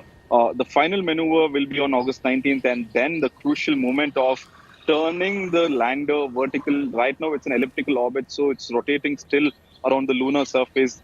Slowly, it will be coming down, dropping the weight of the lunar to the lunar surface itself. Right now, it was at 160 kilometers away from the lunar surface, then to 150. Slowly, by the 19th, early morning to the 20th, also, it would come down to 24-kilometer height, just above the lunar surface. And by 23rd afternoon, in the Indian Standard Time, it will start making its direction towards the lunar south pole of the lunar surface and moving not just to the lunar surface, but the crucial maneuver is moving from elliptical orbit and to make it vertical. So that's also a bigger maneuver, because you'll have to boost the lander in a certain direction so that it moves, it changes its orientation from elliptical orbit to a vertical orbit, and then descends to the lunar surface, radio altimeter will be used, because every inch or every centimeter will be crucial, because it has to judge as to when do I decelerate, when do I accelerate. All that will be important. So quite a few crucial hours on the 23rd, and the moment it lands, that's the big success, because last time we failed to land the Chandrayaan-2 successfully. It crash landed, but the moment it lands, all the scientists on ISRO will have a sigh of relief, because that's the major part of what we were looking for. And then within few hours, the rover would come out of the lander, and for the next 14 days, there would be experiments carried out by the payloads on the lander as well as the rover. Now, can I just say here that every single Indian will be heaving a sigh of relief the moment that soft landing is accomplished on August 23rd. And we're very, very confident. We're 100% sure that this time around we're going to get it right. Just a quick highlight for our viewers as well. You see those two images on your screens. On the right, actually, is the footage that's been released by ISRO just now, but it was actually shot on August 15th. So on the right of your screens is the video that was taken while the Vikram lander was still a part of the propulsion module. You can see the speed with which it's traveling. On the left are those latest images. Mr. K. Sivan, former ISRO chief, is joining us on this broadcast. Mr. Sivan, it's beautiful to see these images, makes us all so proud and gives us a sense of what you have achieved and accomplished so far, sir. Everything on track as of now, Mr. Sivan?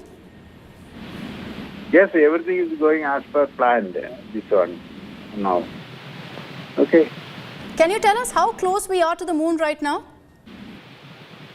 No, we are working out that different maneuvers. Now that yesterday when we separated, it was like 167 by 167 kilometer orbit or so.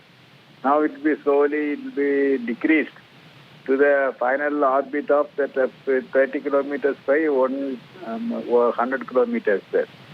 Okay. Okay, sir. And the deboosting exercise is going to happen now? Deboost, this one day, every day it will be there. So small that maneuvers will be there. This one. Okay. And it is not nothing special, this one. And finally, anyway, we need to achieve the orbit of 100 kilometers by 30 kilometers. Here, 30 kilometers is the place from where this our descent is started, getting started. Mr. Sivan, how long will the descent take, and is it going to be happening as scheduled on August 23rd at 5:45 p.m.? Yes, that's what we are targeting. Okay, so it's going to happen as scheduled. How long will the descent actually take, sir? No, I'm not exactly that. It will be around 15 minutes or so, this one. Okay. And what's happening in the next few days, sir, you're saying is routine, something that ISRO is very familiar with? No, this is what I'm telling. That is, this orbit will be trimmed to get into the 30 kilometers by 100 kilometers orbit. Yes, this is the orbit from this is the altitude, 30 kilometer altitude from which this lander will start journey towards the surface of the Earth, moon. So the next few days, the maneuvers will be done to achieve this particular orbit size. Okay, Mr. Sivan, thank you very much. Congratulations to you and the entire ISRO team. Thank you so much for joining us here at India Today. I know you're extremely busy, sir, tracking all that's happening right now with Chandrayaan-3. Mr. Jitendra Singh, MOS PMO and someone who's also in charge of the space sector, is joining us on this broadcast. Mr. Jitendra Singh, it's wonderful to see these images because it gives you a sense of how close we really are to the moon. And I'm sure you've got your fingers crossed, sir, for August 23rd. Yes, obviously, and I think a very short while from now, it will descend further to closer orbit. It's gradually inching towards the surface of moon. And I'm sure these pictures will excite every Indian, but for the scientific fraternity, they would have other connotations as well. The imagery would give indication of the kind of crater, the kind of surface, the kind of milieu over there. So I think it's appropriate to say that the lander has started doing its work even before it's started performing its task even before it has landed. Mr. Jitendra Singh, as you pointed out, every single image, every single video that's coming to the fore right now, being sent across, beamed across by the lander, is so crucial in our scientific study. But you said also that the deboosting exercise is going to happen today as well as tomorrow. So we're going to be very, very close to the moon, sir. These are procedures that ISRO is very familiar with, yes? Yeah, absolutely.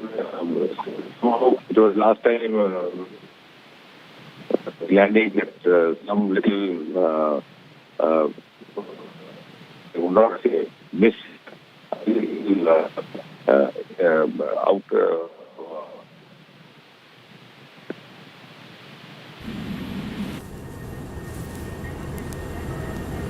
Okay, apologies. We've lost the connection with Mr. Jitendra Singh. We're going to reconnect with him because the government is so very closely tracking every update that's coming in from ISRO right now. They know full well how important this mission is and how important every update that comes in of the lander Vikram getting closer and closer to the lunar surface really is. These are images that have been beamed across by lander Vikram to us seated here and to the ISRO headquarters in Bengaluru, where they are, of course, tracking every update that comes in. Like I said, in about 10 minutes from now, 4 p.m. to 6 p.m., between this crucial 2-hour period, you're going to be seeing a deboosting exercise. What does that mean? It essentially means the lander Vikram, which right now is traveling in an elliptical orbit, will get closer to the moon. And at this point, it's at about 160 kilometers, considering that yesterday you saw that very successful separation.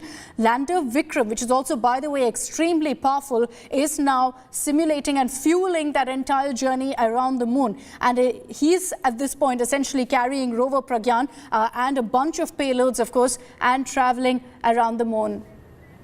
We're going to continue getting you the latest updates on Chandrayaan 3's journey. Like I said, 4 p.m. is when the boosting will happen, which means we get closer to the moon. I'm slipping into a short break with those amazing images of the lunar surface beamed across by Chandrayaan.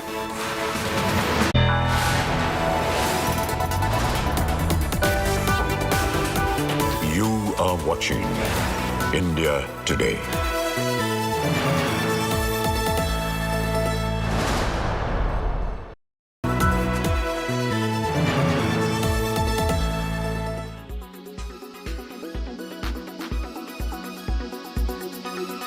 There is a very serious allegation has been raised by former associate editor of Deshabhimani, the mouthpiece of CPM. Unfortunately, the CPM is keeping silence. Chief Minister is speaking silence. For last 6 months, the Chief Minister of Kerala is not speaking to the press or the people. I don't know what happened to him.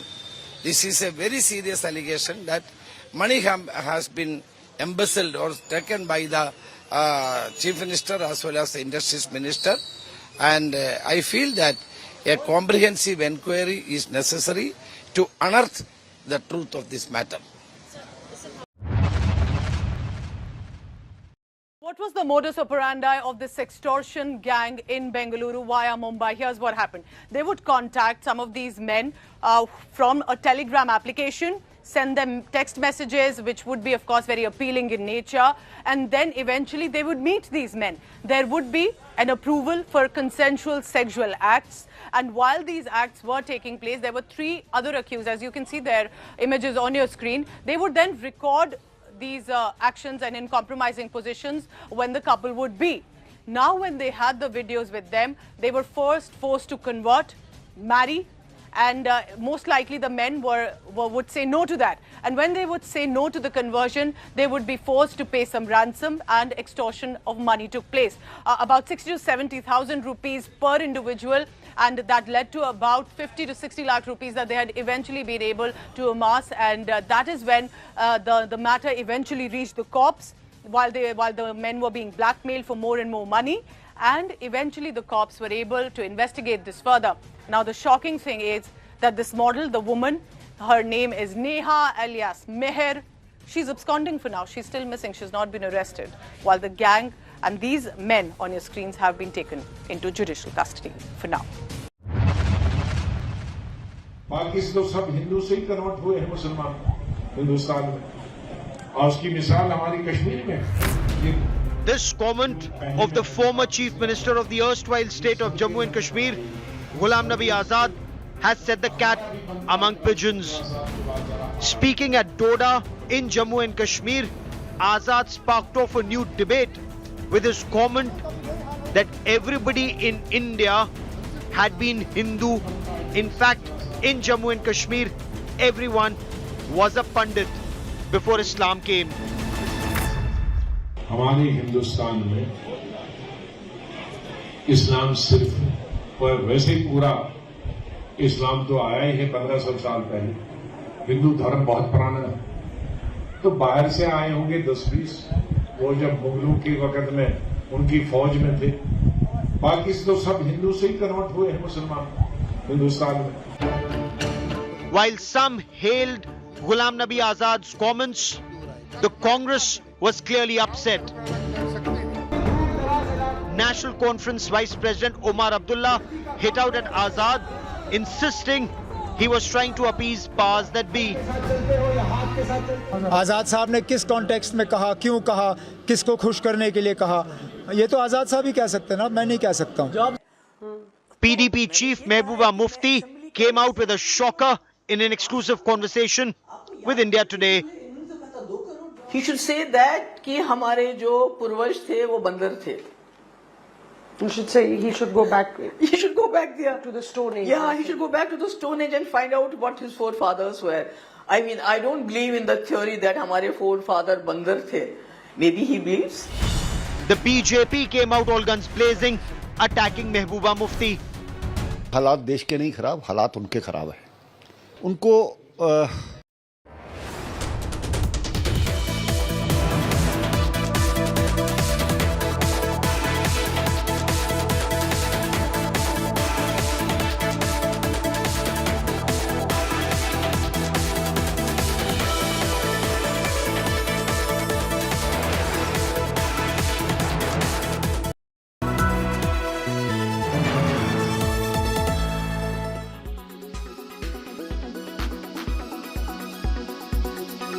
The 7-day nail-biting countdown to the Chandrayaan landing is now well and truly on. In a mega milestone, the Vikram lander tripled successfully from its mothership 163 kilometers away from the lunar surface. The lander is now moon-bound and will attempt a soft landing on the south corner of the moon at 5:47 p.m. on the 23rd of August. All of India is waiting with bated breath. It's the final countdown.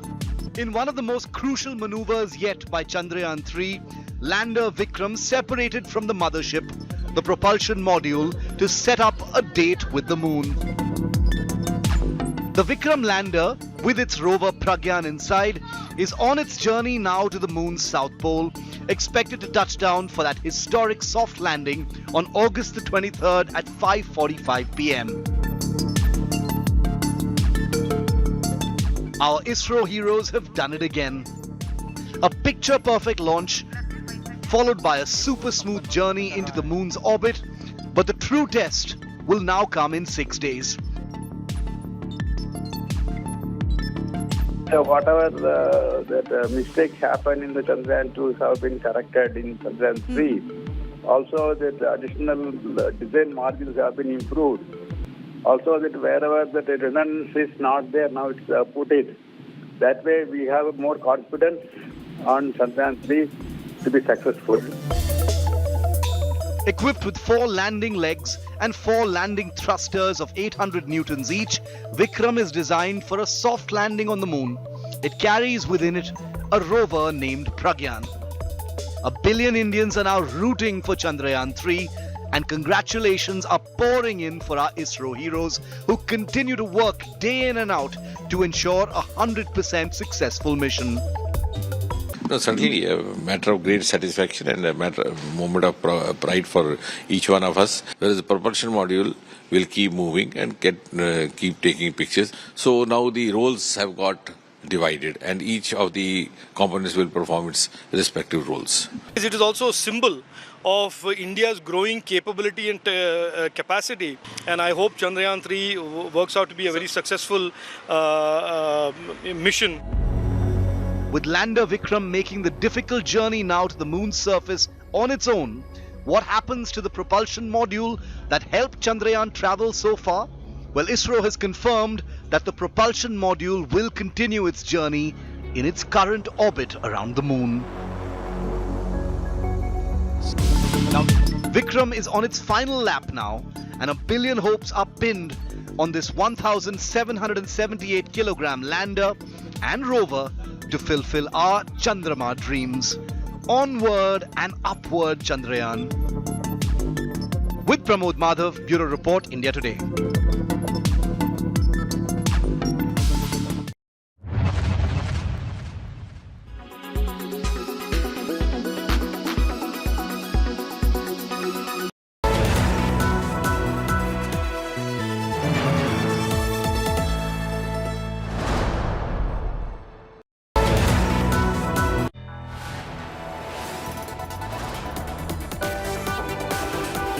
You are watching India Today.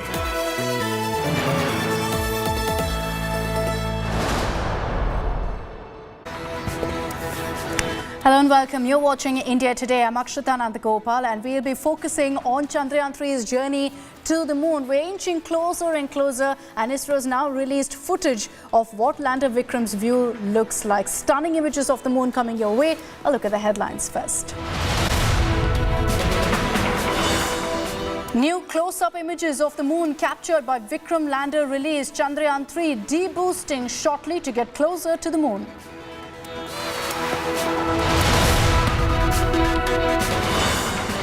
Scandal quakes. Unacademy teacher gives vote gyan, gets fired. Unacademy stokes controversy, invites criticism after firing.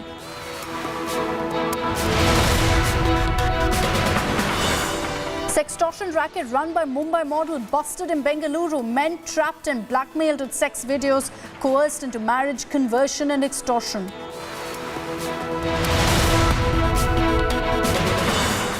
Maharashtra MLA's arm twist. Chief Minister Shinde for cabinet berths. Shinde MLA claimed one MLA had blackmailed that his wife will kill herself if he doesn't get a cabinet berth.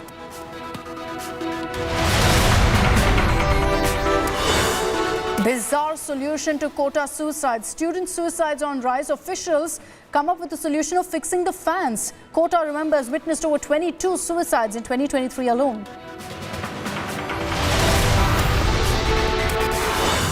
Shocker from Mumbai train station. Couple beats up man on railway tracks. Train then runs him over.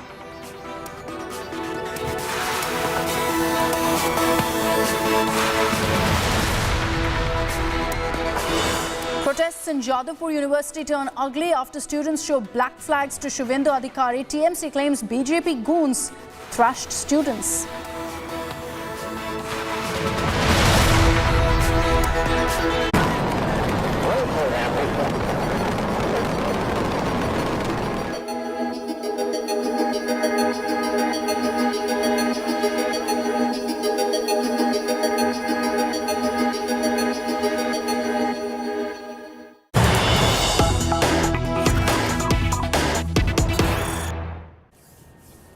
We're getting you the latest updates on Chandrayaan 3, which is inching closer and closer to the moon.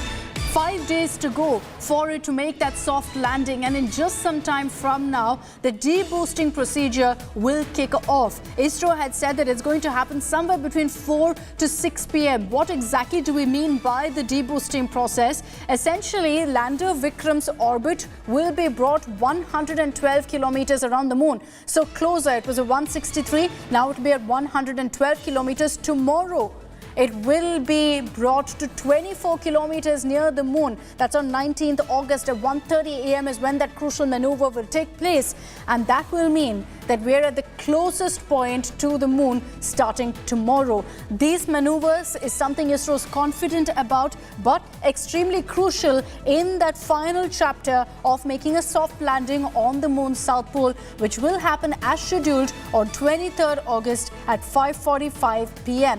But somewhere between now to 6 p.m. is when that crucial maneuver will take place, where Chandrayaan 3, where lander Vikram, which has rover Pragyan with him, will in fact fact, be going closer to the moon's surface, will be brought to 112 kilometers. Shilpa Nair is joining us with more details on this. Shilpa, those pictures that we're showing is up close and personal with the moon, and you think you can't get any closer to the moon before landing, but we're actually about 160 kilometers away from the moon. We're going to be getting closer in the next 2 hours.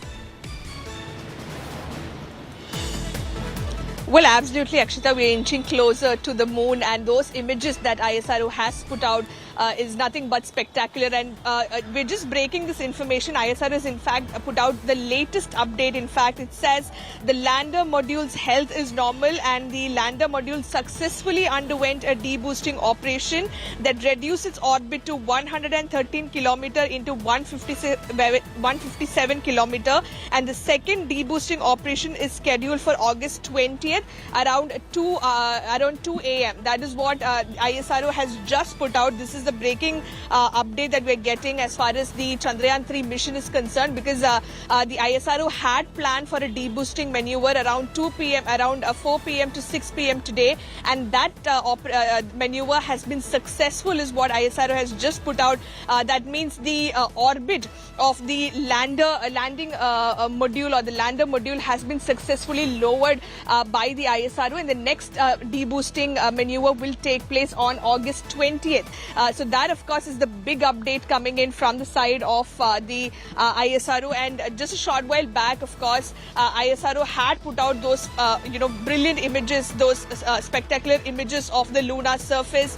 In fact, those were images captured by the lander imager camera just after it was separated from the propulsion module on August 17th, which is yesterday. So yesterday, of course, there was a whole separation that took place. The propulsion module and the lander module got separated, and immediately after that, one of the cameras attached to the lander module, of course, took these images, and that is the image that ISRO has put out, which clearly shows the lunar surface full of crates, and possibly somewhere around that area is where India Chandrayaan-3 will be making the soft landing on August 23rd. So all eyes now on August 23rd, when Chandrayaan-3 will be making that soft landing.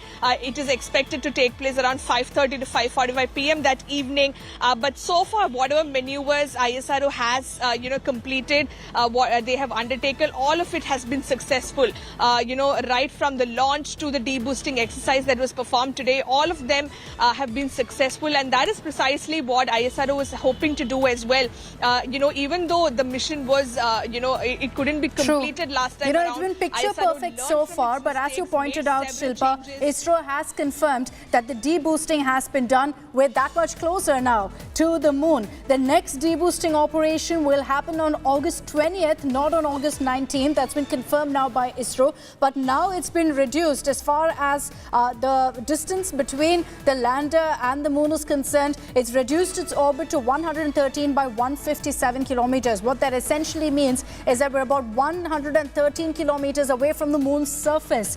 Now on August 20th, when the next maneuver will take place, which will be at about 2 a.m., that deboosting operation is also going to be crucial, because it will bring that distance down from 113 to about 24 kilometers, the closest point to the moon. That operation also will be very, very important, because that means that we're as close to the moon as we can get before actually touching down. So at this point, as Shilpa and I have been highlighting, it's all picture perfect, running as per schedule. Every single timeline, every single deadline so far has been met. All the pictures that you see on your screens there, on the right of your screens, are pictures that ISRO has released of the view right now that lander Vikram is enjoying. And what a view it is. You can see the moon's surface so very clearly. And now the Chandrayaan-3 is just about 113 kilometers from the lunar surface. August 23rd, Shilpa, is when we're going to be seeing that crucial soft landing taking place. But right now, in every conversation that we've had with the ISRO team, they're extremely confident that they've got it right this time, and everything is going as per plan. Well, absolutely. In fact, whenever we speak to scientists at ISRO and even the former scientists who worked on the previous Chandrayaan missions, all of them are extremely confident that this time around, we are going to soft land on the lunar surface. And because, last time when the mission was, couldn't get completed because of certain technical glitches and errors that took place, ISRO has learned from those errors. And that is one of the biggest strengths of this organization, this team of brilliant scientists that we have at ISRO, that they learn from their mistakes and they rectify it. They analyze it thoroughly. Whatever changes had to be made, they have done it this time around and they've launched it. Chandrayaan 3 was launched with full confidence that, this time we will make that soft landing on the lunar surface. And so far, whatever maneuvers had to be performed, it has all been successful. It has gone on without any kind of glitch. And the latest update, of course, is that, the ISRO had performed a deboosting exercise, a deboosting maneuver for the lander module, and that of course was performed successfully. And the current distance, like you pointed out, Akshita, it has been reduced, the orbit has been reduced to 113 kilometer. So that of course is the current update, and as days progress, the lander module will be brought down, the distance will further come down, and of course on August 23rd is when that soft landing will take place as far as Chandrayaan 3 is concerned. But meanwhile, ISRO, because there's a lot of excitement around the country, space enthusiasts, and everyone is very, very excited about this mission. And that is the reason why ISRO also has been putting out various updates, keeping everyone updated about the health of the lander module, what exactly is happening to the propulsion module, the images, because even ISRO knows that the entire country is hooked on to this, and everyone's waiting for updates from the team at ISRO, and that is the reason why all these updates are being put out by the team. The propulsion module, of course, is still orbiting around the moon, even though it was separated from the lander module, and the propulsion module will continue to carry out various studies, such as studying the atmosphere of Earth, etc. So array of tasks being completed even as the ISRO is finishing one maneuver after another. The next deboosting exercise, of course, will be carried out on August 20th. That, of course, is the latest update. And that's going to happen at 2 a.m. But here on India Today, we will ensure we stay up and get you all those live updates. Thanks very much, Shilpa, for joining us. Stunning, stunning images of the moon that you see on the right of your screens there, released by the ISRO team. These are pictures clicked by lander Vikram. And this was when it was in its previous orbit. Now, as we speak, it's reached even closer to the moon. And that means essentially the nail-biting countdown for India's moonshot has officially kicked off. The deboosting of Chandrayaan 3 has been concluded. This is the first part of the deboosting operation, and it's part of essentially the final preparations, where every single time you see a deboosting, you're going to be seeing lander Vikram getting closer and closer to the moon. At this point, it's been brought to about 112 to 113 kilometers around the moon. Now, on 19th August, actually at this point, ISRO has confirmed that will be on 20th August. 20th August, 2 a.m. is when Chandrayaan will move even closer. The next deboosting will happen, which will bring it to the closest point of the moon at 24 kilometers. ISRO announced that Chandrayaan 3's lander module has successfully separated from the propulsion module. This was announced yesterday. All through it was the propulsion module that was powering Chandrayaan 3. Now lander Vikram is on his own, traveling with 1,700 and 700 kilos on him to the moon. Yes, everything is going as per planned, this one. We are working out that different maneuvers. Now that yesterday when we separated, it was like 167 kilometer orbit or so. Now it will be slowly, it will be decreased to the final orbit of that 30 kilometers by 100 kilometers there. Okay. Deboost, this one is every day it will be there. So small that maneuvers will be there. This one. It is not nothing special, this one. And finally, anyway, we need to achieve the orbit of 100 kilometers by 30 kilometers. Here 30 kilometers is the place from where this our descent is started. Getting started. This orbit will be trimmed to get into the 30 kilometers by 100 kilometers orbit. Yes, this is the orbit from this is the altitude, 30 kilometer altitude from which this lander will start journey towards surface of the Earth, moon. So the next few days, the maneuvers will be done to achieve this particular orbit size.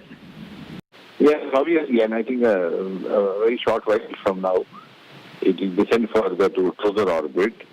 It's gradually inching towards the surface of moon. And I'm sure these pictures will excite every Indian, but for the scientific fraternity, they would have other connotations as well. The imagery would give indication of the kind of craters, the kind of surface, the kind of milieu over there. So I think it's appropriate to say that the lander has started doing its work even before it's started performing its task even before it is landed. So Chandrayaan-3 mission blasted off for the moon on 14th July. In its more than a month-long journey, it successfully completed several crucial maneuvers and is now nearing a very, very exciting finish. The lander will descend to a slightly lower orbit in the coming days as well. It's already come down to the 113-kilometer orbit, to 24-kilometer orbit next in 2 days from now. Let's round up for you all the key highlights in Chandrayaan's journey so far.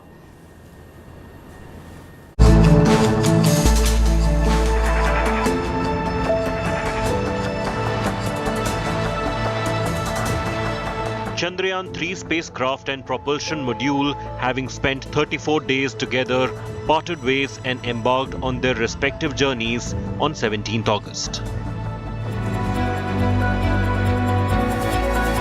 The propulsion module separated from the lander while in lunar orbit. A day before, on 16th August, the spacecraft had successfully completed a crucial firing operation, placing it into an orbit of 153 kilometers by 163 kilometers around the moon. This marked the completion of the lunar-bound maneuvers and brought the spacecraft one step closer to its ultimate goal of landing on the south pole of the moon. It is really a vital element, because now you look at your Chandrayaan-3 mission basically consists of 3 plus 1 4 modules type of thing. First is LVM-3, which has taken the composite of Vikram lander, propulsion module and the Pragyan, the rover, to the 36,000 kilometer highly elliptical orbit. From there, using a 5 earthbound maneuvers, propulsion module has taken the composite of Vikram lander and the Pragyan to the lunar orbit. Again, the lunar orbit also, from the elliptical orbit, it has now brought to the near circular, close to the moon, around 153 kilometer orbit. It has brought 153 by 163 kilometer. So now the important thing is, final thing is softly and securely landing on the moon. The propulsion module is a box-like structure with a large solar panel and a cylinder on top. It is responsible for carrying the lander and rover configuration until the spacecraft reaches 100 kilometers lunar orbit. The propulsion module will now continue its role as a communication relay satellite. Now Vikram has to take its own course of action. Further, it has to separate. So even after separating, then the major event comes. The major event is 4 800 Newton thrusters. They have to fire to take it to the lower orbit. That also will be done in 2 steps, and ensuring that all the 3 systems are working properly. These 2 steps, it will go down, put 100 kilometer orbit, then from 100 to go to the 30 kilometer orbit. 100 by 30 kilometer orbit. That's a very, very vital. But when it's going very closer to the Earth, so the position of the module has to be ascertained properly. Carrying hopes of billions of Indians, Bahubali rocket LVM-3 lifted off from Sriharikota on 14th of July, with Chandrayaan-3 aiming to land a rover on the moon's surface. The takeoff was picture perfect. More than a month later, it's now on its last leg to make history, an Indian space dream come true.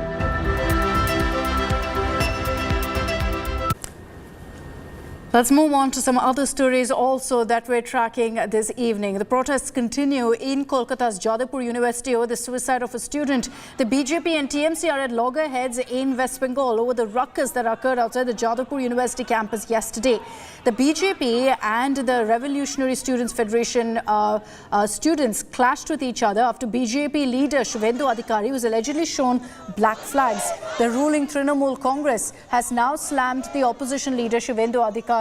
These are live images that we're showing to you right now from outside the Jadavpur University campus, where you can see a BJP protest that's currently underway. This comes after Shubhendu Adhikari was accused by the TMC of creating ruckus outside the campus. When he was there were black flags that were shown. It led to clashes, including a trans student being assaulted. And there's been back and forth with Shubhendu Adhikari blaming the RSF and blaming the TMC, saying they're the ones who instigated the violence. The TMC in turn has blamed the BJP, saying that they resorted to rioting and this kind of violence on the streets of Kolkata outside the Jadavpur University. Let's get you those live updates. We'll connect with our reporter in just a bit to tell you what's really happening there on the ground. But it's unfortunate really that once again you're seeing an incident of the suicide of a student being completely politicized in this manner. Suryagni Roy is joining us live with more details on this. Suryagni, I understand there's a protest right now happening outside the Jadavpur University.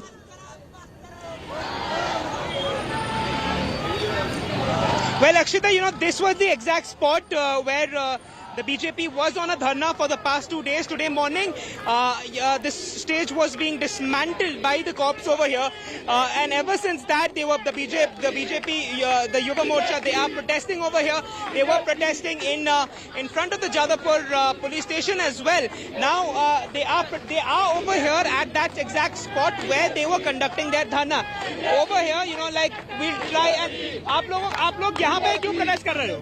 आप लोग जानते हैं भारतीय जनता युवा मोर्चा का जो आंदोलन था ये student के लिए था, स्टूडेंट फोरम के लिए था। ये जो स्टेज हटाया गया था पहले, पुलिस ने आप लोगों को क्या बोला? ये 16 तारीख का है, 16 से 29 तारीख का परमिशन था।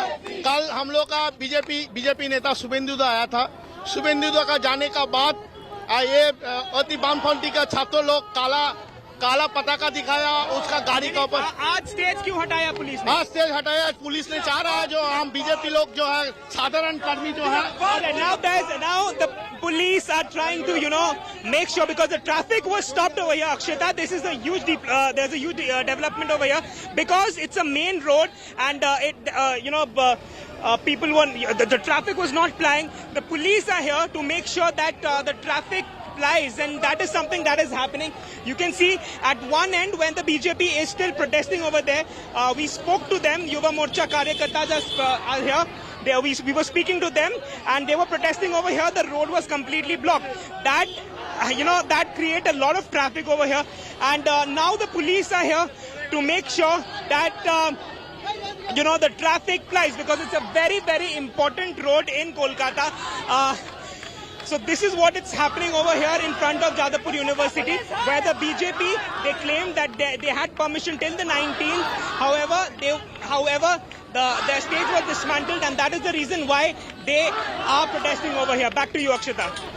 Okay, we can see the sloganeering that's continuing right now outside the Jadavpur University. Things becoming tense right now. But why are these kind of political protests even being allowed, Suryagni? Why has it turned so political, this entire incident of the suicide of a student in Jadavpur University?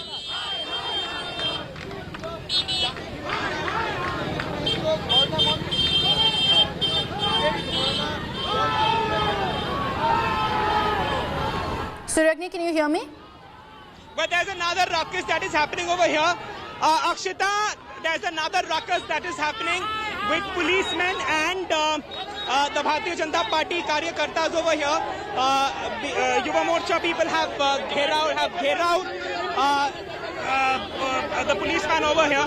We'll try and get an insight on what is happening. We'll put a mic across what has happened.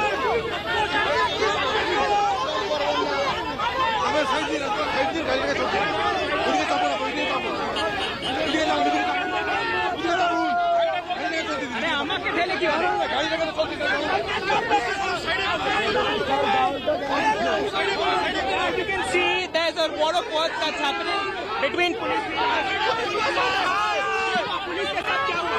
देखिए police जो है मुख्यमंत्री के इशारे पे आंदोलन को खराब करना चाहती है। अभी क्या बोला? हम लोग शांतिपूर्ण आंदोलन कर रहे हैं। मुख्यमंत्री और विनीत गोयल के इशारे पर यादवपुर के वसी विनोद जी आकर के जो है वो जबरन युवा मोर्चा के साथियों को हटाना चाहते हैं। पुलिस दलाली कर रही है। This is the on ground situation over here. You have seen the ruckus was getting erupted. They claim that they were being stopped from protesting, and that is the reason why Akshita, another round of heated argument happened between the police over here and the Bharatiya Janata Yuva Morcha Karyakartas. Back to you, Akshita. Okay, so the ruckus continuing, the clashes being reported there, things taking a very, very political turn right now. And you've got the BJP staging this protest, even as the TMC has accused the BJP right now, Suryagnya, of vitiating the atmosphere there.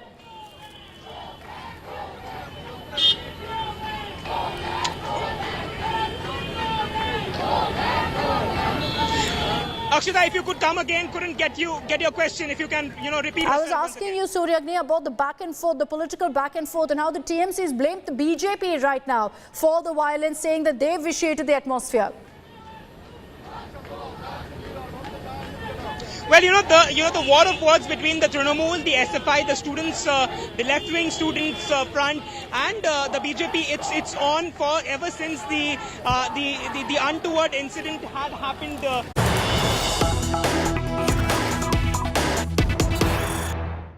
We've got big political news coming in right now. In the run-up to 2024, it looks like it could be Smriti Irani versus Rahul Gandhi once again in battleground Amethi. UP Congress chief has made a big statement where he's confirmed that Rahul Gandhi will contest from Amethi. This despite the fact that Rahul lost in 2019 to Smriti Irani. Remember that he'd chosen Wayanad as well as Amethi. He lost in Amethi and then won in Wayanad. But this was a huge embarrassment for Rahul Gandhi. Is he willing to go up against Smriti Irani again? As per the UP Congress, it is very much happening. Let's play out first for you what the UP Congress chief has said.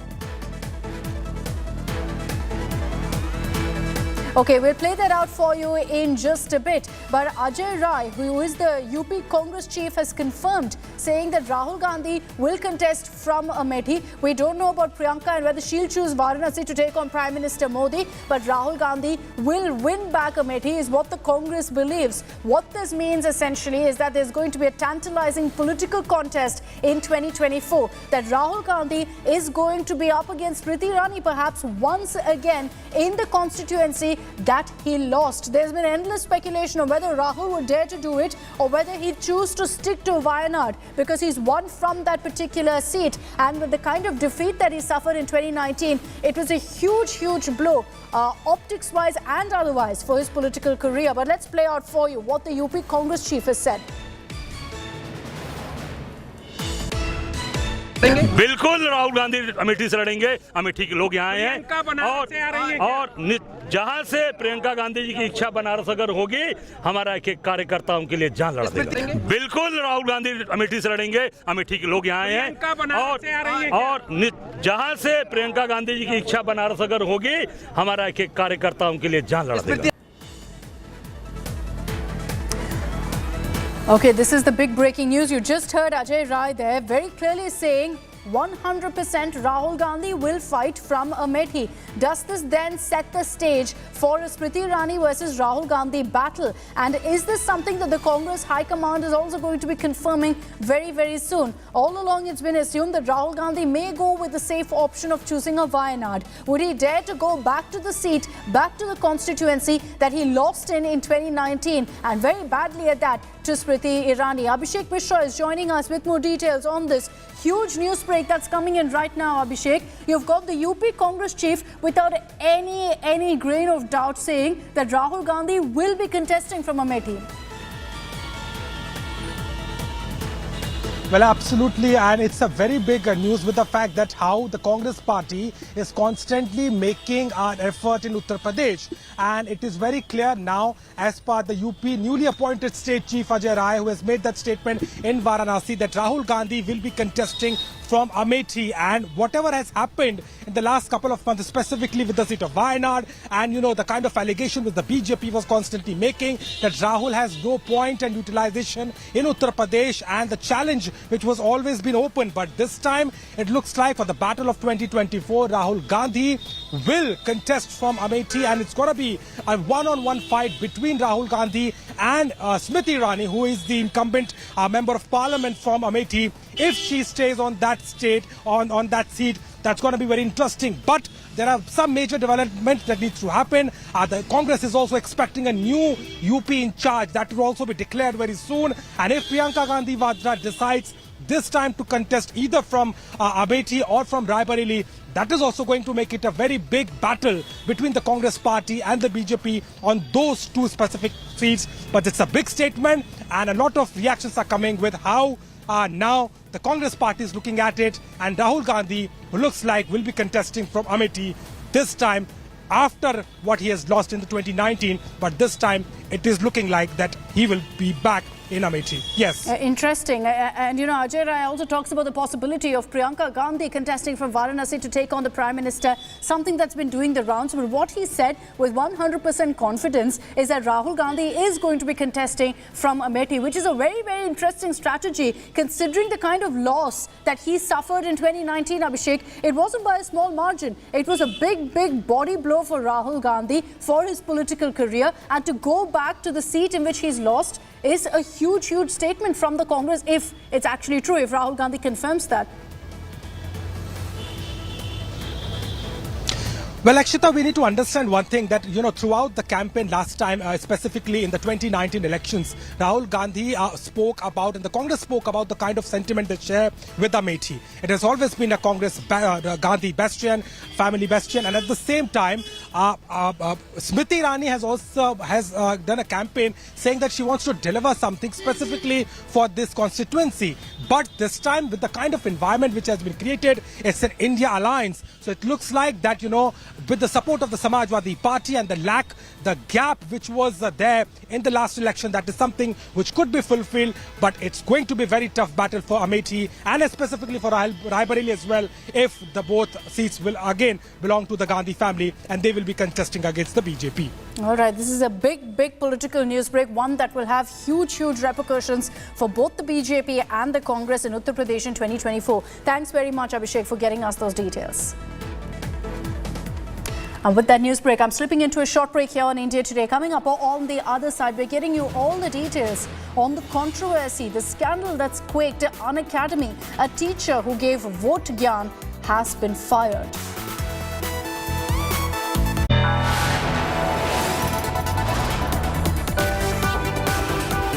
You are watching India Today.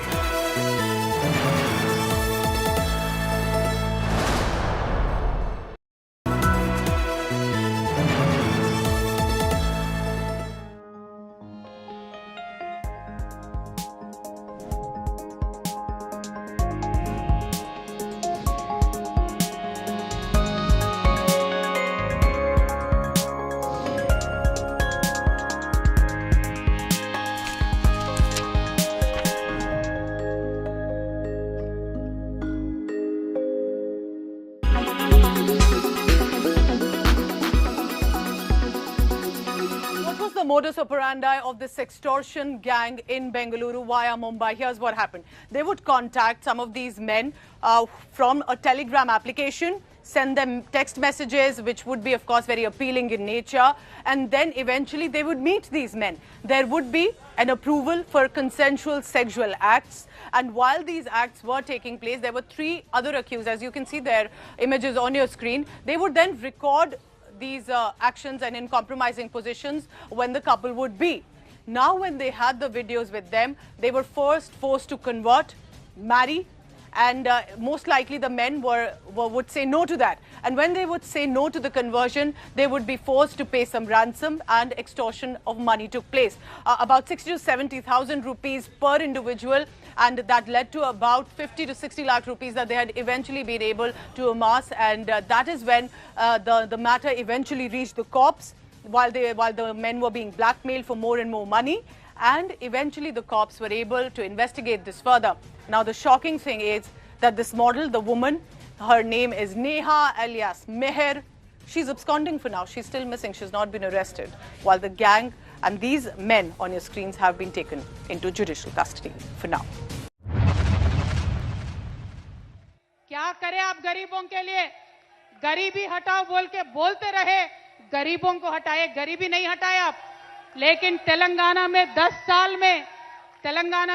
साल में जो इंकलाब केसीआर साहब लेके आए, देश में कहीं और नहीं हुआ.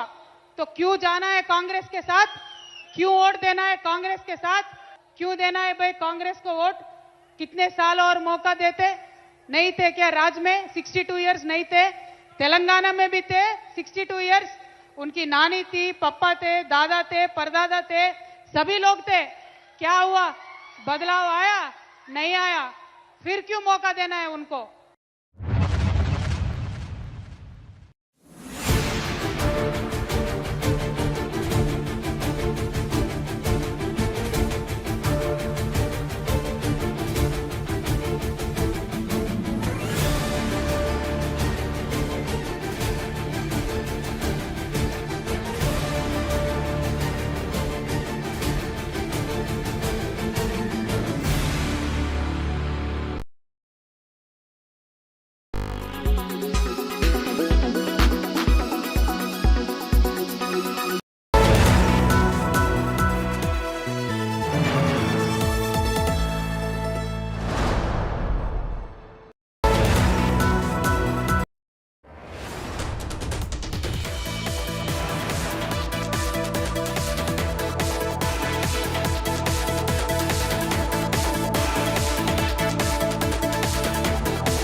They came together with the aim of taking on Narendra Modi in 2024, but are themselves divided by political interests, from Maharashtra to Delhi to Bengal. India, the alliance of opposition parties, is fighting many battles within.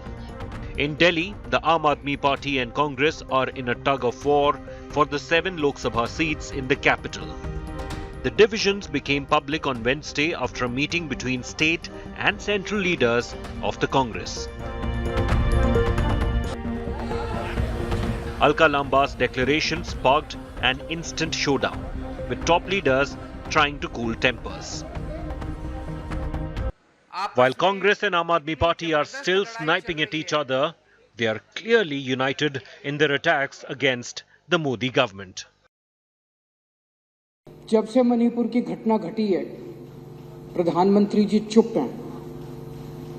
Manipur के अंदर 6500 FIR हो गई 190 दिन के अंदर. 3 मई से लेकर 31 जुलाई के बीच में 6500 एफआईआर हो गई.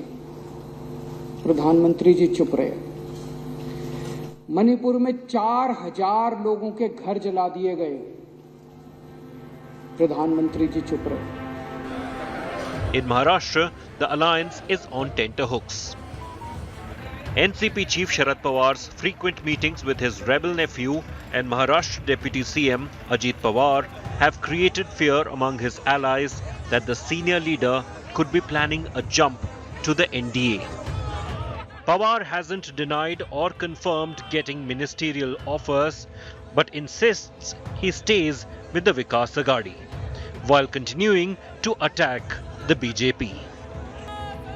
The Congress and Shiv Sena UBT, though wary of the wily Maratha leader, are putting up a brave front. In West Bengal, it's TMC versus Congress and CPM. Congress leader Adhir Ranjan Chaudhary has levelled serious allegations against the Mamata Banerjee government in the Jadavpur University fiasco, where a student died by suicide. All eyes are now on the Mumbai meeting of the India Alliance members. Will the opposition parties be able to rise above their differences to forge a united front? Bureau Report, India Today.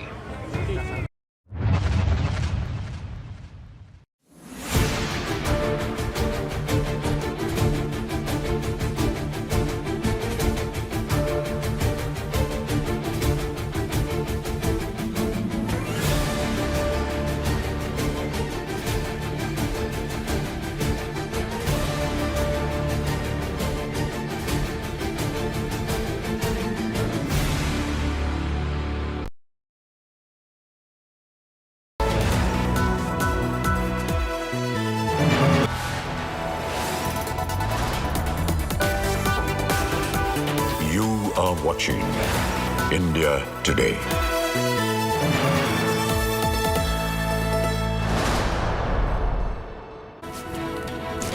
Welcome back. EdTech firm Unacademy is the latest to be rocked by a scandal. A former tutor was allegedly fired by Unacademy for asking voters to vote wisely in the next election. While Unacademy claims the teacher, Karan Sangwan, was let off as personal opinions are not allowed in the classrooms, netizens have launched a mass uninstall campaign against Unacademy. लेकिन एक चीज याद रखना, अगली बार जब भी अपना vote दो, किसी पढ़े लिखे इंसान को अपना वोट देना, ताकि This video of Karan Sangwan urging his students to vote for Padha Likha or educated politicians has cost him his job. लेकिन एक चीज याद रखना, Days after the video went viral, Sangwan's employer, Unacademy, which faced backlash from BJP supporters, sacked the entrance coach. कुछ दिनों से एक video बहुत ज़्यादा वायरल हो रही है और जिस वीडियो की वजह से मैं कंट्रोवर्सी में आ गया हूं, और उस कंट्रोवर्सी की वजह से मेरे काफ़ी सारे स्टूडेंट्स जो कि जुडिशियल सर्विस एग्जामिनेशंस के लिए प्रिपेयर कर रहे हैं, उनको काफ़ी सारे कॉन्सिक्वेंसेस फेस करने पड़े। साथ ही साथ में मुझे तो करने ही हैं कॉन्सिक्वेंसेस, मैं कॉन्सिक्वेंसेस काफ़ी सारे फेस कर रहा हूँ क्योंकि मेरे पास भी बहुत सारे मेरे पेरेंट्स हैं। In the viral video, Sangwan can be heard advising students vote for a literate politician and not ones who only changes names. अगली बार जब भी अपना वोट दो, Many on the net claimed the comment was targeted at Prime Minister Narendra Modi. दोबारा जीवन में ना झेलना पड़े। Sangwan's comment sparked a political controversy. Reacting to the video, Aam Aadmi Party Supremo Kejriwal went on to say that illiterate public representatives can never build modern India of 21st century. अब ये पढ़े लिखे शब्द जो है ऐसा feel होने लगा है कि ये सत्ता विरोध का प्रतीक बनता जा रहा है। इंस्टीट्यूट इसी दहशत में आकर के निकालने का फैसला लिया होगा, क्योंकि ये संभव है कि जिस इंस्टीट्यूट के टीचर ने ये कहा कल सीबीआई और ईडी पहुंच जाए। Congress too jumped in the fray and raised questions over the sudden termination of educator Karan Sangwan. The Grand Old Party went on to say that teachers in the country are facing this humiliation. Very surprised at the hostility which this government shows towards education and educational institutions. Whether it's this academy, whether it's Ashoka University, whether it's Aligarh Muslim University, Jamia, this government, the Modi government, is out to destroy our educational institutions.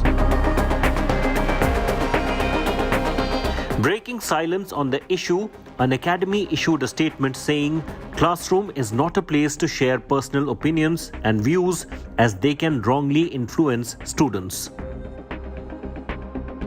The EdTech firm further said that it was forced to part ways with Karan Sangwan as he was in breach of the code of conduct. However, the firing of the teacher has split the netizens, with many coming out in support of Karan Sangwan. There are others who believe he should have been let off with a warning. Bureau Report, India Today.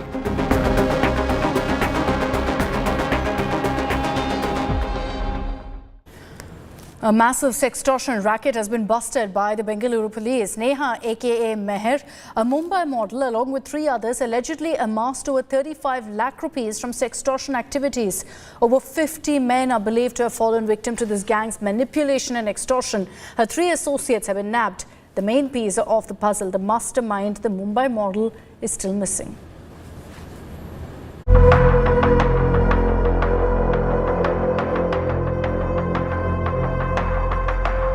In pursuit of a female sextortionist,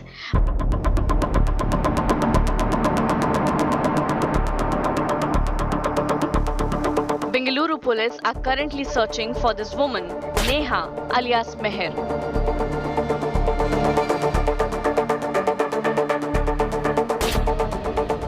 Originally from Maharashtra, the woman has been named in a complaint for allegedly blackmailing her victims. She allegedly targeted men through the Telegram messaging platform, lure them to her home, and orchestrating covert recordings of sexual encounters with the involvement of her male accomplices.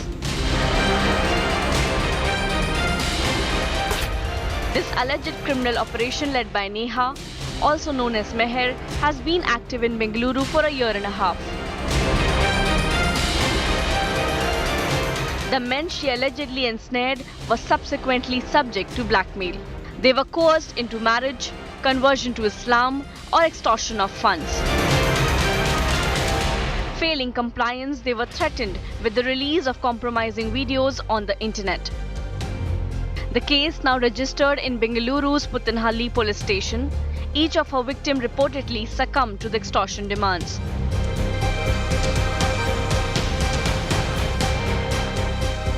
One of the complainants disclosed that he was coerced into giving her up to 60,000. Her 3 accomplices, all from Karnataka, have been arrested. According to the police, the gang amassed over 35 lakh rupees from this extortion activities.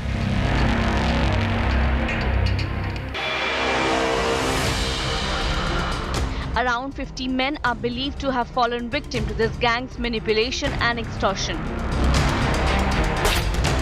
Yet the mastermind behind this operation remains at large. The primary suspect, Neha alias Meher, is suspected to be evading capture somewhere in Mumbai. Bureau Report, India Today. We're a week into the release of 3 big outings of Gadar 2, OMG 2 and Jailer. The Sunny Deol starrer is still unstoppable, crossing 250 crores in India. Here are all the details of how all 3 films have shattered box office records.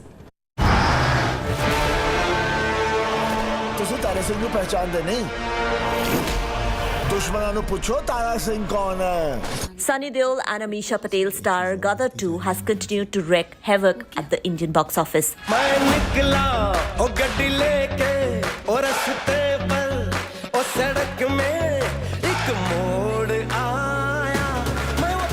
It is not just a film but an unbelievable emotion.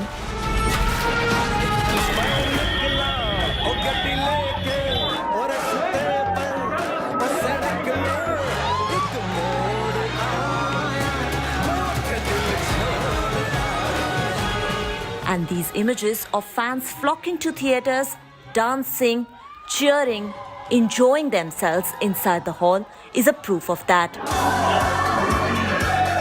Queues, no queues. Trucks or even tractors. Huge hoardings, announcements, and even posters all over. Theatrical business is alive and kicking this Independence Day. Thanks to Sunny Deol starrer, which clearly needs no validation, no verdict. Made for the masses, it already is a blockbuster and is certainly unstoppable at the box office. The film minted 40.10 crore rupees on day 1. Day 2 saw a jump with the film raking in 43.8 crore rupees and over 50 crore and 85.29% occupancy on day 3. The collection dipped a little on day 4 with the film minting 38.7 crore, but it raked in 55.40 crore on day 5, creating history as it became the highest ever grosser on Independence Day. And then on August 16, Gadar 2 managed to earn 34.50 crore rupees in India, no mean feat considering it was a weekday. The film's 6-day box office collection now stands at rupees 263.48 crore. According to reports, Gadar 2 is estimated to have collected 22 crore rupees on August 17th with an occupancy of 35.6%. To express his gratitude, Sunny Deol visited several single-screen cinema halls to meet fans, where he even enacted one of his iconic dialogues from the film.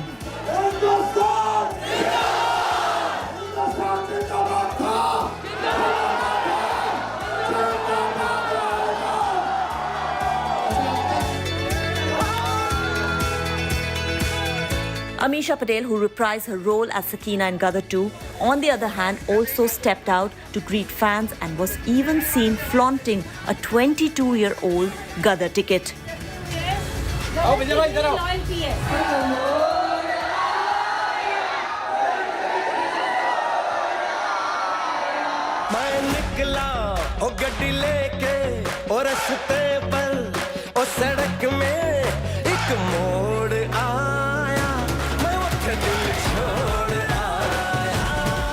Interestingly, with Gadar 2, Sunny Deol and his team delivered what they promised, and this despite a stiff competition from 3 other big outings. कैसे आजादी दिलाओगे तुम?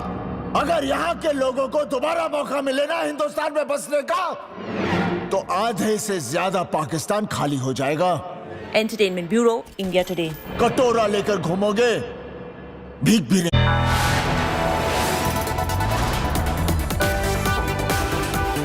You are watching India Today.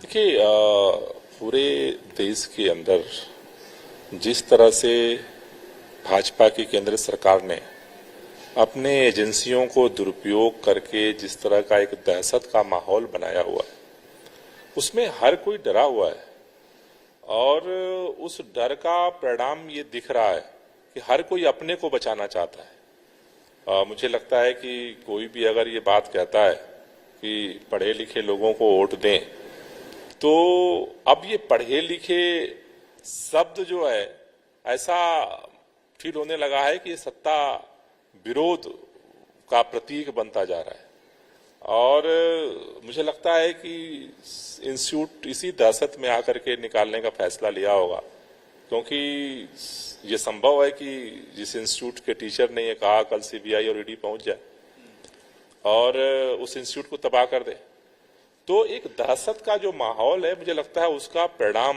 इस घटना में दिख रहा है। धीरे धीरे लग रहा है कि सरकार ऐसे मान बैठी है कि ये उसके खिलाफ यूज किया जा रहा है। There is a very serious allegation has been raised by former associate editor of Deshabhimani, the mouthpiece of CPM. Unfortunately, the CPM is keeping silence. Chief Minister is speaking silence. For last 6 months, the Chief Minister of Kerala is not speaking to the press or the people. I don't know what happened to him. This is a very serious allegation that money has been embezzled or taken by the Chief Minister as well as the Industries Minister. And I feel that a comprehensive inquiry is necessary to unearth the truth of this matter. Tell me, is the criteria for the Prime Minister to be that he should be illiterate? Then he can become the Prime Minister? That he should not have no vision except, how the Gaurakshaks should lynch people in the name of Shri Ram? Is that the vision? I think Rahul Gandhi definitely has a much better vision for this country than these Gaurakshaks and other people that, are ruling the country at this point of time. So I think he's educated, very well educated. He has knowledge about everything. I had a, very brief interaction with him, and he could talk on all topics. And secondly, he does not seem to be bothered whether he becomes the Prime Minister or not. What is, keeping him on his toes is how to save the idea of India for which Gandhi laid his life. His grandfather went to jail. His grandmother gave her life. His father gave his life. So I think that is his passion at this point of time. And I think what more do you need in a prime minister, if he has a passion to save the idea of India? That's much more important than even becoming the prime minister of this country.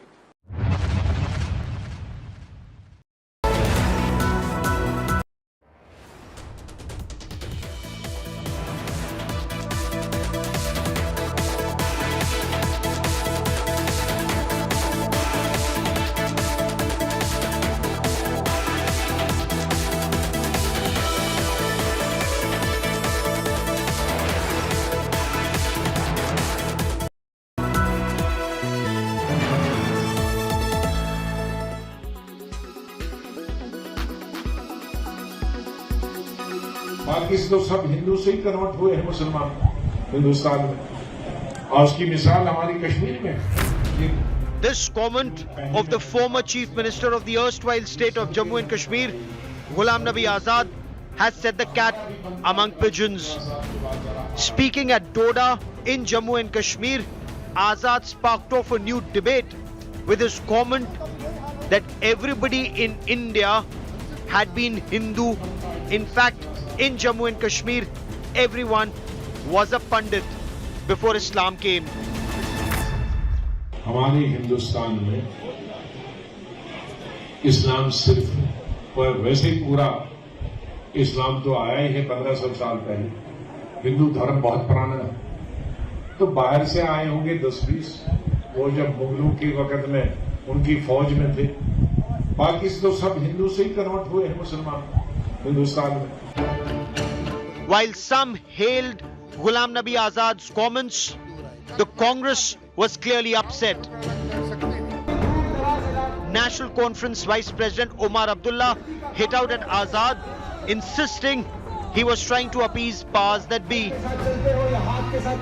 आजाद साहब ने किस context में कहा, क्यों कहा, किसको खुश करने के लिए कहा, ये तो आजाद साहब ही कह सकते हैं ना, मैं नहीं कह सकता हूं.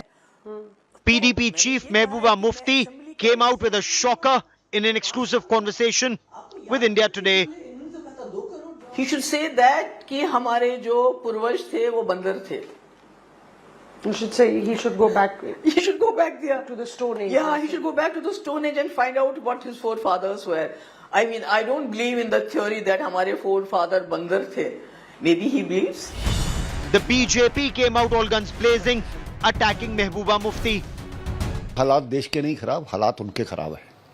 उनको कभी नजर नहीं आएगा कि कश्मीर के हालात सुधरे हैं. पत्थरबाजों का समर्थन करने वाले लोग आज उनको नजर नहीं आता कि आम आदमी बिना किसी डर के वहां घूमता है. Will Ghulam Nabi Azad's comments rekindle the flame of brotherhood and Kashmiriyat, or will vested political interests light up fresh fires to divide people once again remains to be seen.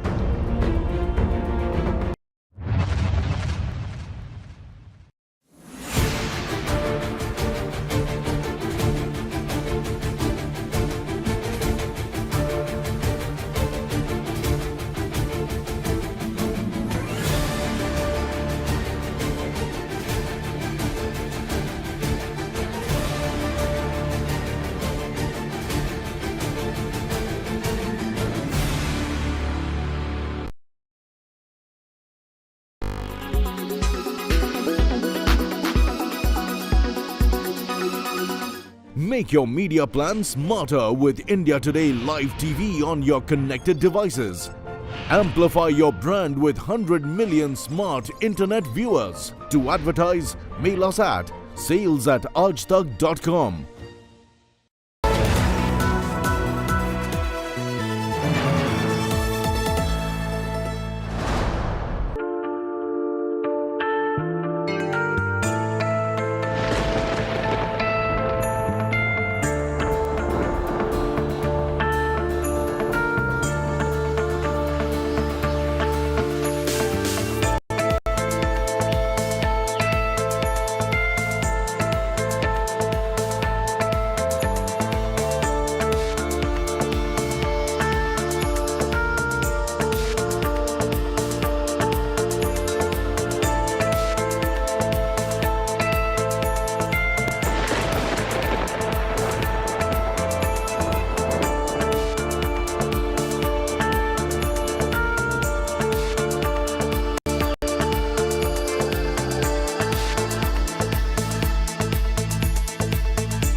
A big spate of airline pilot deaths. 2 Indian pilots die in 2 days. A third pilot in Chile dies mid-air. Is there a pattern to the sudden deaths of pilots? Should passengers worry? We explain with calm, sober facts. Our big focus on 5 Live.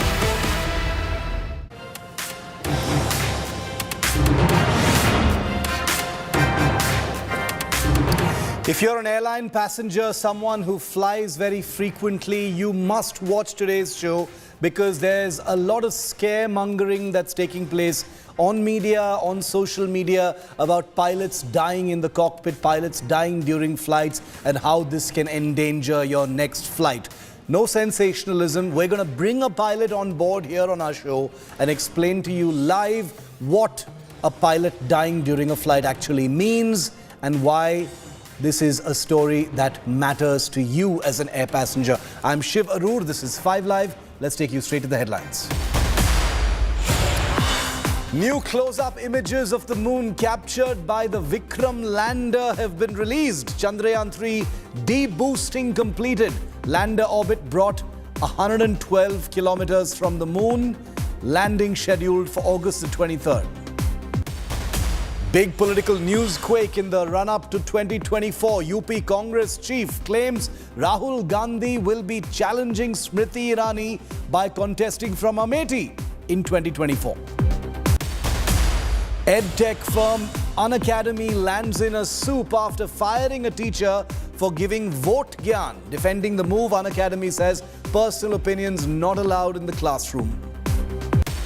Sextortion racket run by a Mumbai model busted in Bengaluru. Men coerced into marriage and conversion through blackmail. Main accused Neha alias Meher still on the run. Bizarre solution to the tragic spate of suicides of students in Rajasthan's Kota, the coaching epicenter of the country. While student suicides rise, officials fix fans as a remedy. This after Kota has witnessed over 22 suicides just this year alone.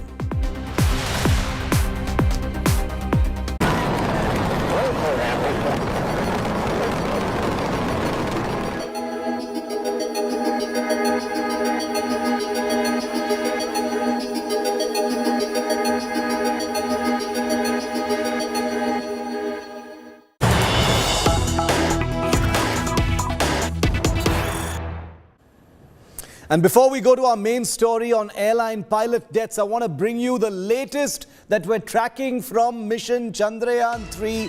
The crucial de-boosting maneuver has just been completed. We can confirm to you here on 5 Live that the de-boosting phase has just been successfully completed. The lander's orbit has reduced now in altitude from 163 kilometers when it separated from the propulsion module yesterday, and it is now 112 kilometers from the surface of the moon. The Chandrayaan lander, the Vikram lander, will be brought 24 kilometers near the moon on the 20th of August, and then on 23rd of August is when that soft landing will be executed by ISRO scientists on the south pole of the moon. Akshita Nandagopal, who's going to be in Bengaluru, by the way, for all our special coverage of Chandrayaan. She's been counting it down, speaking to all the experts and giving us an amazing nail-biting, blow-by-blow running commentary of this amazing feat, is with me. Akshita, the de-boosting phase successfully completed a day after that, amazing separation of the launcher module from the Vikram lander. Explain to us what exactly happened today. In layperson's terms, it looks like that lander is getting closer and closer to the moon now. And you can't imagine it getting any closer if you look at those pictures, Shiv, because it looks so up close and personal already to the moon. But imagine that these pictures were clicked over 100 kilometers away, 163 kilometers away from the moon. Now, in the last 2 hours, it's gotten closer to the moon. What essentially has happened and what, the ISRO scientists are referring to as de-boosting. What that means is essentially lander Vikram, which by the way has a massive payload of about 1,700 kilos, is going on an elliptical orbit around the moon. So every once in a while an operation is conducted where it changes that orbit, goes that much closer to the moon. So from 163, it's become 112 to 113 kilometers. Next, on August 20th at 2 a.m., which means